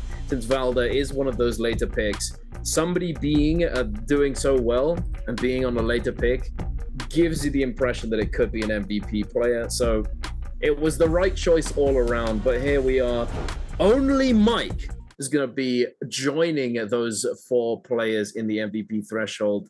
So still, it's down to those 5, but it's time for Answer 4 treasures once again, ladies and gentlemen. And if you want to get your hands on this special gift, make sure to get your answer to this question in the chat. How many kills did WBG Verse get in game number 5? Was it A5, B6, C7, or D8? And make sure to get your answer in the chat. And one lucky winner out of those who answer correctly will be chosen, whispered, and added so that you can claim your prize.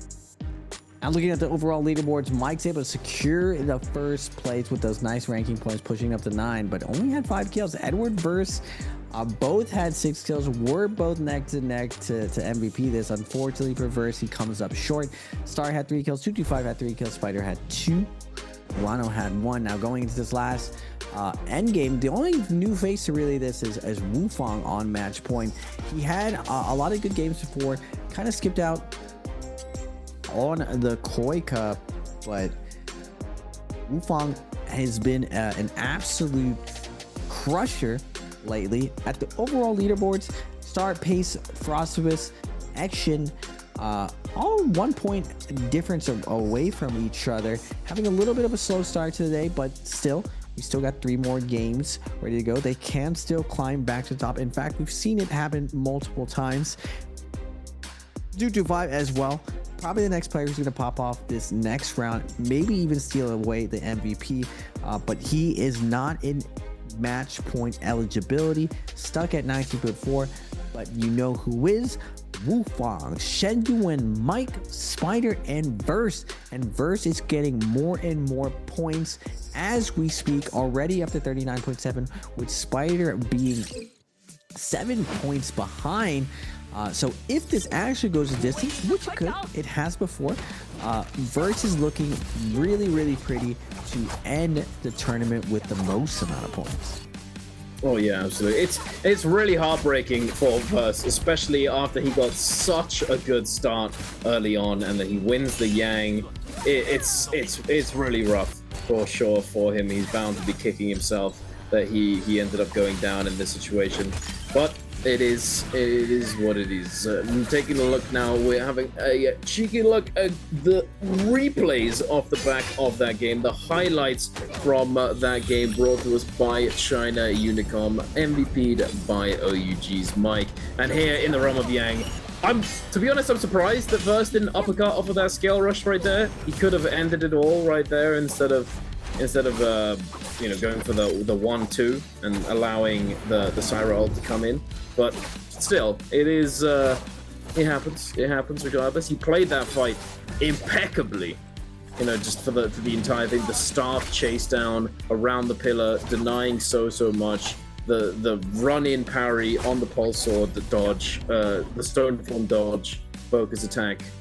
Really, really well done. But Mike, with the big brain, able to correctly select the target he most wanted to take down, and then claiming the MVP in the end with the Liam V2. Big numbers. 27,000 damage rated. That's a lot of damage. That is indeed a lot of damage. That Soul Shatter allowed him to win the end game, the sneaky Soul Shatter is just so fast, and even with low ping, it's very, very hard to reaction parry. Mike also had Phantom Step, the glitch in the Matrix, able to dodge a lot of situations with ease, just because melee aim assist is not able to lock down, as well as the beefiness of advanced heal, that little bit of extra healing that it does provide for you in endgame. Very, very nice, as well as the tuna sustain going into that endgame. I'm not really surprised, Mike. Again, I always say you can't really bet against the GOAT. He hasn't had the best year so far, but it's still we're not even at the halfway point, still 2 more seasons or 2 more weeklies after this. So Mike still has plenty of opportunity to even win this tournament and future bi-weeklies to kind of secure his position into Nbpl actual finals. But ladies and gentlemen, the heat is actually heating up. 5 players at match point. Don't go anywhere. We will be right back, and we are going to see if one of these players can ship it on this next game.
Hello, ladies and gentlemen, and welcome back to the Nbpl, a bi-weekly 2 solo finals. I am Dunkin' Donuts, joined by Raven PLZ, and we are your hosts and casters for the day, presenting you with some spicy NARAKA gaming. And the question on everyone's mind is, are we going the distance? Or is this series going to be closed out in the upcoming game, as we now have 5 players making it up to that match point threshold? It's still possible that we see one of these other players who haven't made it to MVP to be able to come in and clutch it up and take the MVP away from the top 5 right now. As you said earlier, certain players do sort of warm up as the day goes on. Sometimes it takes them a little bit of time. Sometimes it comes down to the map strategy, you know, in terms of fireflies being a factor or not, character picks, etc. So it's definitely still possible, but 5 people being able to take it home, it's gonna be a tough one. Yeah, the usual ooglers all up there. Mike, Spider, Verse, Shen Yuan, Wu Fang, all in contention right here. But like I was saying before, Frostibus 225, Edward, all players who get in that MVP range as well. So all 3 of those players can steal it away for the next one.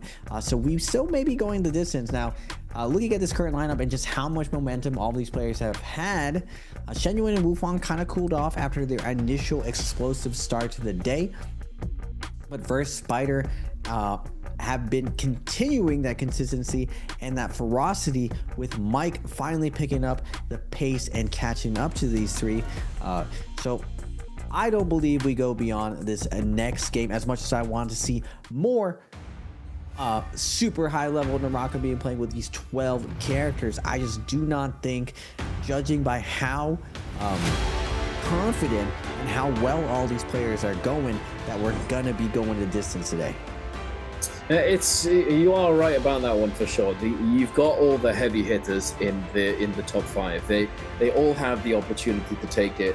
I think when it gets to this kind of stage where you have this many players in the MVP threshold, and then because of the ban pick, you know, phasing being adjusted accordingly, it then sort of it does come down to character picks and potential picks for these players. You know, which character are they gonna be able to pick, and is that character going to give them the best possible chance at MVP? And that being said, we saw Verse almost get the MVP on the Wu Chen earlier.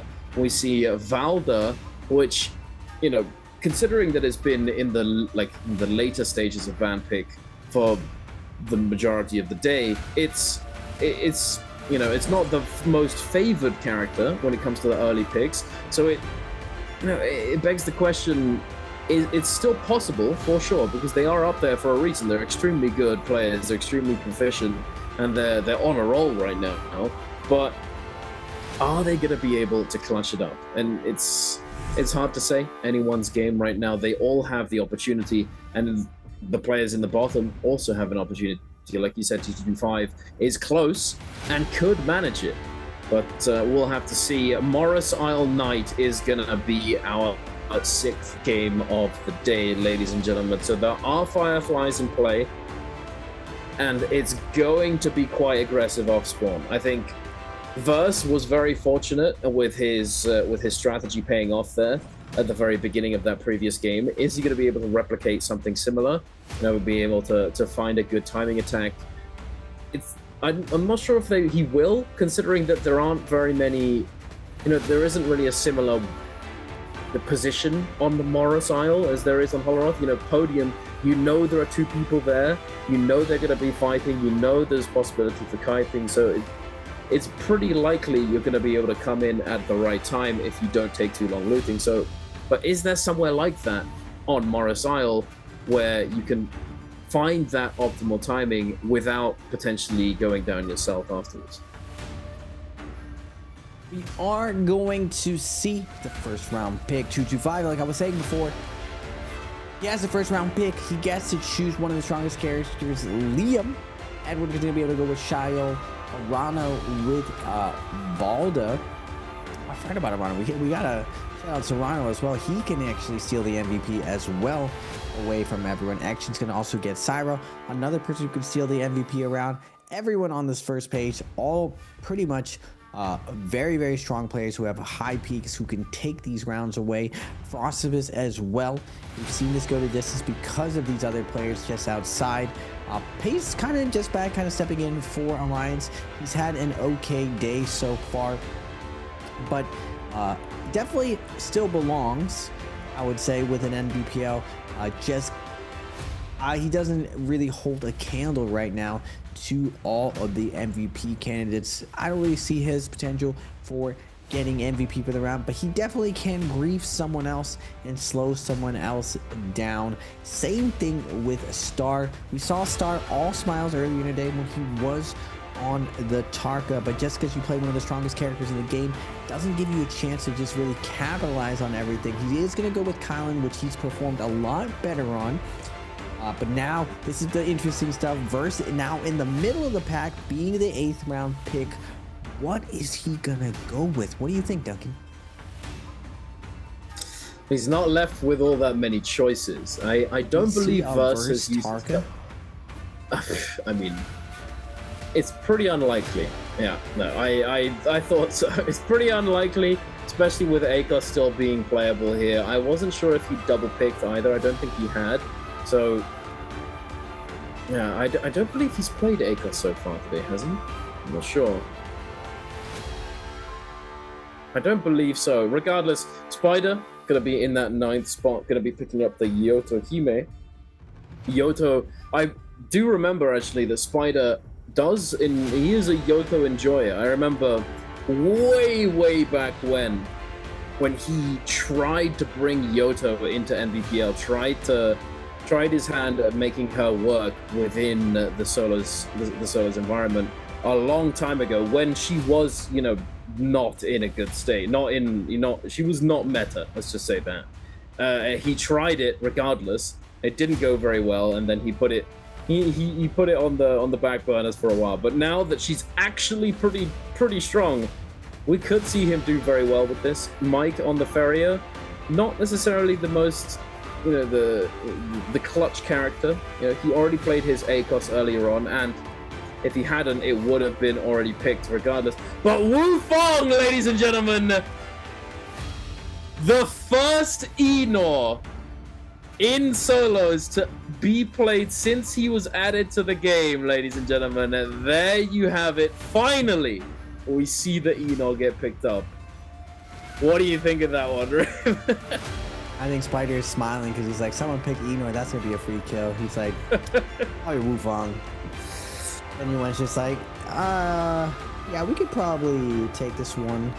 I'm thinking of saving Martarka just in case for that last little bit to get it over the line. He normally goes with Temi, but I really think after his performance with the Tarka Fireball that he's going to really unleash and really show everyone just how busted the character is to close out the day. If anyone's going to take it, if it goes a distance, I think it'll be Shenyuan on his Tarka Fireball. Hey. But I to be honest, as much as I don't think it's going to go the distance, I've kind of seen this narrative over and over and over. We've seen one of the other players finally heat up and have a game go their way.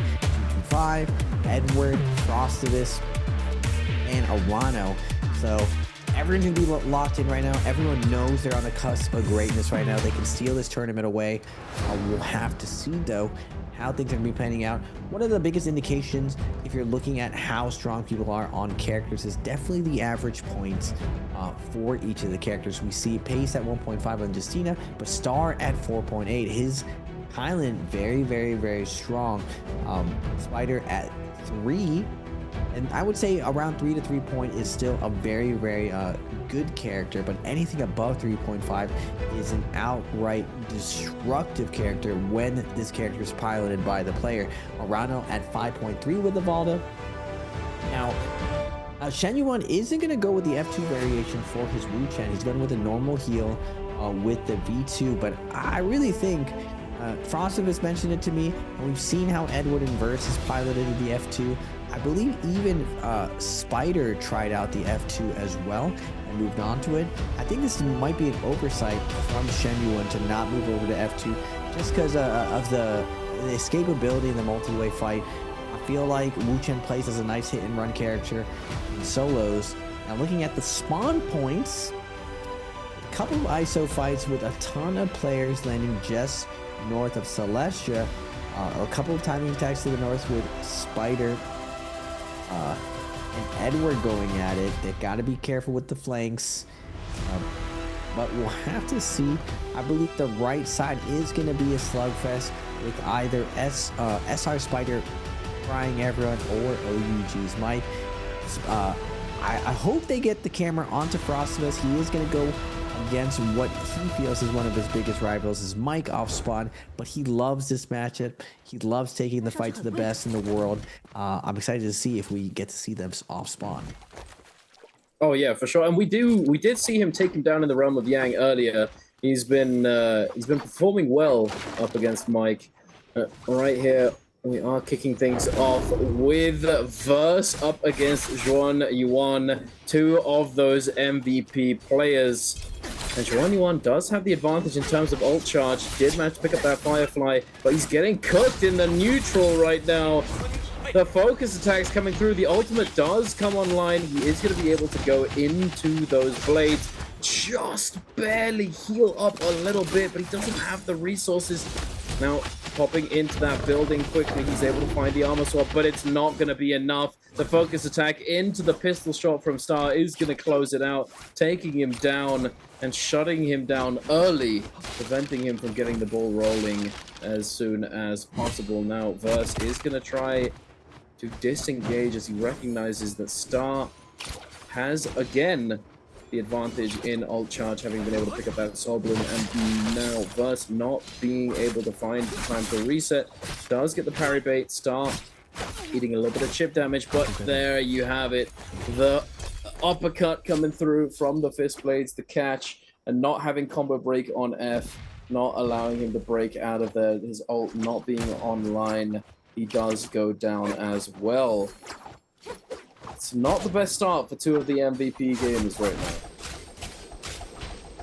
Mike, though, with a good start, already up to 1 kill right now. We are going to get the Edward versus a Spider over here. They started out with the Firefly Cave, and now duking it out right now. Spider able to get the uppercut combo, goes for the reset, not able to get it. Edward fights his way out of it, looks for the parry, not able to get it. Spider, known to double throw on this, ends up blocking Edward's focus attack, and now with the range attacks, doesn't want to hard commit right there. It's just double checking to see there's no trap here, and the RMB from a Spider, he's been getting so much value from it all day, gets the kill onto Edward, and now the GOATs, Mike and Spider, both up to 1 kill right now, and now Wufang is able to find 1 kill. 3 of the match point players all tied neck to neck. Enor is on the board, but we do have the purple armor of Mike versus the purple armor of Arano. Parry's gonna be coming down. Arano going for a ride, gonna get set down the cliff. 1, 2, 3. Can we get more? We can't get more, but can we get this ult? No, we cannot. Arano able to pop the ult, looks for the spear, not able to get it. Wait, no, he does get it. Gets the drop down, double charge. Mike pops up his ultimate to come in. Now stuck in this what's it called, this valley. Arano is going to be in a weird position. Mike has a turkey shoot for him, doesn't hard commit to the first shot, waiting for his target to get very, very low. He is going to go all the way to the top and try to trap right now, but he doesn't have line of sight. Wait a second, looking down, Arano is going to be dodging this shot as Enor of Wufang is coming in with the lightning bolts, but the lightning bolts can't go anywhere. We're just jumping around in circles. He went for the F ability in ultimate. Tried to, he had faith, he believed, he sent it, he teleported to the spear, but it wasn't to be. It did not connect, unfortunately. If he'd just not teleported, having thrown the spear, recognizing that it didn't connect, and then gone over to it, picked it up, and then thrown it again, he would have potentially been able to keep up with the chase, but unfortunately it was not to be. He did not find it, he did not get the right read. And now Mike is going to be able to pick up the chase down, finding the neutral reads onto Arano, getting an effective health advantage once again. Mike with the fist blades trying to chase him down. This building making it very difficult.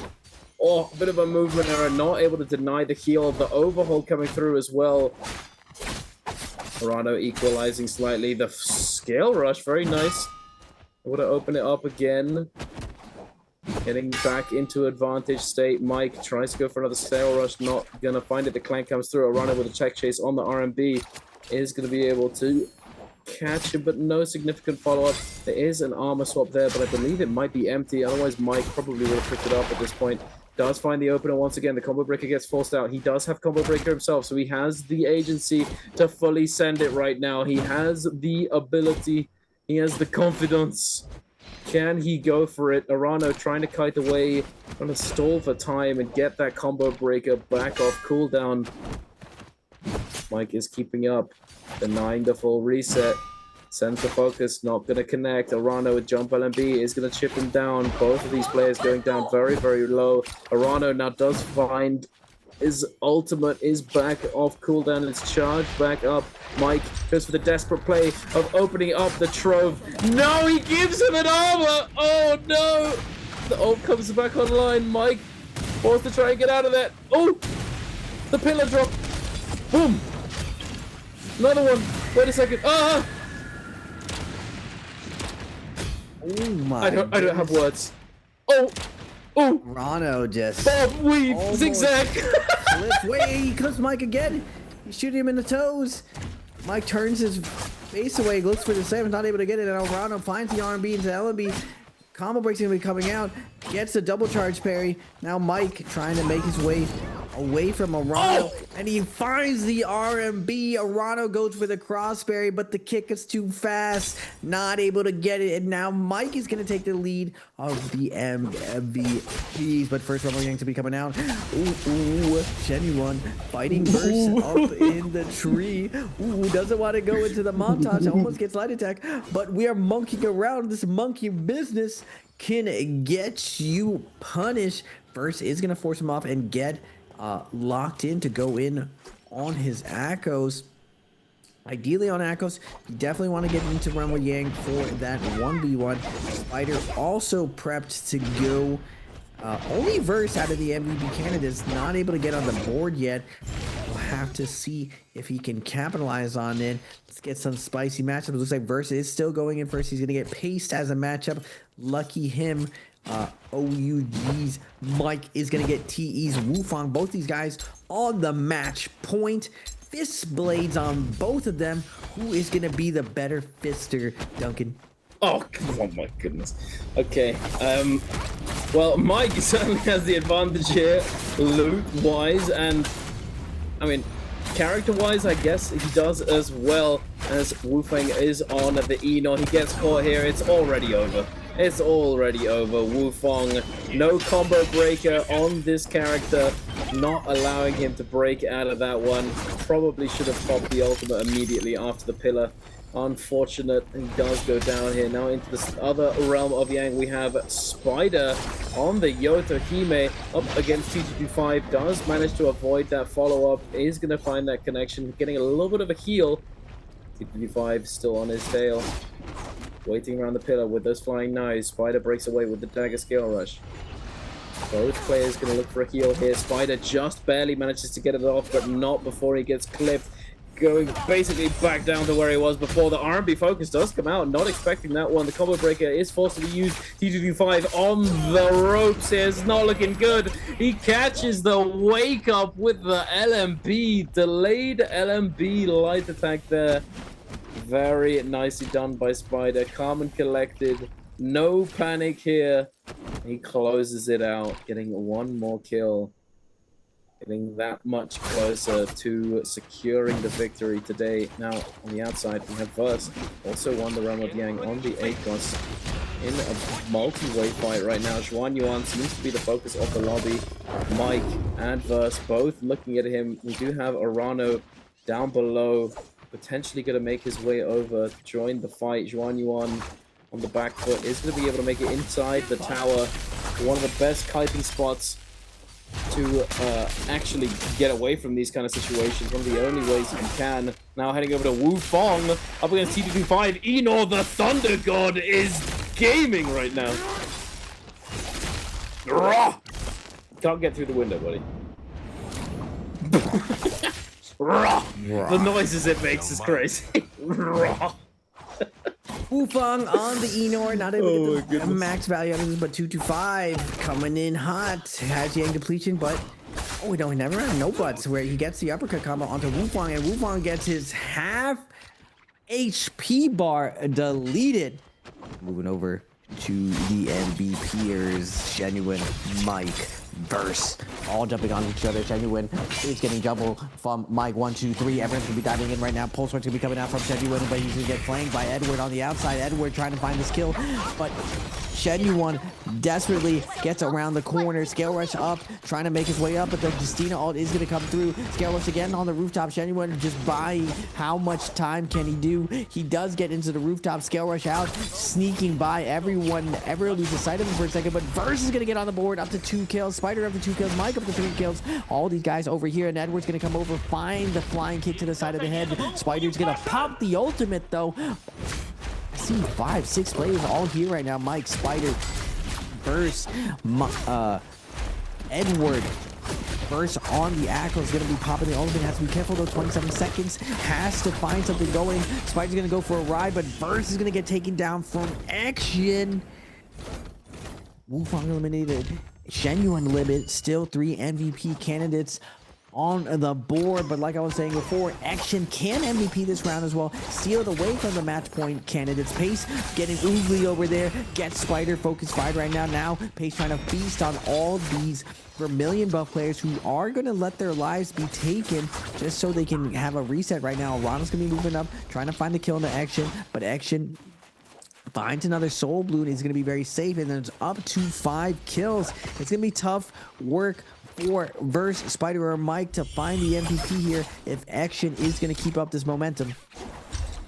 But he's definitely got a lot of it right now. 5 eliminations is absolutely massive.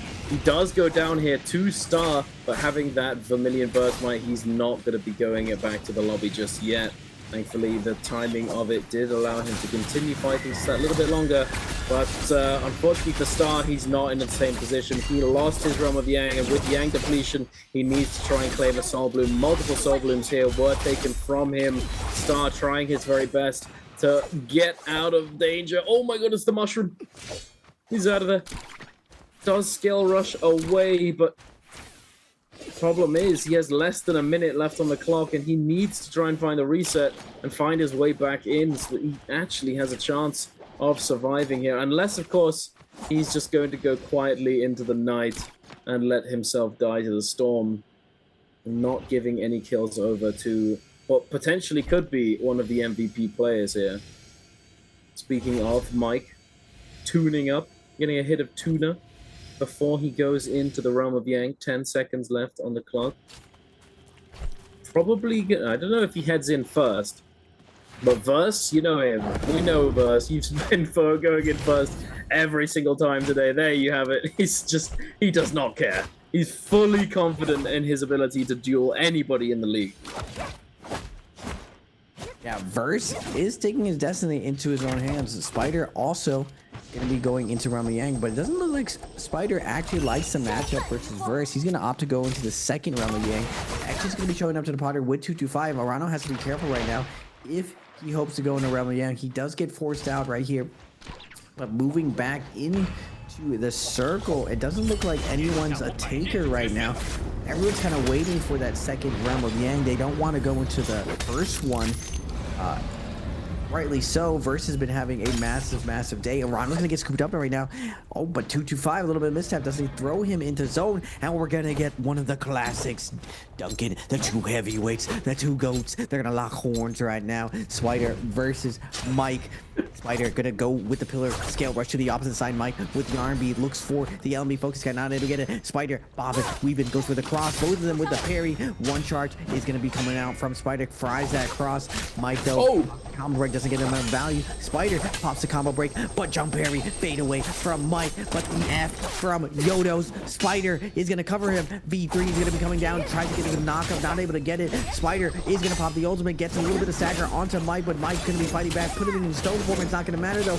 Spider does find a little bit more value off of it, gets a lot of hits up, but Mike is gonna go into the Varia Mag, get a couple hits off, but Spider is gonna pop the heal. Spider, or Mike, stays on top of Spider, trying to deny another heal, but Spider is gonna get one more slash off and go back to full health, as Mike is gonna get any value here. 55 seconds, so probably not gonna be a tie here, but we're gonna get a full reset as we go into a phase 2 fight with Mike and Spider. Oh, absolutely. The one turret shot does connect here, giving Mike the slight advantage, but immediately it's negated, instantly getting parried off the rip. Thankfully, the combo breaker does come through, preventing all that much damage from connecting, and then immediately able to force out the combo breaker from Spider. And now Spider on the back foot, getting caught, slacking, going for the pillar, jump up. Does find the equalization. Oh my goodness! Mike just eating these RMBs left and right, and Mike goes down. Spider is a menace, man. He's just sending them. He's been doing it all day. He's looking like old T225 right now, and Mike doesn't know what to do. He's just gaming with these focus attacks. Booga, booga, booga, booga. We're gonna go in a replay here. Action, remember, has a ton of kills right now. 5 kills going into this verse. Does have the advantage right here. Scalar's gonna be coming through though. Action is gonna turn that advantage upside down. Now he has the advantage, popping up the Syra ult, and now Verse is gonna scale rush through, try to get to the other side. Nice line of sight gonna come from him. He is gonna get bedazzled though. Bedazzled into the ultimate, but the beams are coming out. Verse down to a last little bit left, and Action looking like they're gonna be able to stop this game and take the MVP, making this go the distance. Already up to 6 kills. It's going to be tough for Mike and Spider. They need to win the round and get at least 2 more kills in order to seal this away from Action.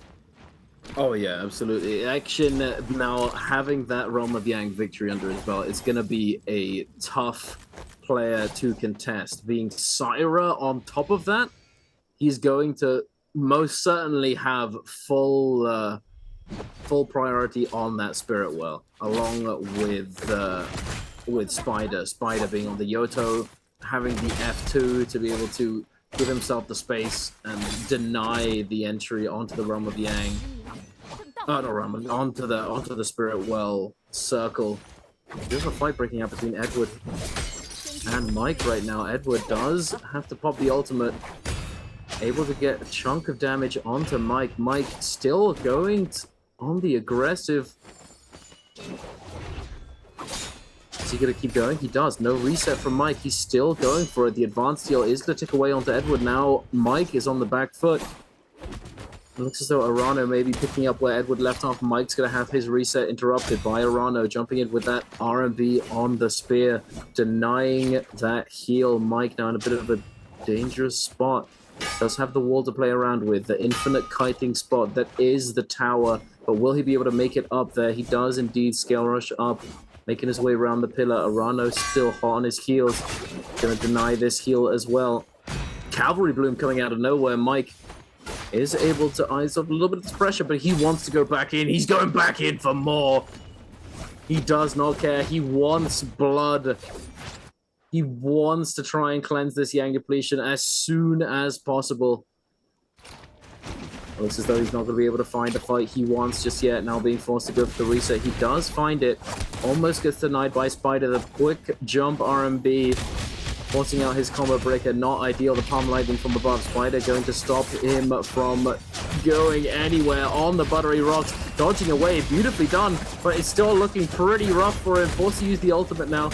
Likely will be able to get a reset, but again, we have to consider the fact that he has Yang depletion and needs to get a Soul Bloom if he wants to survive. Yeah, Mike, Spider, and Verse all around this tower. They need to find though the Syra. Action is just getting so much value off this Syra. If they don't slow him down, it's not possible for any of them else to win. But Mike with the patented scale rush, ringer around the Rosie, around the pillar. We go with the backtrack. No one can catch my man. You will never catch me. Spider on the low ground, waiting to see if someone does get knocked down. Wants to take advantage of it. But he is going to be throwing in cannon shots here. A little bit weird for whoever connects to that. Now Action is going to throw the R&B into Versus back as he's trying to get out of there. Versus in a tough position right now, down to 25 seconds, but no one else is very low. He has to decide right now, does he go all in or does he just take his body out of there so no one else gets it? Maybe we go the distance. Unfortunately, Versus is going to go to the top. Doesn't find much out of it. Finds a Tiger though, sends Mike flying and packing. Goodbye, Michael, but that max range grapple distance, Mike's gonna continue coming in, looking to find the last hit onto Verse, but Verse is not gonna give it away. Will fall to just the zone. Tough break for Mike. He really needed that kill in order to secure it versus Action. At some point, someone has to slow down Action right here. Combo is good, or combo break is gonna be coming out from Spider, but Action, nice opener, gets the uppercut combo, and then goes back to the Spirit Rail. Spider does opt out to pop a heal. Now Arano makes his way to the Spirit Wall as well. We got 3 people on one side, 3 people on the other side, but big parry's gonna be coming out from Action. He switches to the Pole Sword, does big damage. The combo break doesn't matter when you get parried by Pole Sword. Double jump's gonna be coming out. Not gonna find anything there. Mike is going to try to claim this as Arano chases Edward off. Whew, this is spicy. Someone needs to slow down Action if Mike or Spider hopes to win this, but it's going to be heartbreaking for Verse that again, right at the end, Mike just comes out of nowhere and just takes tournament away. Now, Mike is on the Feria though. I don't know how Feria plays multi-way in Endgame.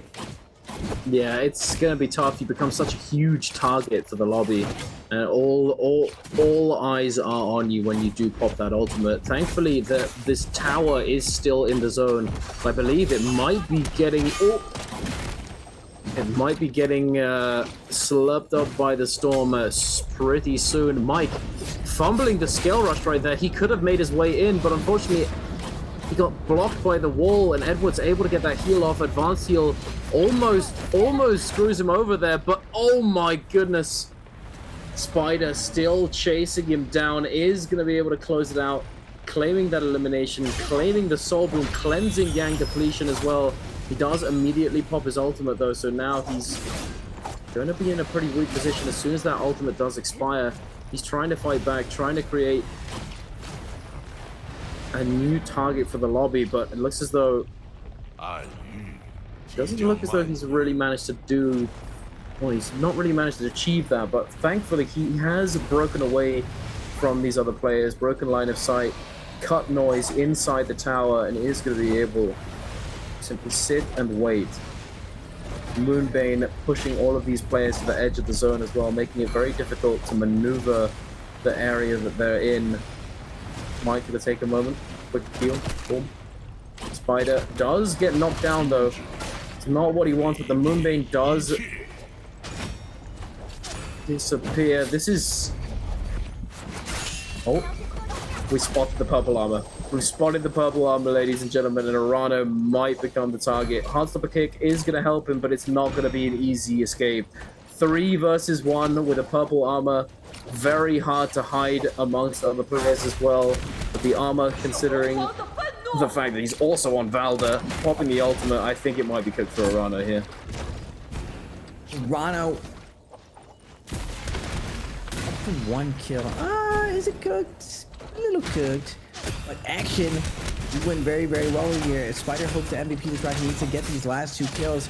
Arano in the house right now is going to get a lot of damage from Mike, while Spider backstabbing him with the R&B focus attacks into Mike's back. And now Mike going to be paying that forward, trying to find Arano right here. Goes for the parry on top of the rooftop, but he is going to actually go for the 1-2 hold onto Arano, but Arano down to the last hit situation. Spider desperately trying to steal this kill. He's not able to get it, and Action might have secured it with that last kill. He's up to 7 kills right now. Spider can get 2 more right now, jump up to 6 plus the MVP, but Action on the Syra Will they really know it's him, or is Mike and Spider gonna go for each other, just knowing that most likely, since we're on the lower side of this, we have to be on match point right now. Well, action is gonna get donated another round. Big parry is gonna be coming out, or not a parry, forcing out the actual combo break for Spider. Mike and Spider absolutely irritating here, while action on the outside is just threatening the focus attack of Knives attacks. Mike, Spider does find the parry onto action. Everyone just stares at him, and now Mike on the opposite side. Double charges are being thrown out by action, just trying to look for a flank on these two. He does get Mike juggled up in midair. Now weird position for Yodo. He could have all in Mike here. Spider could have all in Mike, but he opts to just play it safe, let this play out, see if their decision making is good in this endgame. Mike does have a lot of time here to heal himself, pick himself back up to a nice hefty area, but now Star or Spider does pop the Yodo ultimate, so does Action. But Spider does want to kite out this ultimate. Action's getting no value right here now that he's not in Pillar. Kind of sus G. What is Action going to do the second his ultimate runs out? The madness is going to descend upon them. You got a Monk ult, you got a Barrier ult. You can't really do much versus this. Action is going to get taken down as Spider secures this next, and we're gonna get the classic Mike versus Spider for all the marbles. Spider needs to win this in order to take down the tournament, but he's gonna get parried, pushed into zone.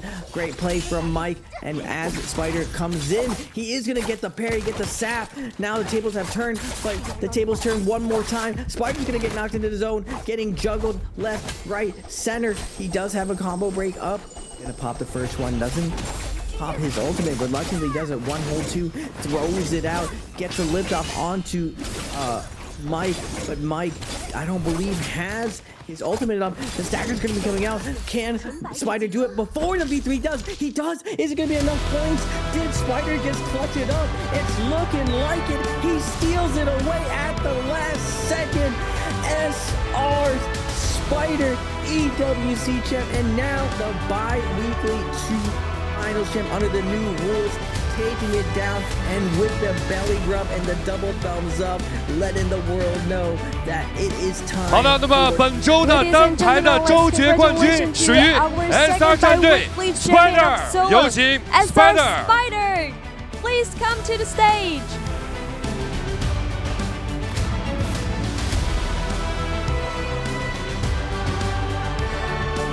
从 EWC 归来，并且在这周拿下这个冠军，此时此刻感觉怎么样？ EWC, how do you feel about this 很开心，因为 competition? 就是拿到自己的第12个周冠。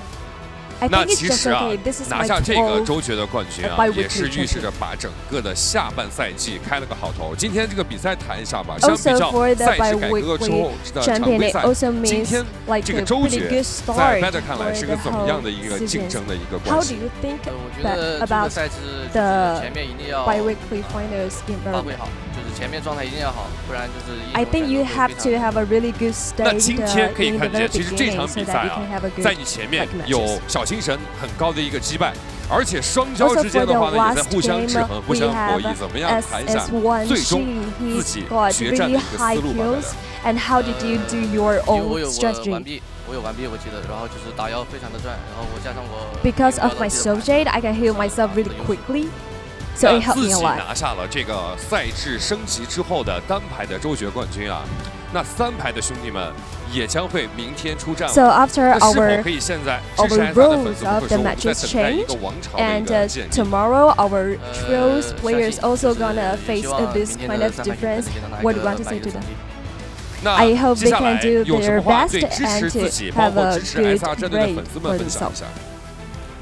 还是感谢大家 What do you want to 一 say 如 to 既往的 your 支持，反正支持我们不会让你失望的。谢谢 So 感 as 谢 well, 大家。 I also have to say 那今 thank 天 you 这个 for 比赛可以 everyone's 说是 support. I 打 won't 到了 want 第 to 6场比 disappoint 赛，拿下了这个 me. 冠军。我相信啊，也是属于 Better 从 EWC 归来之后，给自己整个一个下半年的一个赛程开了一个非常棒的一个好头。 this 那 Biweekly 后面的 champion 比 is 赛 also 有 a 整个秋季赛的总 pretty 决赛 good，包括 beginning 是 for the 今年后面的众口新 second 之 half 杯 of 怎么 this 看待 whole 今年 period. 单排在 How do 赛 you 事改 think 革之后 about 的后续的一 this 个 year 这个整个的一个路线？ solo 希 competitions 望能 like your 保持 plan? 好良好的竞技状态，然后去面对秋季总决赛和界杯，希望能这2个比赛能拿一个冠军吧。 希望 I 接下 hope 来 I 也 can 是一 stay 步一个脚印， positive 让 to 自 face 己的 Jacob 整个 and 的 the finals 2025 of 的 autumn. 秋季赛，包括后面的比赛取得一个很好的一个成绩。啊，今天这个比赛可以说很有意思。那像 Verse 很早就 So 开 for 了赛点， today's 那自己的话 competition 也 is 是通 pretty 过自己的一 interesting. 个 So like 打 Verse, 分 he 拿 got 下 his 了主 match 动 point 权。那 pretty 你 early. 感觉今天在来这个比赛舞台之前的话 How， 那你觉得今天会 you 打到 think 加时，还 Like 是会今天 before 像这场 you 比赛 came 就可以 to 杀 today's 死？ matches, 来之 what 前 you 有 think 怎么样的一种感受？ our conversation gonna move on to 6、7、8 game 局 7 or 这 game 3局中 8? 结束，因为太早开赛点，因为 BP 的问题选不了。能 I think it's not very good 好 thing 的， is 我 for 相信啊， Verse 这 who 是 got 在 his 赛 match point 制 pretty 改革 early 之后， because you 在这个 can't 周决带 like 来的魅力。那 choose 么同 your 样的话， hero 接下来我们 in the 的冠 beginning 军 you 物料 have 也已经 to 准 like 备 be 就绪了 like， 有 12th 请我们的李小 choice. 姐送上我 So 们 it's 本 not 周 very 的 good things for 冠 him. 军卷轴，也请我们的周决冠军 Spider 在 Okay, 冠军 now 卷轴 let's 上盖 invite 下自己 our 的周决 worker 冠军 to 朱 bring 荣颖，来有请。 Spider's champion squirrel come to the stage.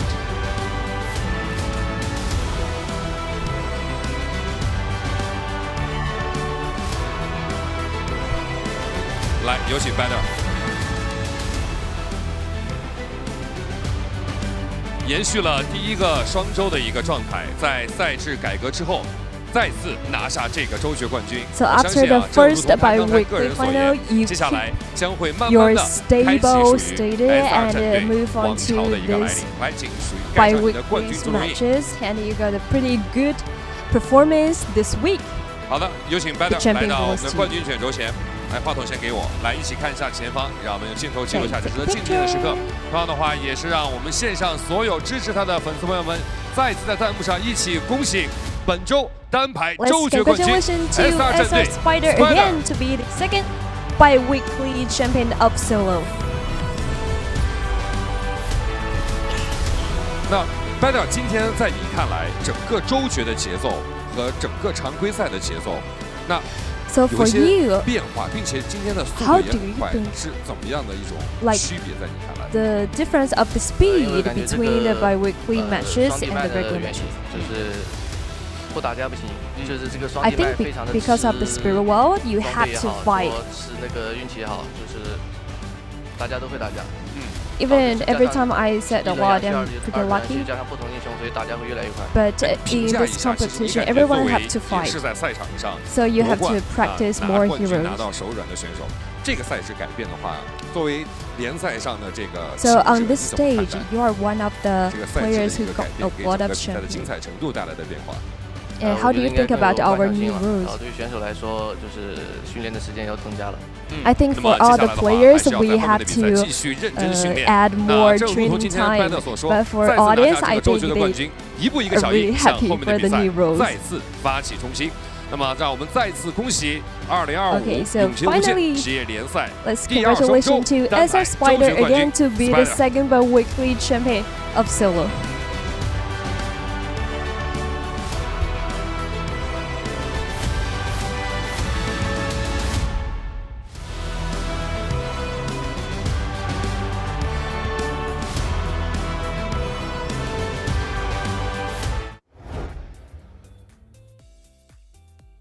Congratulations to SR Spiders. He goes back-to-back EWC champ and now the second bi-weekly champ, and he does it nonchalantly. He just walks on. He's just like, yeah, I just feel good. Yeah, it's all right. It's just you play well.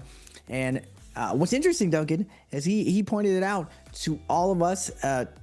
This Solos Day was super exciting because we got to see 12 characters, but to the competitors, it's extremely hard for them. He already says like we got to put more practice in just because those 3 or 4 extra characters are not up to speed compared to the other characters. He even points out that Verse gets put into a weird position being that 12th pick. He's very limited on the characters, but I gotta tip my hat to Verse. He does super well in the Wu Chen.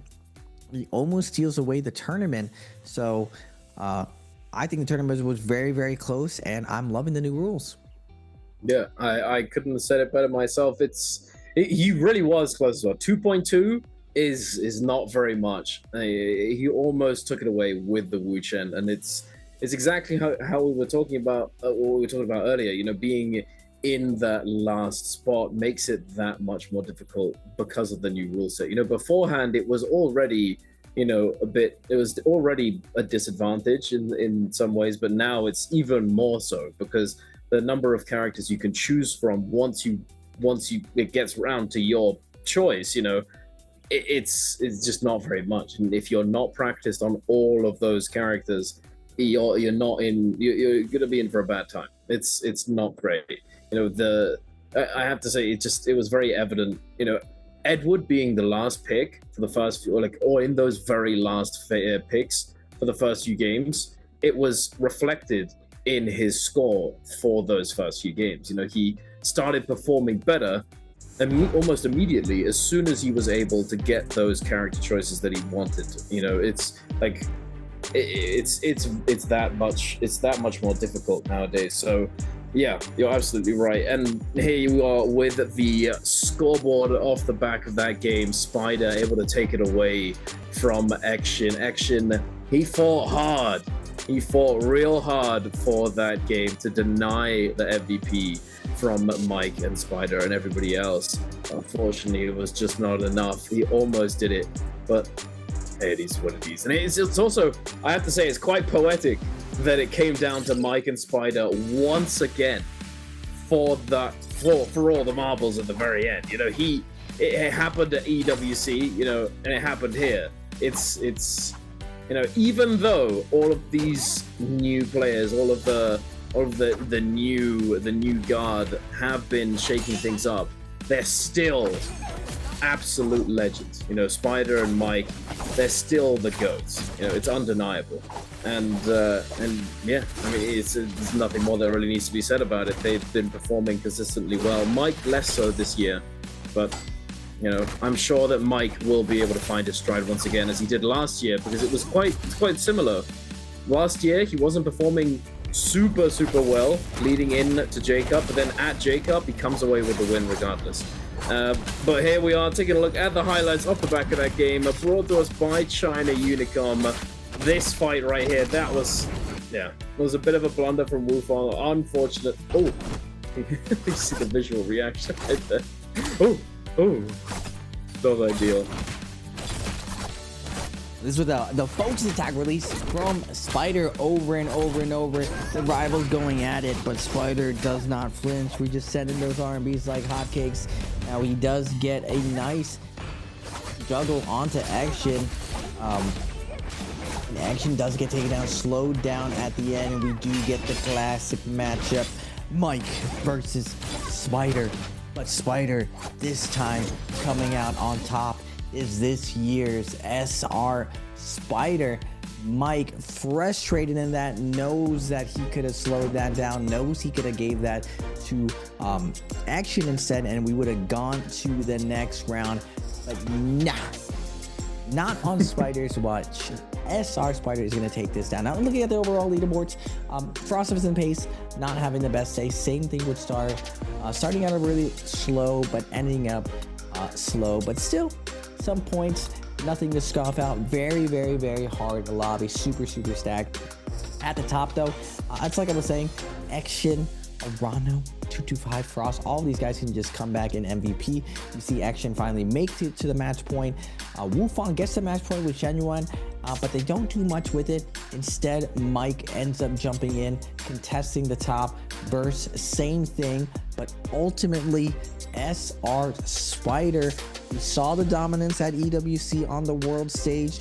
Internationally, showing everyone what NARAKA is about. He comes back home, he clocks back in, and he just walks over the competition, nonchalantly accepts the reward, and just flexes, saying like, yeah, it's just my 12th win. It felt good. Yeah, actually crazy. You gotta respect it. But here we are taking a look at the damage leaderboard overall. Mike, even though if you look there, you can see Mike with 19 total kills, Spider with 26. but Mike still coming out on top in terms of damage. Actually massive. Mike was fighting so much today, and he didn't have the best start. If his beginnings of the day had been slightly better, it could be a different story right now. But regardless, Spider certainly deserved the win. He played impeccably, and you know, hey, the momentum, the back-to-back. He's certainly in for a good year, I would say, this year, because he's setting himself up for it. I just hope that he's able to continue on this pace, because we've seen him do very well before and then stumble when it comes down to it at J-Cup, or certain things just not going his way, and then he doesn't manage it. I hope for his sake that he's able to do it, because winning at MSI EWC, winning here in the bi-weekly, it certainly means something. But the big one is when it finally comes down to J-Cup. That's the one he really needs. And that concludes the solo bi-weekly 2 finals.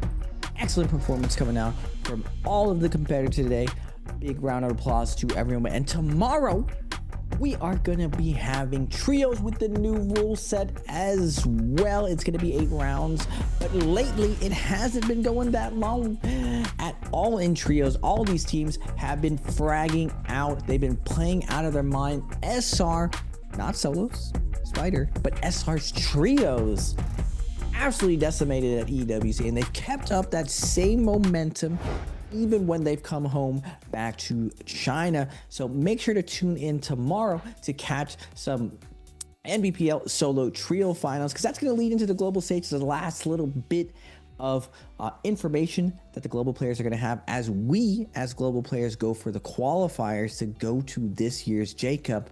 Man, Duncan, this fall has been very, very exciting. This is really where the meat and potatoes, most of the big competitions really start becoming a reality for all of us as we kind of move on to the future J-Cup. Now, we still have Nbpl finals coming up in the future, and more recently, the Nbpl trios tomorrow, which I will be there as well tomorrow. So make sure to tune in, ladies and gentlemen. It's going to be an exciting time. Lots of new competitions, just like today. 12 new characters in solos, but in trios, lots of new competitions, lots of new strategies, and it's going to be some high octane gameplay. I'm excited to see who is going to take it, and as this meta kind of forms, what direction NARAKA's meta is going to really take. Yeah, absolutely. You know, we had the mirror match coming through for solos today for that first game, where every team was running, where every player was running Lani, and then have it banned out for the rest of the day. Tomorrow, we're going to be kicking it off with 2 mirror matches instead of just the one. But it's going to be a very exciting day. But unfortunately, that is all we have for you all today here on the solo stage. So thank you all very much for watching. Hope you all have an amazing day, and we'll be seeing you very soon tomorrow for the Trios Finals.